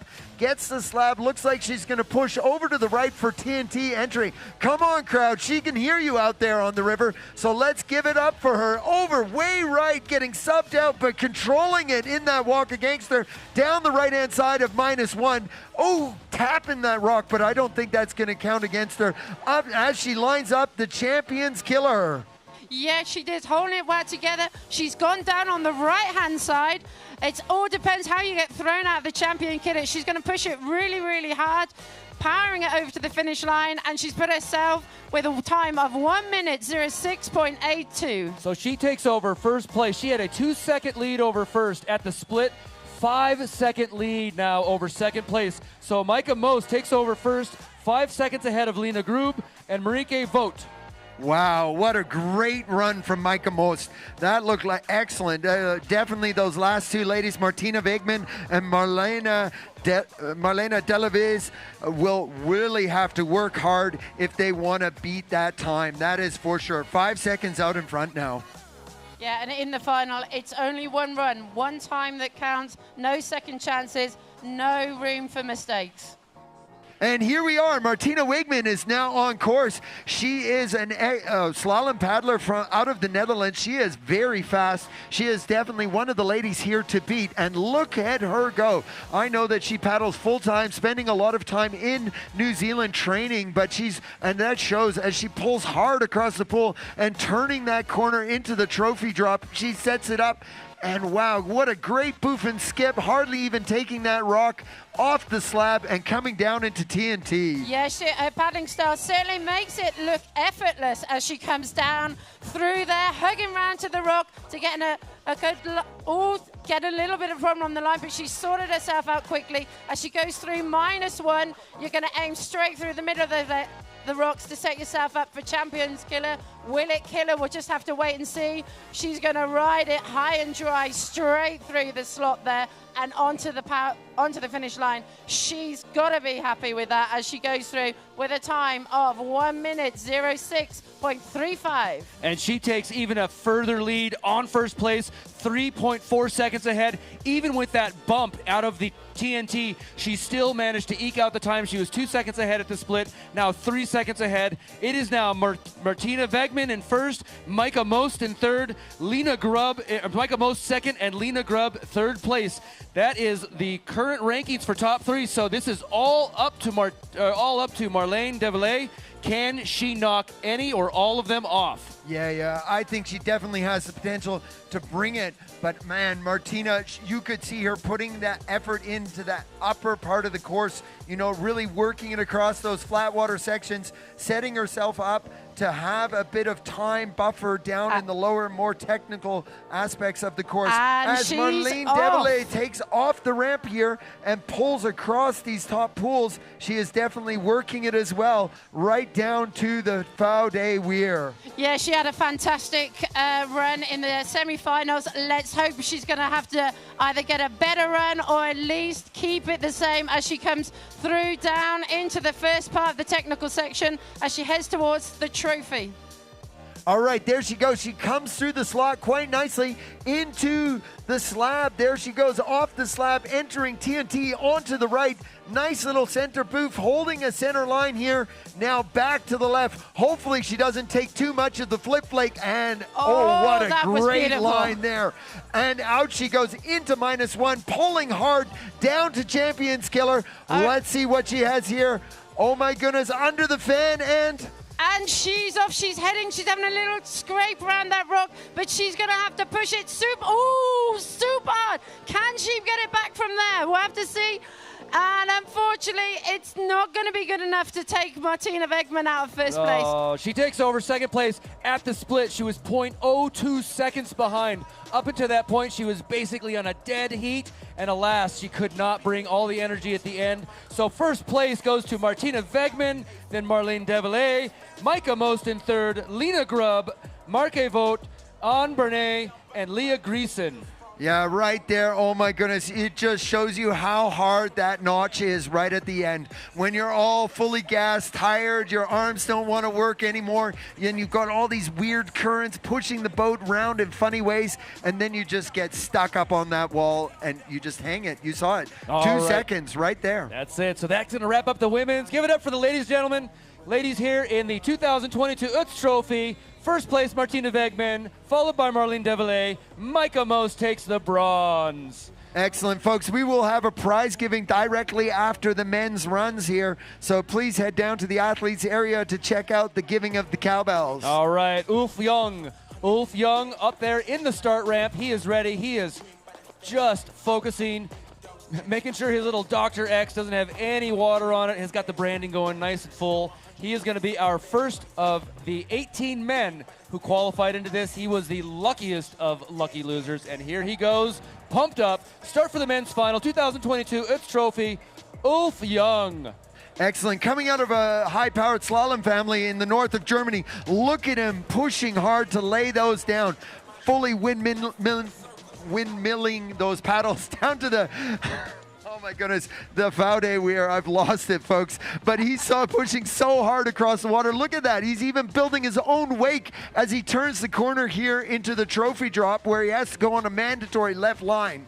Yeah, he was only the lucky loser. I mean, he just had a great chance of being in the final. He made a couple of mistakes in the semi-final, but now he's bringing it all back as he goes charging through towards TN10, making a nice turn and blasting through it. Nothing can stop him as he skips over that little cushion wave and through that rocks. Now that is a good line.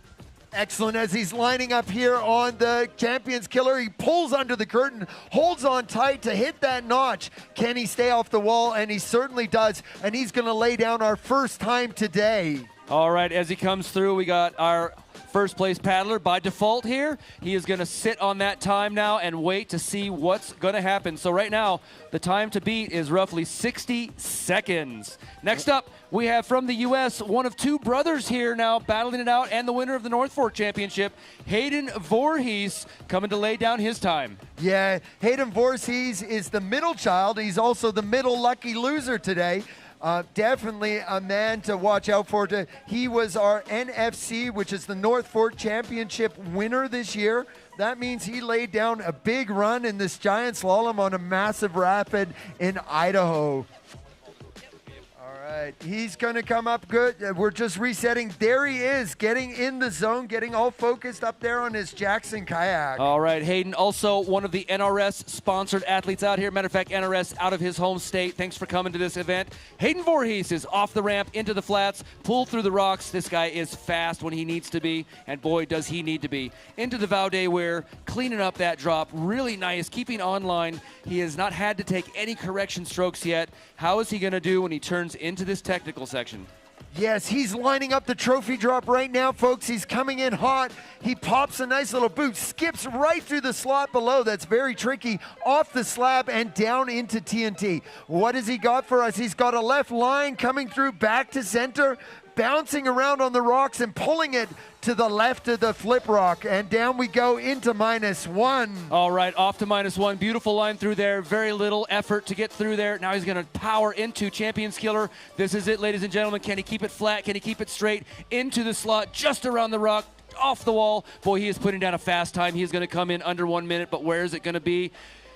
59.29, holding down the second place spot right now. However, let's just put this into first place spot. I'm sorry. Let's put this into perspective. Some of those fast times were 58 seconds. Yeah. Ulf took a 57-second time. He's got a very tenuous spot, even though he's holding down first place for our paddler out of the U.S. He's got first place for the moment, but he's definitely not sitting pretty, folks. I reckon he's probably laid down a definite top 3, but I think there's some big players still to show up. We've got Zach Mutton coming. We've got Dane Jackson coming up. And coming up next right now, we have Jonas Lemorvan, and he's off the ramp going. Yeah, Jonas is he's another one of the lucky losers, but he definitely isn't a loser as he's coming flying down through the course. I'm so sorry there, Cass. He's really working hard across those pools right now. And he's coming around the corner. He's going to be looking to keep it tight as he comes down the first slot, through the two rocks, hardly touching them as he goes down the Area 47 slide, bam! And he's going to power on. Yet again, he's another one. He's heading slightly over to the right, and then he's going to pull a left, I'd imagine. There we go. Straight through, not losing any speed there as he goes through -1. Yeah, that's it. And out of -1, clips the rock on the exit, though. That's going to cost him a couple tenths. Down into the Champions Killer, right under the fan, pulling that nose back round to hit the notch and staying off the wall and pushing down into the finish line. He's coming in close, folks, at 1 minute 13. 1 minute 13. All right, so right now that leaves Hayden in first. Jonas takes over the second place spot and pushes Ulf Young down to third. Those are only 3 paddlers right now sitting on those places. So right now, sitting up on the start ramp, we have our friend Joran Jacobs from the Level 6 crew. And oh boy, Joran's an interesting boy. He wins the party every time. He is so happy to have made it this far. He feels like he was very, very lucky to get this far. But I know he actually wasn't, because he worked hard to be there. And Mr. Crane Driver takes off, and he's pulling hard across that first little drop. That's a little sneaker drop, that one, I find. Yeah, he's another one. He's here. He's on the EXO team, and he's going to be pushing it hard as he goes across the flat section. I know he's good on flat section. He's from canoe polo, so he's used to the flat water. But now he's going to put his skills to the test as he comes into the first drop, making it look easy. Little bit of a hit on that rock, but it doesn't seem to have slowed him down too much. Oh yeah, there he comes off that slab, making a clean boof, lining up TNT over the middle and keeping middle, and now he's going to drive hard left. Ooh, taking a big chunk of the flip flake, but managing to hold her steady into -1. Big boof in the skip in that Zion Creek from EXO. He comes down to the Champions Killer. Will it kill his chances? Hopefully not. We send them a few ways, but he's managed to hold on to it super well as he goes around easily through the slot, not hitting the wall, and powers to the finishing line. It's going to leave him with a time of 1:01.9. All right, so this fourth paddler to go slots into fourth place. So we've got still Hayden topping the list to Jonas, Ulf, and Joran taking over fourth place. Right now, the time to beat, 60.94 if you want to be on that podium. So I have to say, I think that's one of Joran's best times that he's laid down all weekend long here. So he left it all out there on the course, folks. He's doing a really great job. And Eric DeGill is now the one who's sitting up on the place. He's probably the old man River in this round. Yeah, he's probably the older one in the final, but it's great to see him here. He's got a lot of experience in the wild water racing and extreme kayaking, so he's going to be looking for a great run, and he's looking hot as he comes flying down over the flat section, sprinting into the entry of the trophy drop. Yes, for sure, folks. He's paddling a very heavy boat, a Walkastees with the pod on the back to make it legal to race here today. And he comes off that slab and he's lining up what looks to be another center entry into TNT. Great skip and boof, and he's holding it strong. How much of that flip flake? Oh, huge! He took so much of that flip flake. Lucky he did not flip over, and there he goes into -1, but that definitely cost him as he heads up and eyes up Champions Killer. Down he comes through, Champions Killer. Got a little bit knocked off course. He's having to hold it quite hard, but managed to make it past the wall as he powers to the finish line, but he has lost some time there out of Champions Killer. Well, I tell you what, Eric, the fifth paddler to go is going to also hold down the fifth place spot now. We've got no change in the order. Hayden, Jonas, Ulf, Joran, Eric DeGill, and that is our slot rankings right now. As DeGill came through there, he was 2 seconds off the pace, but couldn't make it up. And please, if you're watching at home, go ahead and click that donate button. Send us some love. You are going to help this race go on for years to come, more specifically, next year to come. It really does help out the streaming and all of the activities. If you look at that picture, all of that stuff has to be put up by people and then even more taken down. Now, If we look up to the top, Stefan Hengst. Okay, Stefan Hengst was one of our top qualifiers this time, and there he goes off that ramp and a big skip and a boop in that 9R. Wow, he's a slalom boater, and it shows. Look at those big, powerful strokes as he goes windmilling down off the Faude Weir. This is a hard burner across this flat water. It just saps the energy of the paddlers and makes it really, really tough for the technical session coming up. Yeah, some of these paddlers have been on the water before since 9 o'clock this morning. They had 8 o'clock they were here, so some of them are starting to look a bit tired, but this man is not, as he comes flying into TNT. Super concentrated as he flies through that rapid, not losing any speed there, straight into -1, and that's a great line through those rocks. This guy had a qualifying time of 57 point something or the other, so he really has it there. He can do it, but he's struggling out of Champions Killer and really pushing hard to bring it down to the line, across the finish line. What do we have from Stefan Hengst?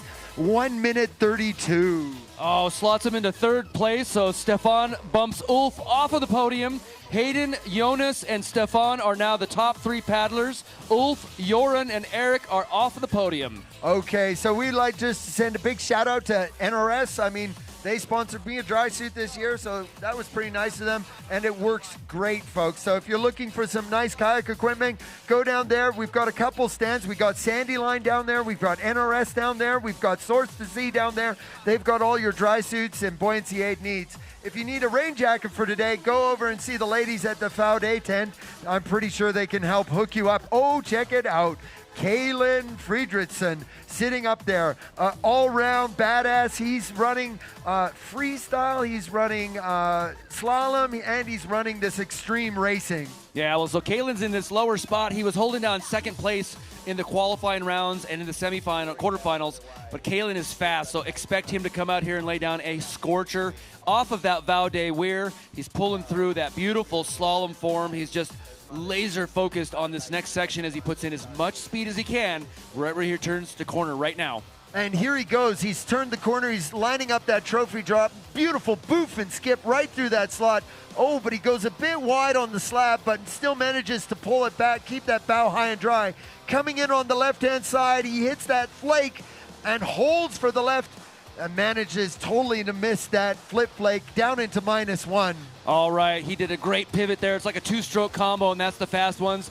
He is coming now into the Champions Killer. He is holding a hot pace. He really is threatening the top right now through that slot. Around now to the finish. He has to beat Hayden's 59, and can he? Let's see what he lays down. It is a 59.26.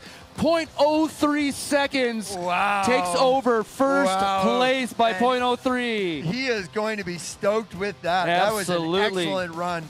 I All mean, right. he really left it all out there, and he was so clean in TNT. That is a real key spot for these guys. Being clean out of TNT is so difficult.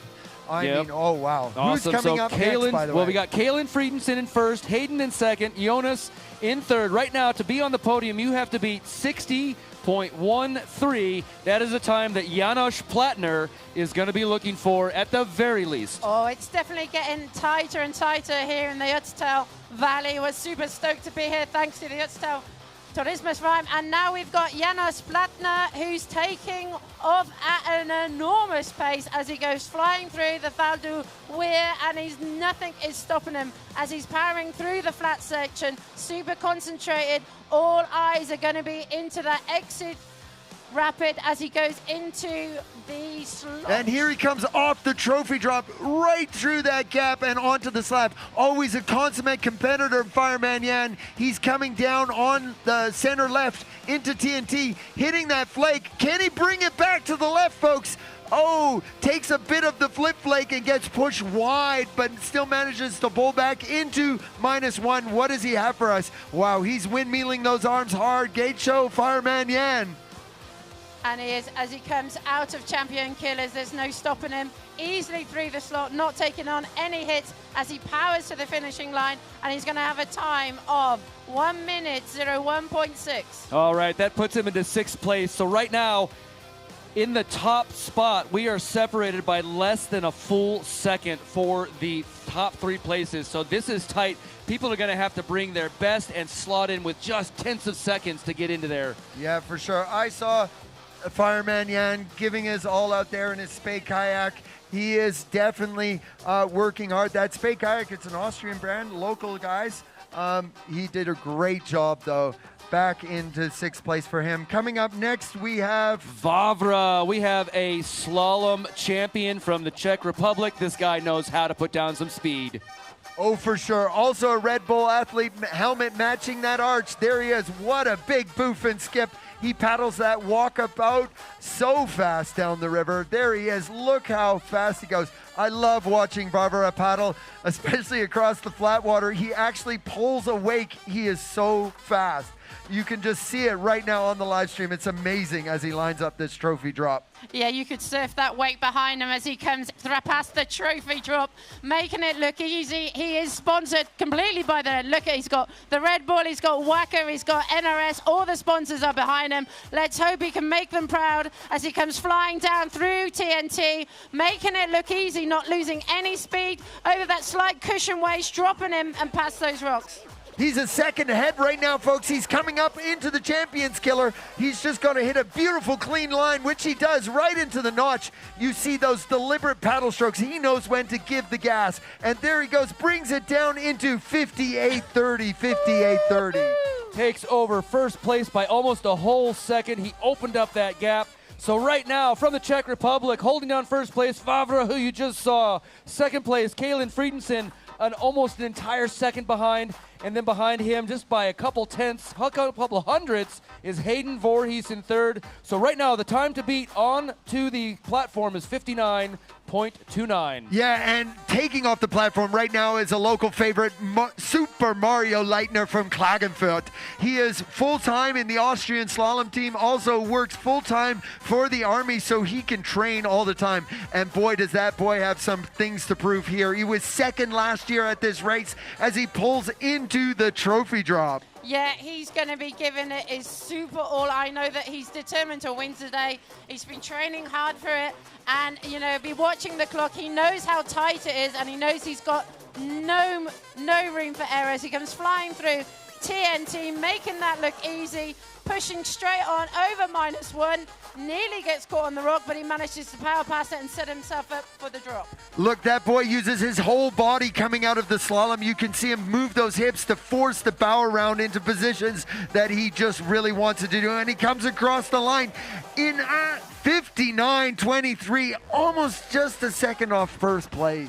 Oh, but he does go into second place, bumping Hayden off of the podium. So right now we have Vavra in first, Mario second, Kaylin Friedensen. So the time to beat, 59.26 to get onto the podium right now. I know Super Mario is totally going to be gutted on that one. He was pushing hard this year. He really wanted to take home first prize. He really was trying. I mean, I had a little chat with him. He even grew his super fast mustache, you know, but unfortunately, he only made it into second place. We wish you best of luck next year. All right, next up, we have Alec Voorhees of the Voorhees brothers. This is the older brother, 25 years old, freestyle paddler, creeker. This guy can do it all. He is also one of the organizers of a bigger race in the U.S. called the North Fork Championships. So as Alec comes into this start of this course, he's going to try to build all of the possible speed he can, like every paddler, right into this top, because all the speed they have here is about what they can take into the bottom. The rest is up to the rapid. Yeah, paddling that new Jackson Nirvana just came out a couple weeks ago. He's lining up the trophy drop right now, gets a beautiful boof and skip right through that slot and down onto the Area 47 slab. And there he goes. He's going to set up the center left line, which seems to be favored by a lot of athletes, pulls that off, and then they have to push back left to get a nice line out into -1. There he goes, nice boof and skip, holds it tight through the gap below and down to the Champions Killer. Pulls through Champions Killer. Oh, a little of a pop up there. Managed to keep on line, but not the line he exactly wanted through the slot. Now he just has to put his head down and go to that finish barrier. Alec Voorhees coming in 5th place right now, 1.81 seconds behind, so 5th place for Alec. He is behind his brother as well by 1 spot. So the Voorhees brothers are set. Hayden's going to beat his brother. But right now, the top 3 have not changed. We still have Vavra in first, Mario second, Kaylin Friedensen in third, and that's 59.26 to beat to get onto the podium. But next up, out of France, we have the flying Frenchman, Mr. Tom Dole. Mr. Tom Dole sitting up there. I can see, though, that Voorhees brother just got beaten out by half a second. I'm pretty sure they're going to have some discussions on the flight home as Tom Dole takes off the ramp and powers through to that first drop. It's a bit of a tough one there, and he has to, you know, you have to pause and get off the gas, and it messes them up for the setting up of that weir. Yeah, and he's powering off through the flat section, keeping it together, and you cannot afford to relax as you come into this next section. Every second counts. You've got to push all the way through it, make every single paddle stroke count. Easily down the slide, set himself up. He's going to head over to the left-hand side. Guys, he can hear you down there. Let's hear some noise for him.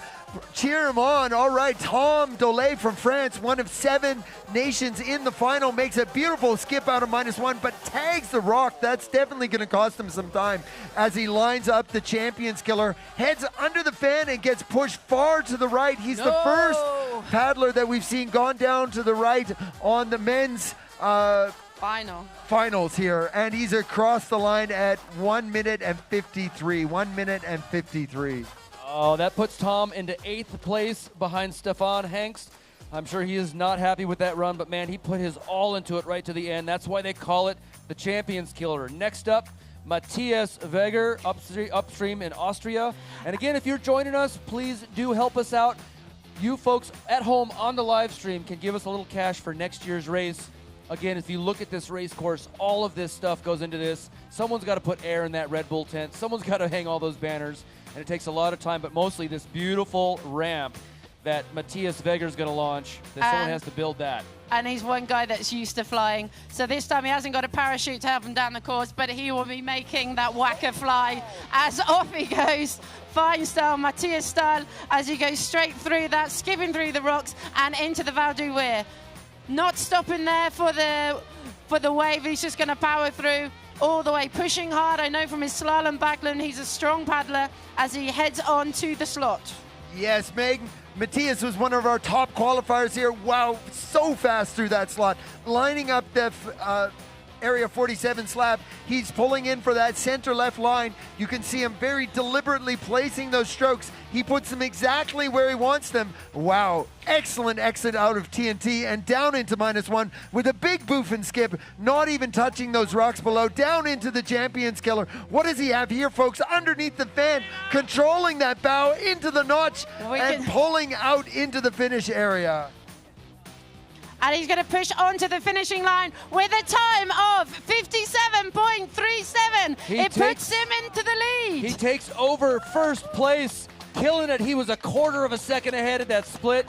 He is now in first place by, again, a second, and I believe he has set the course record for this weekend. Yeah, for sure. That is definitely going to be the time to beat now today. Beautiful. I think he's sitting very pretty. He had a flawless run through TNT. That seems to be a place where a lot of guys are getting into trouble, but he was so deliberate and so precise with those paddles.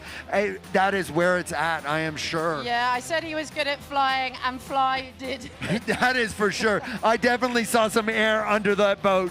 All right, now to take third place is 59.23 as we watch Benjamin Jacone launch on the ramp. Benjamin is here paddling for France, also in a whacker kayak, and he's charging on down, on fire, as he goes down the weir and onto the flat section. Here he's going to be pushing it to the max so that he doesn't lose any time there as he comes and sets himself up nicely for the slot.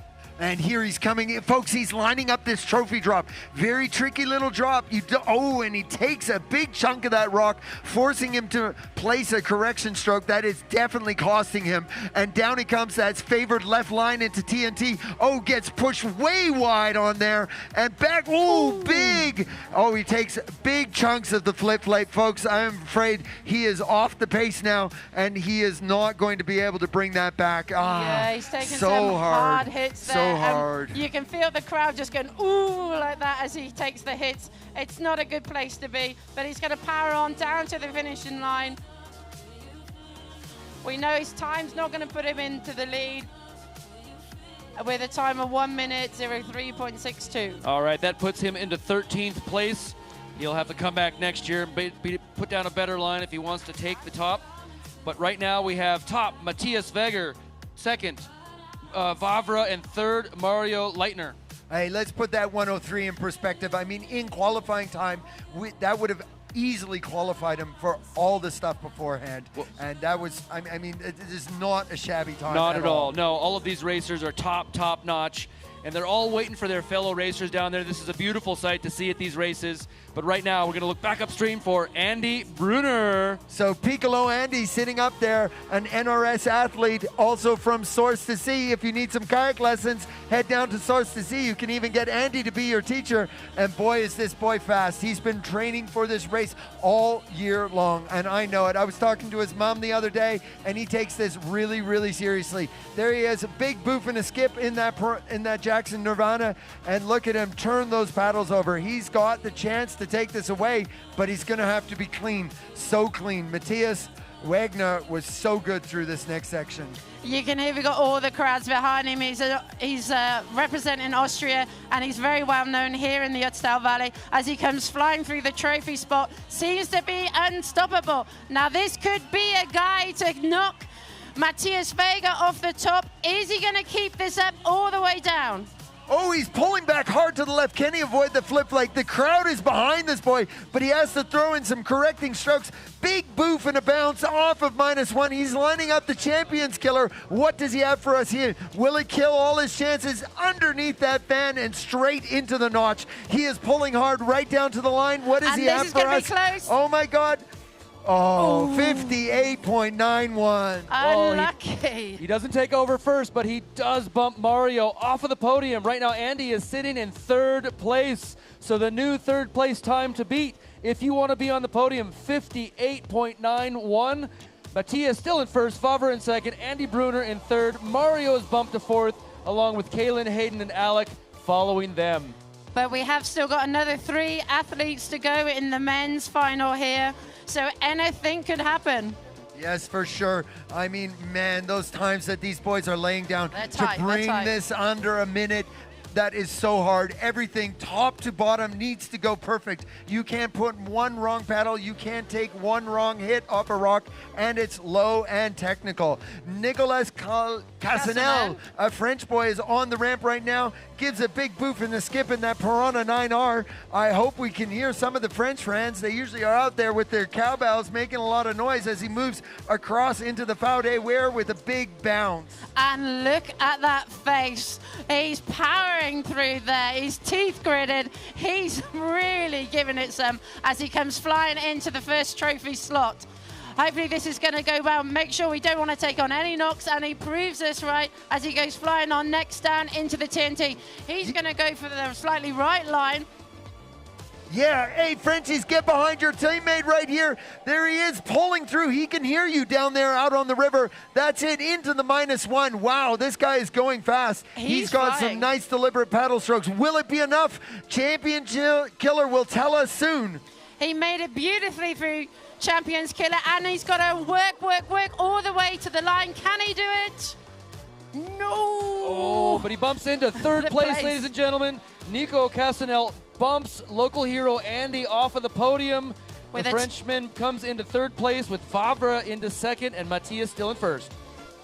I know that Piccolo is going to be gutted for that. He really will.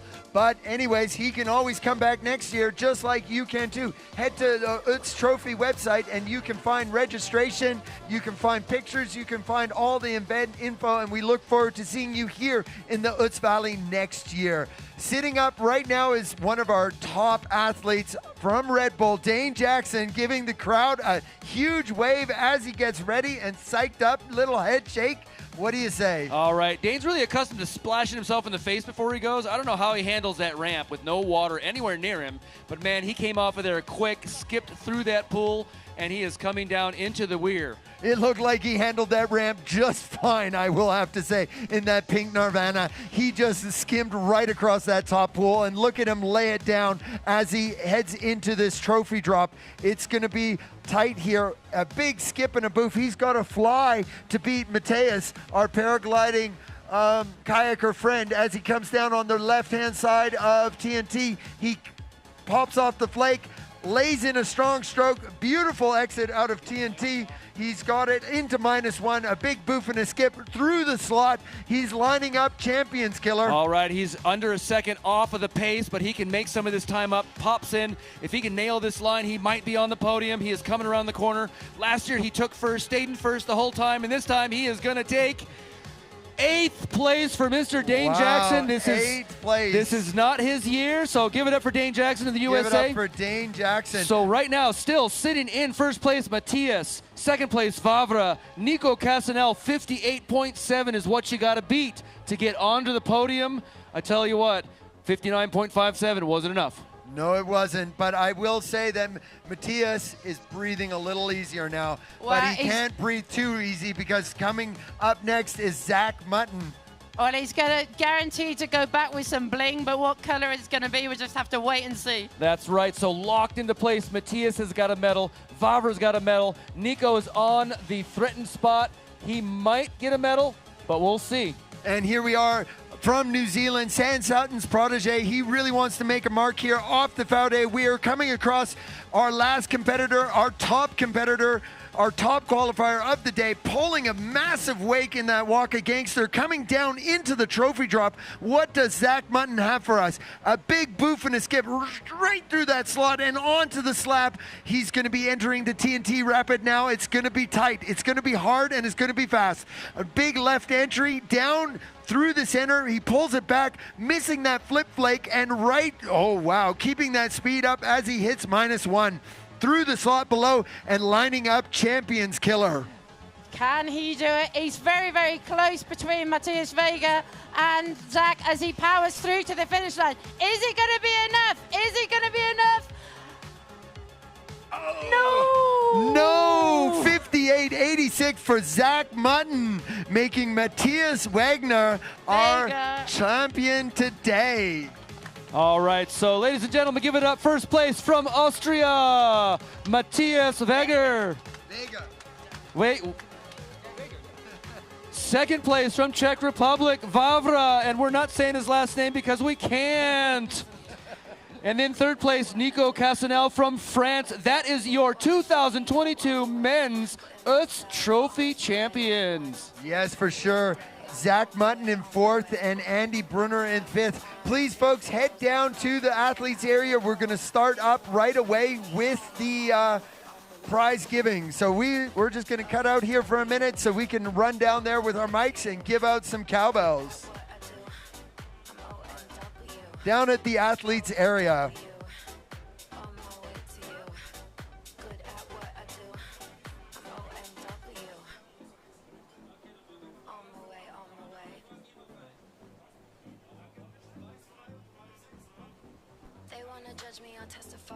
Catch me on Insta, I'm verified. They want me quiet, I amplify. I'm on my way to the best thing that you've ever seen. You know that you bow to the queen. You lose all your senses and reason. I'll give you something to believe. OMW, on my way to you. Good at what I do. I'm OMW. OMW, on my way to you. Good at what I do. I'm OMW.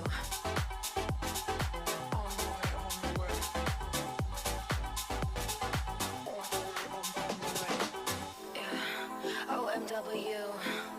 Nothing left to prove. So enjoy the view, taking a picture like Malibu. I'ma have you on tiptoes, watching my diamond afterglow. I know you wanna take me home. I'm on my way, on my way.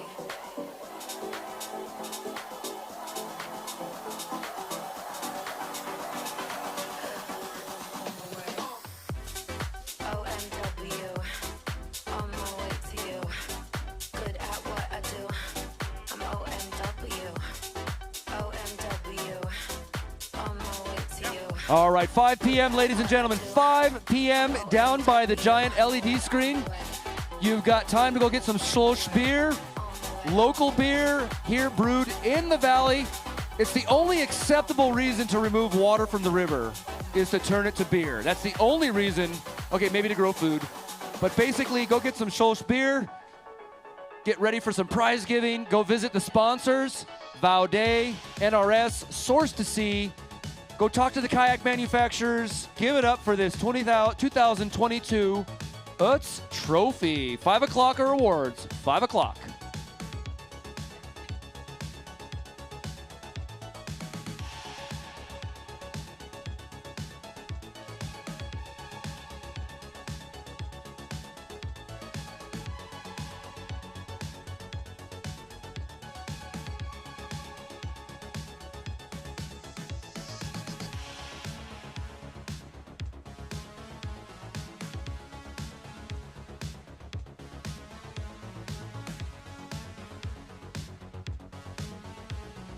Hello, hello.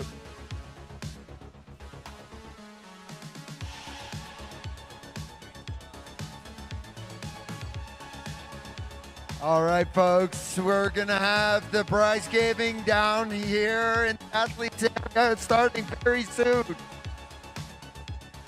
While you're waiting, you can grab yourself a beer over at the Solch beer tent. See Flo there.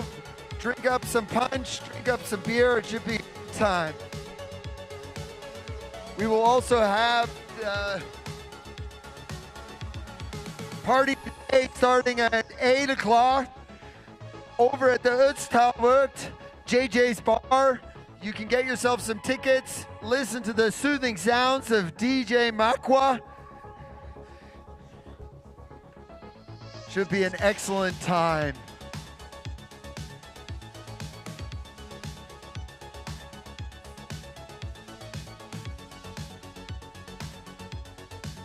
While we're waiting for the kickoff, we'd like to thank some of our sponsors, of course, Valley, who made this event along with the NRS, the OETZ Tourism Bureau,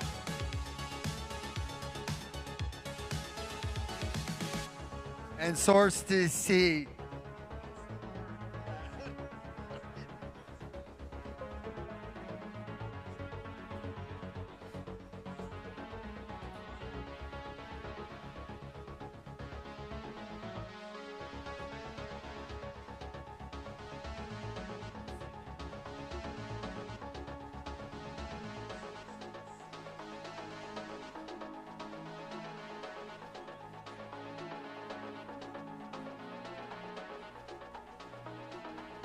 XO was also helping us out with some boating stuff. You can check out their stand. Please check out the Rivers Day stand, Free Rivers Fund, down at the exit of the athletes area. That is a great place to learn about the hydroelectric projects threatening this river in the valley. It's a really sad story, but it is what it is. And moving on, we'd also like to thank Waka Kayaks, Sandy Line,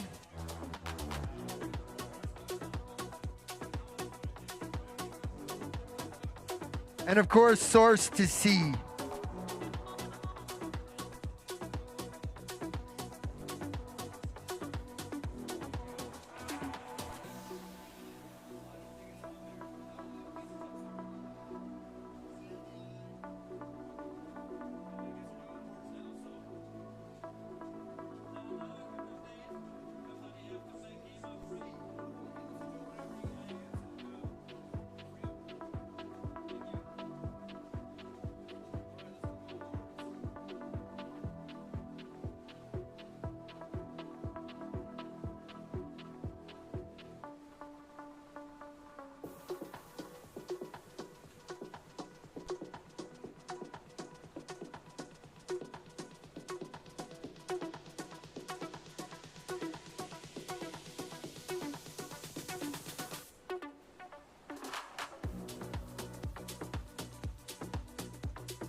folks. Excellent. Thanks for coming out here into the UTZ Valley for UTZ Trophy 2022. We'd like to send big shout outs to our sponsor, Day, who dressed me up, kept me dry all weekend long.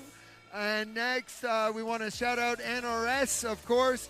They helped us out with some river gear. We want to thank the Einheimisch of the UTZ Valley for helping us out with the getting everything sorted with this race. It wasn't an easy year for us, but we managed to get it done. And of course, we want to send a huge shout out to S2S, Source to Sea Kayak School. These guys are the engine. Without them, this truck don't run. Big ups to Bernie right here. Big ups to Luca. Excellent. And of course, all the other people that are with you in the background. Thank you all for being here and making this event possible. You are amazing. All right, we're going to start it off with the UTZ Trophy 2022 prize giving. Up first, we're going to have the women in third place, bib number 161, Micah Moos from Germany. That's it, girl.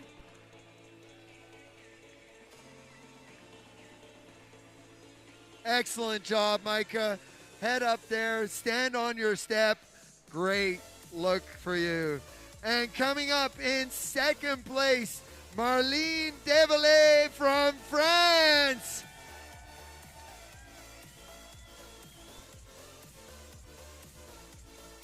Good job, Marlene.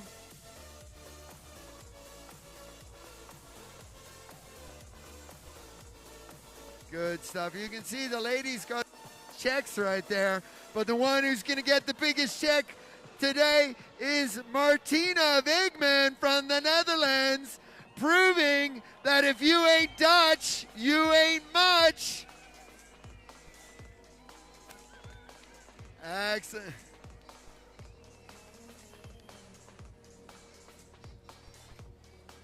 And nothing like a big bottle of Solzbier. Excellent, Martina. You also get one of those.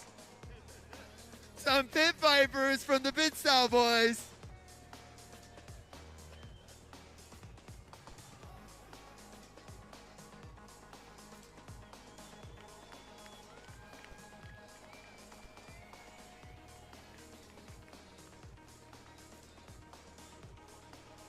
Excellent job, ladies. Excellent job. Guys, you can see a little bit of an event tonight when you show up at the party around 10 o'clock. We're going to have a special appearance from Big Papa B, and he's going to give out the cash giving. Not only the prize giving, there will be a cash giving. And to all the winners of today, make sure you're going to bring your checks, because the checks will be put directly into money, so you can change the checks into cash. Yeah, bring your checks along to the party. 10 o'clock, you can cash them in. Get yourself some actual cash instead of big, shiny pieces of paper. All right, folks, we're going to up now with the men's. And in third place, we have Nicolas Cassan from France. Let's hear it for Nick.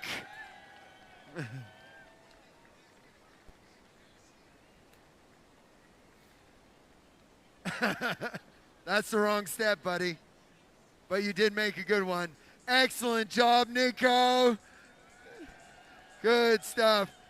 And coming up in second place, Barbara, the Czech slalom god, is coming up.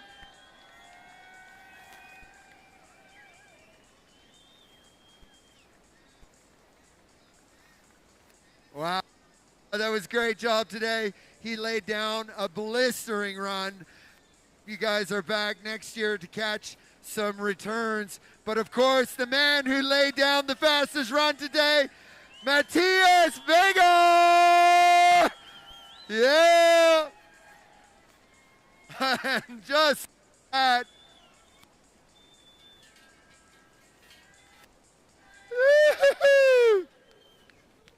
and Matthias, our 2022 OETZ Trophy champion.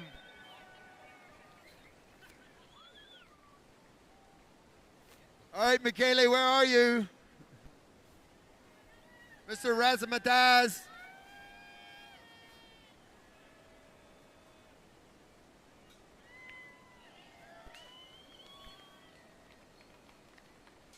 All right, we're going to get Martina Wegman back up here because she is also the female European whitewater extreme whitewater champion. So wherever she is, and Matthias is also the European champion. Stand up there, Martina. Excellent. Where's the last lady? We're missing one. That's 1, 2, 3. These guys are also our European champs.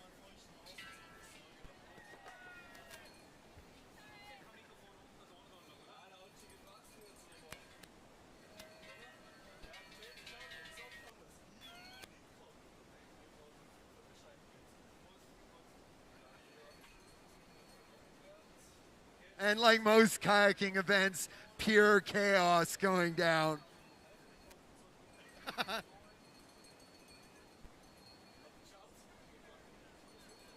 All right, folks, give it up, our European champs, our trophy champs, and we look forward to seeing you guys all again next year.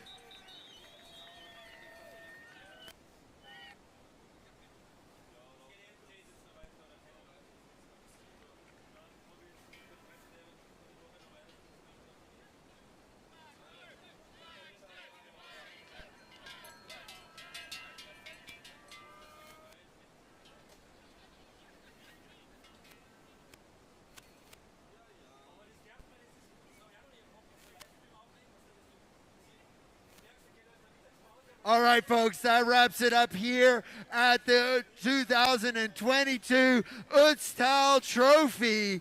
Thanks for showing up. Thanks for coming on the live stream. Thanks for donating. We look forward to seeing you again next year here in the OETZ.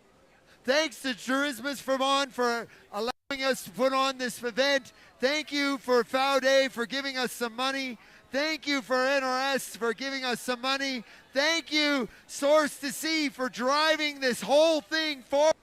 It's not an easy job. It's hard to do, and it really is a lot of work. They've been on this for months beforehand to come off with this awesome, successful event. We hope to see you all at the party down at JJ's Bar in the OETZ, just down the road from the event site. It should be great. Listen to the soothing sounds of DJ Makwa from Lofa, my good friend Shugi. He's going to be spinning those decks. It's going to be a great time, and we hope to see you all there. Other than that, it's a good night from us out there on the live stream, and please come back again next year.